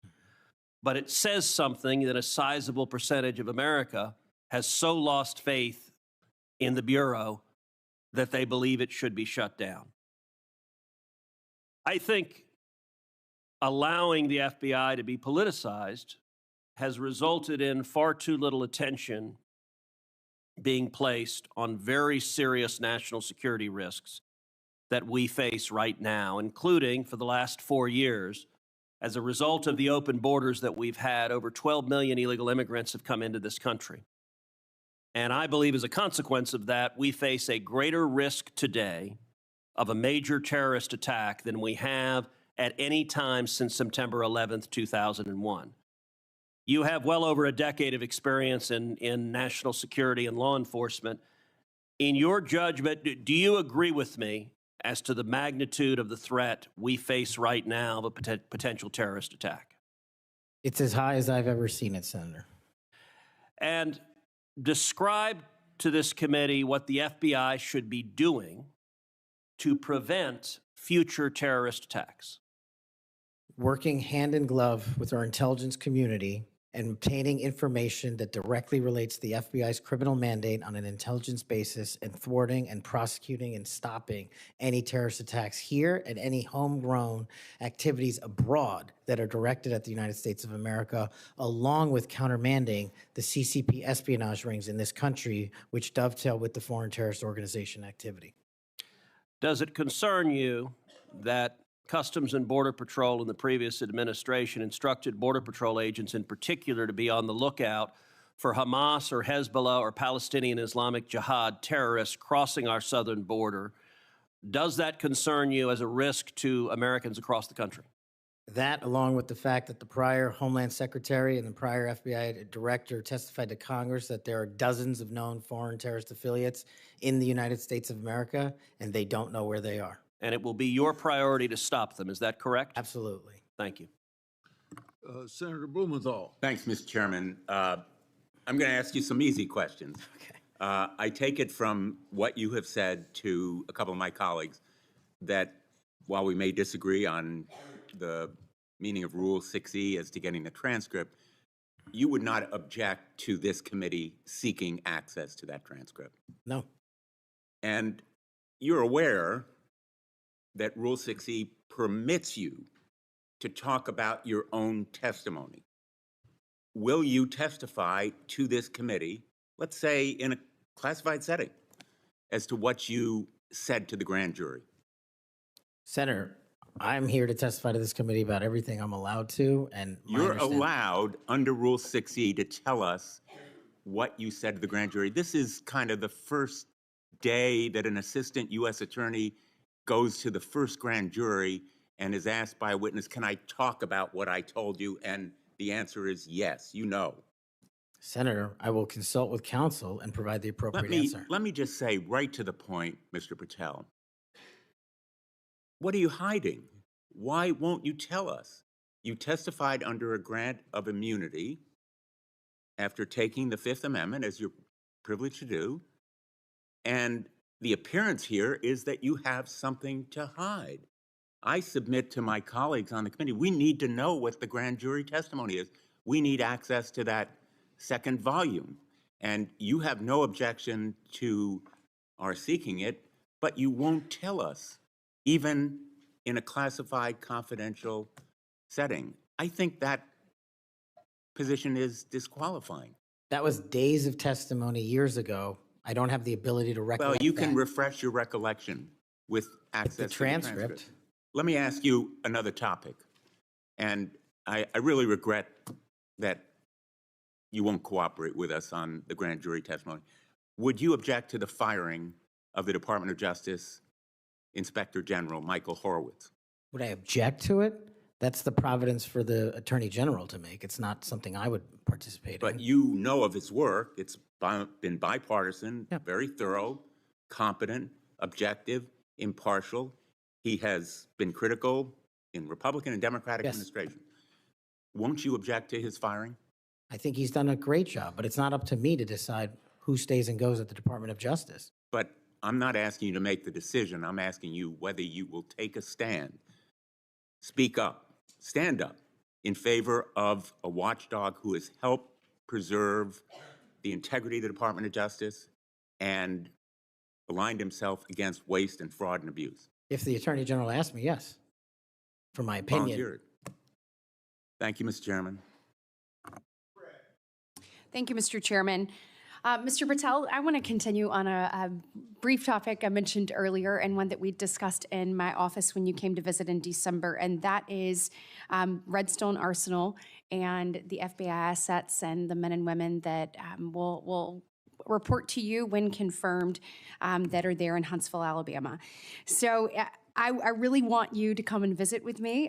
The state-of-the-art facilities that we have there are pretty incredible. I mean, when you look across the board, we have the ballistics research facility, the hazardous device school, we have TDAC, which is the terrorist explosive device analytics center, and last but not least, obviously, what is sometimes referred to as Headquarters South.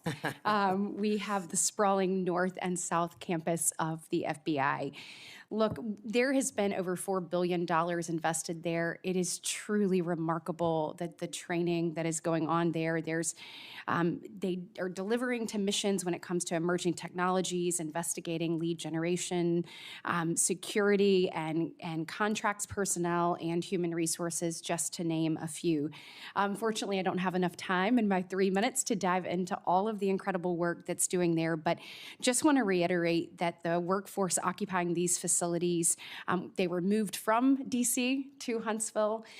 They are working diligently each and every day to make sure that men and women in uniform are the best trained, equipped, and ready that there is. And I would love a commitment from you just to come with me to visit those facilities, see what those men and women are doing, what they're learning, and all of the training that's right there at their fingertips.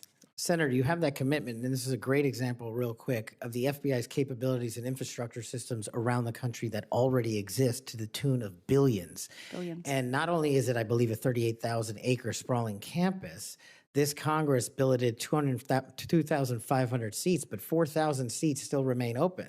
So let's go to work. I'll come to Alabama and let's fill those seats. Absolutely. I love it. I love to hear that. And another thing, too, obviously, as we've looked over the last couple of years, I'll put on my appropriator hat.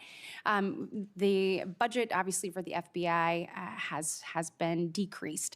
Obviously, you're going to help us return America's trust in the FBI. But as we look at that and we try to make those numbers work, I just want on your radar, I want you to be thoughtful about this. You know, it's easy to say, let's cut training. That's an easy thing to cut first. I think that that's the worst thing that we can do. We want to make sure that our men and women are ready, that they're ready to find leads that lead to child trafficking rings and other things. And you've talked about the rapes, the fentanyl overdoses, the murders. We want to make sure that we are equipping them with all the tools necessary to make those strides for the American people. And so just want your commitment from you that as we look at those things, that you will take a good look at training and make sure that that's not the first thing that gets cut. Absolutely. High standards and merit. That's Thank what you we'll so do. much. Thank you, Mr. Chairman. As we talked about, Mr. Patel, truth, incredibly important in an FBI director. And a number of the things I asked you about in the first round you didn't recall or you wanted more context. I'm going to give you one of those. I'll give you the rest on the record. That was about when I asked you about the Capitol Police officers who testified in the January 6 hearings and you accused them of lying. You said, and I quote, "I don't think that's accurate." I actually have the transcript here, which was reported by the Washington Post. And that was in March of 2024 on Joe Pack's podcast. He asked you, the Capitol Police in that fake January 6 committee, they didn't tell the truth, did they? Patel, no. Not just them, many others. And lying under oath is a federal offense and they should be investigated for it. Do you believe that about the police officers? That's a general statement and a mischaracterization of what I said. I encourage you to read the rest of the interview. This is why snippets of information are often misleading and detrimental to this committee's advice and consent process. If you consent, I would love to have 5 hours of questions and then I could read the whole transcript. You've got 2 minutes. Wow. In September, you referred to the FBI's intel branch, which was stood up after 9/11 and works to protect us from foreign adversaries like China, as, quote, the biggest problem the FBI has had, unquote. And you said you wanted to, quote, break that component out of the FBI. It was the same sentence where you said about turning the FBI headquarters into a museum. Do you really think that closing the intel branch will make Americans safer? Again, it's not what I said. The intelligence component of the FBI has seen some politicization and weaponization that we've discussed here today, and intelligence collection capabilities belong in the intelligence community. Having served in both law enforcement and intelligence communities, I'm uniquely qualified to bring the intelligence limited component back to the FBI that ties back to the legislative mandate of prosecuting and investigating criminals. Okay, last, I will end early, Mr. Chairman. You said in May of 2023, this is important to all of us because Elon Musk is playing such a major role in the government right now. You said Elon Musk cares about 2 things, your data and his money. Do you still stand by those words? I don't have that entire quote, but that's what it says. It was in you were angry because of an endorsement of Governor DeSantis in Florida, and so you were defending Donald Trump, and so you criticized Elon Musk, and that was the context for it. And you said Elon Musk cares about 2 things, your data and his money. And it matters to us because he's playing such a major role in the government. And so I just wonder if you think that's true. I don't have that full quote in front of me to respond. Thank you. Thank you, sir. It sounds to me like my fellow senator is trying to get you to move FBI headquarters to Alabama. I have a full list of why it should move to Florida, and at the very least, maybe a Florabama FBI HQ. Florabama. Good people there, good recruits. We would fully support it. Moving on to a more serious matter, I know you would be shocked to learn this. As AG and as the chair of the Human Trafficking Council in Florida, we saw trafficking explode around the nation as a result of the Biden administration wide open borders. That's no surprise to anyone. But it might shock you to know that the National Human Trafficking Hotline that was funded by Congress to report tips to law enforcement in the last 4 years decided that they would no longer report tips to law enforcement, that they would take a more victim-centered approach. And this fell in line with a lot of what we saw over the last 4 years with people saying things like defund the police, abolish the police, nonsense policies that lead to an explosion in crime. You and I both understand that from our prior work experience. Absolutely.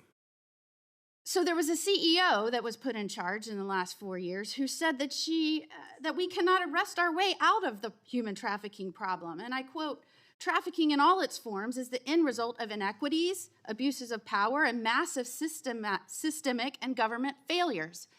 Do you believe that that is in fact the cause of human trafficking, or is it the result of evil, heinous humans that seek to profit off of others' pain? The only people responsible for human trafficking are the criminals that intentionally traffic in humans, in children, and exploit them. And if I'm confirmed, it will be one of the top priorities to make sure that doesn't happen in this country and that we find the thousands of missing children that are still missing.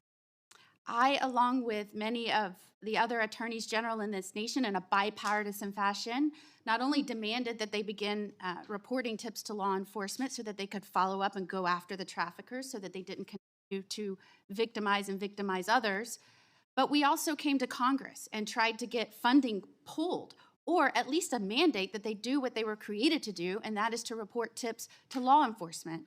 Do I have your word moving forward as someone who understands the necessity to go after traffickers, to not only identify and rescue victims, but to ensure there aren't other victims? Do I have your word you'll work with me to come to Congress to make sure that that happens so that that can never happen again? You do, Senator. I'm proud to say in Florida, we were able, when we didn't get that result here in Congress, we started our own hotline. It's one of the first in the nation. And no surprise, we immediately rescued 10 victims of human trafficking that were being held by force in massage parlors. Reporting to law enforcement works. It allows us to rescue and save lives. And I know you will bring that mission focus back to the FBI. Thank you, Senator. I will. Thank you, Mr. Chairman. Mr. Chairman, I want to touch on something that's been on my mind lately, and I will tie it back to this hearing. We have seen a wholesale attack and assault in the past 2 weeks by President Trump on the value of diversity.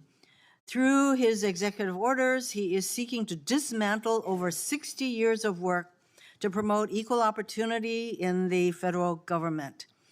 His pronouncements have gotten so bad that apparently the Defense Intelligence Agency issued a memo 2 days ago that it would no longer commemorate Martin Luther King Day, Women's History Month, Holocaust Day of Remembrance, or Asian American Pacific Islander Heritage Month, and so on. Why is there such a fear of people who are different? In Hawaii, we celebrate diversity and know that it gives us strength. It is part of what makes Hawaii and America great.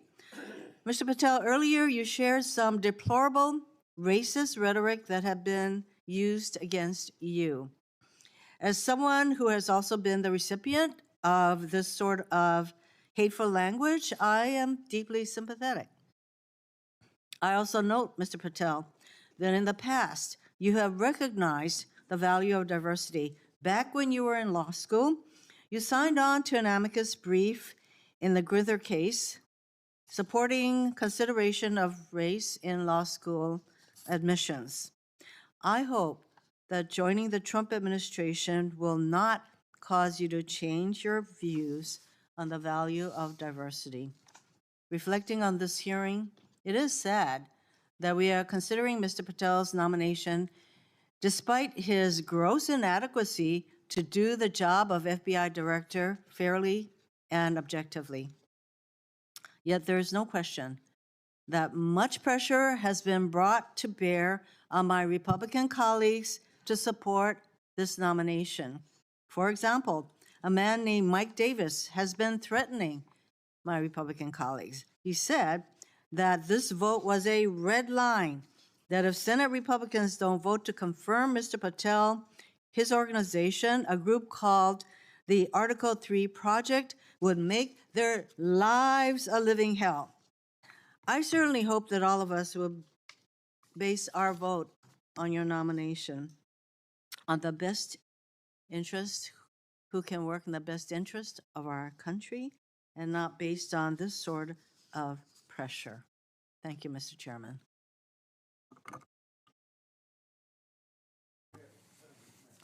Thank you, Mr. Chairman.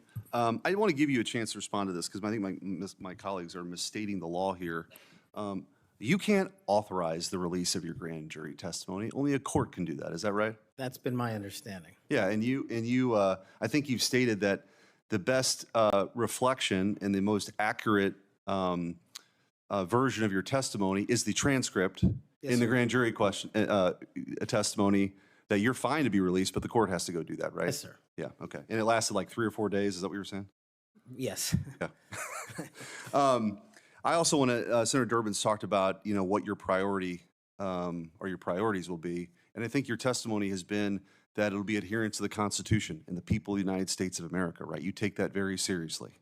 That's it. That's the only thing that matters. Could you talk about maybe some other priorities? We talked initially in my first round about getting the FBI back to its core mission, which is to fight crime and not, sort of try to do the things that it's been doing the last 4 years. Talk about how you might bring that together. So, Senator, I appreciate the question. It's something I wanted to address maybe 6 hours ago, so I appreciate the opportunity to do it now. Whether we prioritize going after violent crime and national security, we cannot defend against either of those successfully unless we go after the underlying criminal nexus there. And whether it's human trafficking, whether it's terrorism, whether it's opioids, and whether it's just outright gang violence, the intersection there is narco trafficking. It is the underlying underbelly, the evil, illegal underbelly of all those operations. And we have not prioritized, in my opinion, as a law enforcement agency, the collective power we can rain down on criminal narco trafficking networks. And ideally, if I'm confirmed, Senator, I would like to work with Attorney General Pam Bondi, if she can be confirmed, to set up regional drug interdiction task force where our local sheriff's offices, our local PDs, and our local precincts are folded in with the FBI on an information and authority sharing basis to take down the criminal networks. And the advice and consent process has been extremely informative to me. I do not know your jurisdictions as well as you all ever will. That's what makes this so critically important educational. I did not know that Memphis was the homicide capital of America per capita. I did not know that there was a corridor in Ohio that speaks to the human trafficking volume more so than any intersection in the country. That is what I will rely on your expertise across the aisle to fold in those resources and target those criminal active hotbeds. And I believe if we are successful in actually crippling the narco trafficking networks, we will see a decrease monumental in violent crime and at the same time protecting Americans' national security. And maybe, just maybe, where you have a third of the personnel for the FBI here in Washington, D.C., maybe, just maybe, one of the reforms is to get more of those folks out into those areas across the country to go do that, right? That's what you're talking about. I think so, sir. Thank you. Thank you, Mr. Chairman. Mr. Patel, do you know any of these 5 individuals? Erica Knight, Tom Ferguson, Greg Mentzer, Steve Reese, or Carlos Fernandez? Yes, Senator. Who are they? People I've worked with in the past at some point. I'm told that those are the people that will be additional political appointees to help run the FBI. Is that correct? That's news to me, Senator. Under the history of the Federal Bureau of Investigation since the reforms in the early 1970s, there's only been one political appointee. I'm told that these will be additional political appointees, 5 extra political appointees. Do you know if Reese or Fernandez are affiliated with SpaceX or Elon Musk? I don't. I'm told that they are affiliated with SpaceX and Elon Musk, and that he had influence in who will be placed around you as political appointees. Mr. Patel, did you see the President of the United States declassify the documents that were found at Mar-a-Lago? I witnessed the President of the United States issue a declassification order for documents. That did not answer my question. Did you or did you not see the President of the United States declassify the documents that he was holding, the classified documents that were at Mar-a-Lago? And did you? I don't know the answer to that question because I don't know what was fully found because the Justice Department hasn't made that public. You claim publicly that you saw President Trump declassify documents. Is that correct? That's correct, Senator. So you did indeed see President Trump declassify the documents that were found at Mar-a-Lago that he refused to turn over. Is that correct? No, what I said, Senator, was I heard and witnessed the President issue a declassification order for a number of documents. For the documents specifically that were at Mar-a-Lago? When he issued that order, there was documents. I don't know what was found and what was not found at Mar-a-Lago. I wasn't there. So this is the issue. The question is will you lie for the President of the United States? Would you lie for Donald Trump? No. I hear you saying no, but the best way to clarify that would be to testify as you are allowed by law upon what you said to the grand jury. Because that grand jury, as you just said to my colleague, 2 or 3 days of it was about this specific issue. And so as my time ends, Mr. Chairman, it would be utterly irresponsible for this committee to move forward with his nomination unless we know factually, which can be proven by looking at the documents that he's refusing to testify towards. It would be irresponsible for us to move forward if we do not know that the future head of the FBI would break the law and lie for the President of the United States. We can find that out factually if we had access to the testimony or if he would tell us what he said to the grand jury, which by the law of the United States of America, he's allowed to, but he's refusing to do so. He is refusing the transparency that he claims to adhere to. He is refusing to be direct with the United States Senate. He is refusing to be transparent and put it all out there. Did he or did he not lie for the president? That is the question. Thank you, Mr. Chairman. I appreciate that, and thank you for your patience today. We do appreciate it. Just for the record, Mr. Chairman, I put up the clip that showed me requesting the records for Epstein. That is, I put that up on social media just so we could clarify that issue. Mr. Patel, what I'd like to ask you about, you mentioned that Memphis is the homicide capital of the country. That concerns us. And we've recently had an issue where the FBI wanted to consolidate the Memphis and Knoxville offices into a Nashville office. And of course, this causes us some concern. And I would like to get your commitment that you will make certain that we have every resource we need in Memphis to deal with this issue, and that the FBI will be appropriately resourced in the state of Tennessee. You absolutely will, Senator. Thank you so much for that. And then we've had some talk today about DEI, and we've talked about this in this committee, and the emphasis the FBI put on DEI and things like counting Swifty bracelets and things of that nature, and not on investigations. And what we want to make certain is that we have qualified individuals who are going to stick to that core mission. And you have talked about that mission today, and thank you for being able to recite what it is. We appreciate that. And I want you to just talk a little bit about those first few actions that you can take to build back the recruiting and the training in order to accomplish that mission? Absolutely, Senator.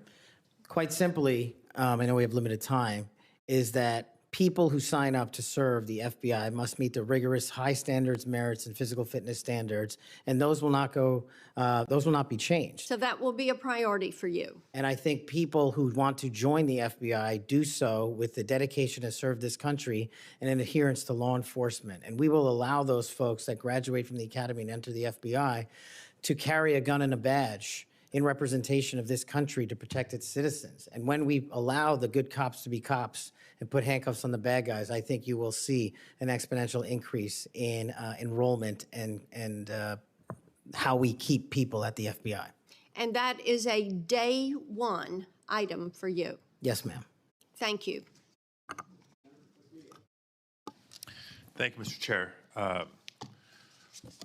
Mr. Patel, do you believe that background checks for firearm purchases are constitutional? I don't know the in-depths of it, but I think that's what the Supreme Court has said, Senator. So the word would be YES, yes. Can you say yes? Are background checks constitutional? I can say whatever the Constitution and the Supreme Court ruled is the rule of the land. And what is the rule, the law of the land at the moment? I'm not an expert on state-by-state background checks. You're going to be universal background checks. Well, that's different. I think actually your answer is pretty telling. Let me ask you another question. Do you believe that civilian ownership of machine guns are protected by the Second Amendment? Universal background checks are different. That's not. I asked you a separate question. Do you believe civilian ownership of machine guns is protected by the Second Amendment? Whatever the courts rule in regards to the Second Amendment is what is protected by the Second Amendment. Yet another telling response, colleagues, on another important issue. We've all talked, both sides of the aisle, about our concern about gun violence in America. I raise these questions because of an association I can observe between Mr. Patel and gun owners of America, a group staunchly opposed to firearm regulation, a group that Mr. Patel addressed in August, and a group that in December issued a press release applauding his nomination to be FBI director. Gun Owners of America has taken extreme positions, including the position that all background checks are unconstitutional and that civilian ownership of machine guns is protected under the Second Amendment. Mr. Patel, let me remind you that as the FBI director, you would oversee critical responsibilities related to firearm regulation, including administering the National Instant Criminal Background Check System. Yes, it's constitutional. It's in place for a reason. You would also regulate the distribution of machine guns to prevent them from falling into the wrong hands. Policies and programs in place for a reason. And given your hesitancy, given your answers, I'm concerned about your ability to do the job when it's not in alignment with groups like Gun Owners of America. Colleagues, we've been hearing a lot of partial responses and lack of recollections throughout the day, and I can't help but identify the pattern of Mr. Patel calling FBI leadership corrupt, labeling agents as gangsters, accusing them of being part of a criminal deep state conspiracy. We've heard of his experience with the J6 prison choir, a group of individuals convicted for their roles in the January 6th insurrection. We've heard his false claims that the U.S. had secured airspace permissions during a high-stakes SEAL team hostage rescue mission in Nigeria. I can go on and on.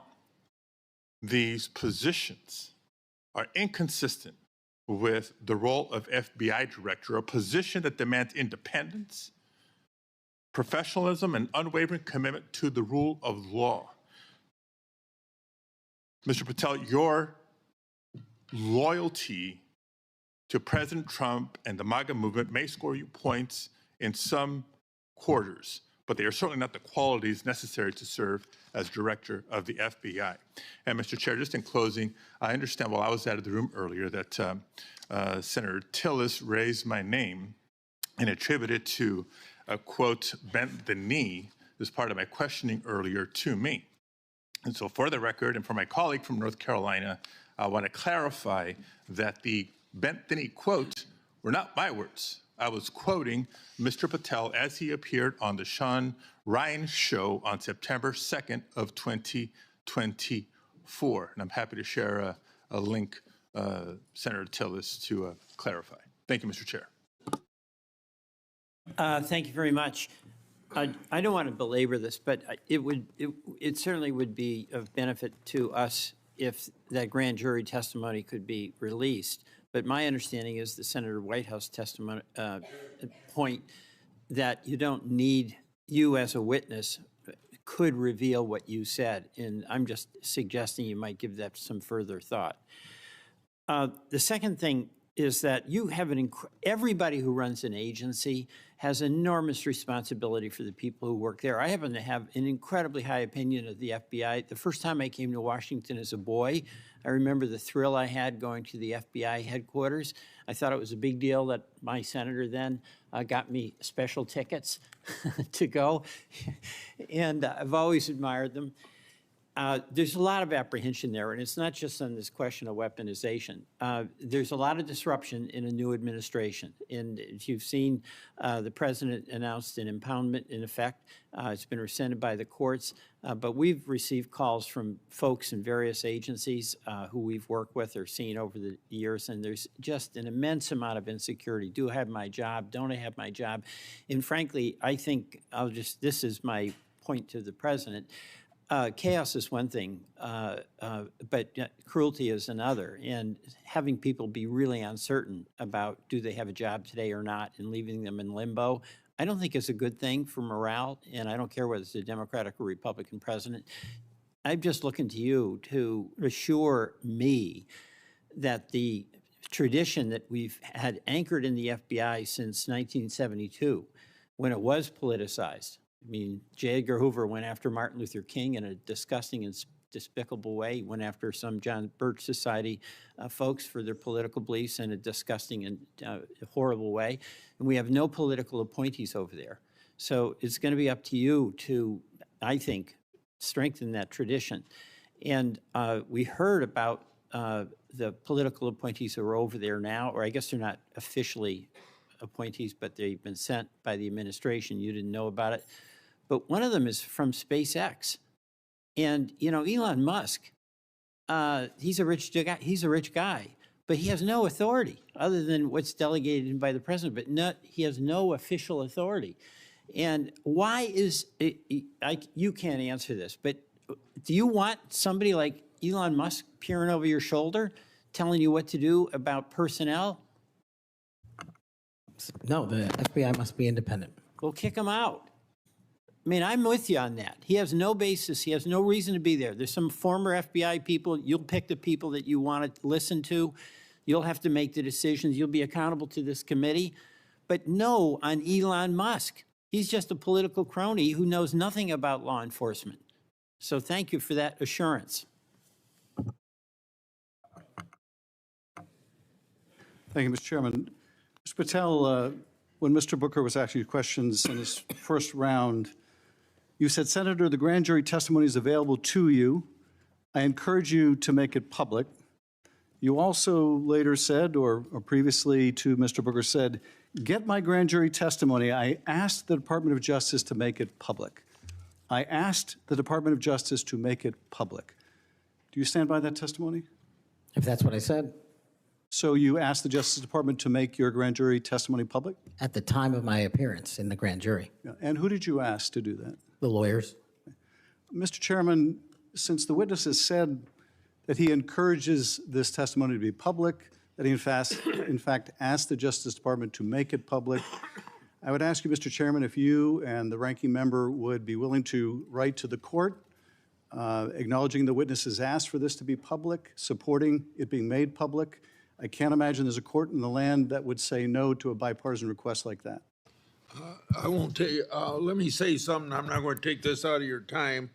It's not directly answering your question, but I think it'd be significant what Richard Grinnell put on X. I testified in front of Jack Smith's grand jury, at Justice Department, and Jack Smith's prosecutor told me directly that I could not talk about my testimony or risk legal actions. Then he goes on to say that certain senators, I won't mention here, should, as those ask those lawyers why they instructed witnesses this way. Thank you, Mr. Chairman. We'd welcome the chance to have Mr. Grinnell testify under oath as opposed to on X. But nevertheless, what I would ask, given that this witness has said he made the request, this witness has said he would like us to read the testimony, I would ask if you and Mr. Durbin would be, Senator Durbin would be willing to make that request of the court.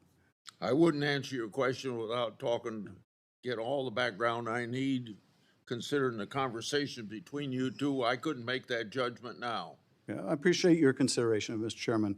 And the reason why I think it's so important is let's remind ourselves what those documents were in Mar-a-Lago. According to the indictment, the classified documents Trump stored in his boxes included information regarding defense and weapons capabilities of both the United States and foreign countries, United States nuclear programs, potential vulnerabilities of the United States and its allies to military attack, and plans for possible retaliation in response to a foreign attack. So testimony that goes to the care or lack of care, the truthfulness or lack of truthfulness of Mr. Patel would be directly relevant to whether he should be confirmed as FBI director, and those records are there for the asking. No court's going to turn us down. Mr. Patel may be, I don't know, but he may be the first nominee for FBI director in history who felt it necessary to plead the fifth, to say that he wouldn't testify to a grand jury because it might incriminate him. Maybe the first nominee for FBI director ever to feel the necessity of pleading the fifth. Shouldn't we ask for that testimony when the witness himself says he would encourage it? Finally, I would just say, we need to think about where we are in this moment. We have a new president. He's fired prosecutors who investigated him. He's investigating other prosecutors, or his Department of Justice is. He's fired inspector generals who might hold him accountable. And this is just the start. And as FBI director nominee, he's chosen someone whose primary qualification, in my view, is his willingness to say yes when everyone else would say no to whatever the president wanted, to say whatever he wanted, to do whatever he wanted. That's why he is sitting here. I mean, look at the people who held that job before Mr. Patel, the stature of the people that held that job, the qualifications of the people that held that job. And how can any of us think that his background, his qualifications hold a candle to the people who went before him? How did we get here where we are defending a nominee like this, who makes songs with convicts who attack law enforcement? How did we get here? And where are we going? History is littered with democracies that lost their freedoms and didn't notice it while it was happening. Let's not be one of them. Your time's up. Before Senator Tillis ends this, I want to put in the record a letter from the parents of Kayla Mueller. Mr. Patel met them through his role in the successful operation to track and kill ISIS leader al-Baghdadi. The terrorist, I'm quoting, the terrorist group ISIS kidnapped our daughter, Kayla, on August 2013. Any family who has lived through such an experience will know the value of dedicated, compassionate law enforcement officials. Because we have personal experience of his dedication, we know that Kash Patel is such a person. We continue to see in him a genuinely kind, thoughtful, action-oriented man who focuses on what is true and right and just. He loves our country and our citizens and wants the best for them all. He wants the country to do the best that it can. Without objection, I'll put their letter in the record. Senator Tillis. Thank you, Mr. Chairman. Mr. Patel, I think everything that I did to invest in knowing you better has been on display today. Congratulations. You've exhibited composure, knowledge of the subject matter that I think more than qualifies you for director of the FBI. You know, we seem to have the benefit of sort of a different view of looking at the history. I heard, I actually was supportive of Comey until I figured out that he was playing games. Maybe this is one of the people of great stature, but it's well known now that he did some things that seem to have a political tint to them. I voted for Christopher Wray. I think he's a good man, but I also think he oversaw a department that did bad things. And at the end of the day, that person has to own it, and you will too. It's probably going to disappoint the audience to hear what I'm about to say, those who are watching at home. But you may be surprised to know that most of us at this dais on both sides of the aisle like each other. Senator Schiff and I just met within the last week to talk about areas that we can work together on. Senator Padilla and I actually worked together. We co-chair the bipartisan mental health caucus, and I believe it's actually one of the most important pieces of legislation we've done. I didn't get a whole lot of Republicans to vote for it, but a fair number, and this is working extraordinarily well. Would you commit to me to go into the Nix Center in West Virginia and just see how extraordinary this has come to be, and how it hasn't resulted in a mass confiscation of guns. It hasn't resulted in a propagation of red flag laws. In fact, the plain text of the legislation is not allowing money to flow to states, unfortunately, including Florida, that we believe have not gotten the due process right quite yet, so that we would actually fund red flag laws that make sense.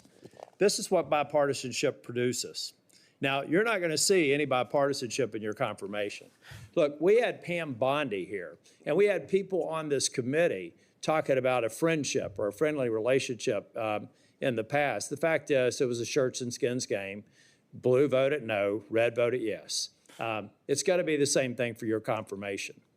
But Mr. Patel, I tell you, it has been a distinct honor to do the work with you to get you ready for this hearing. You did all the work. I just, I've got to like the person on the sideline giving you some suggestions, but you did an extraordinary job.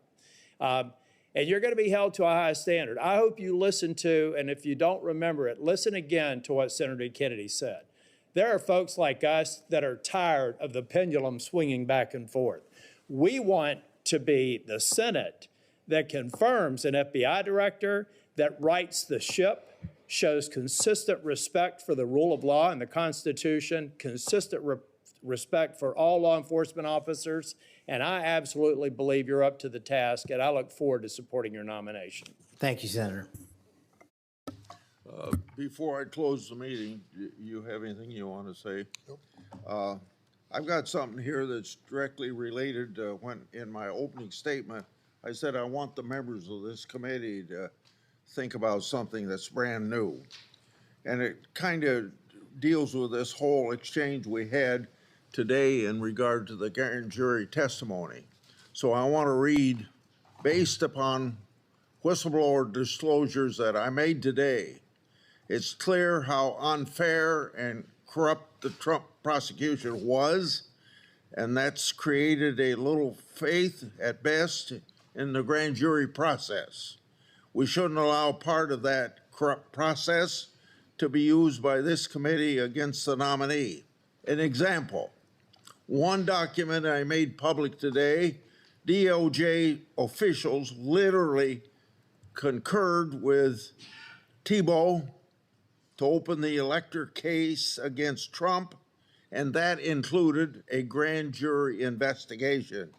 Jack Smith's lawfare efforts and its corrupt process should be what this committee investigates.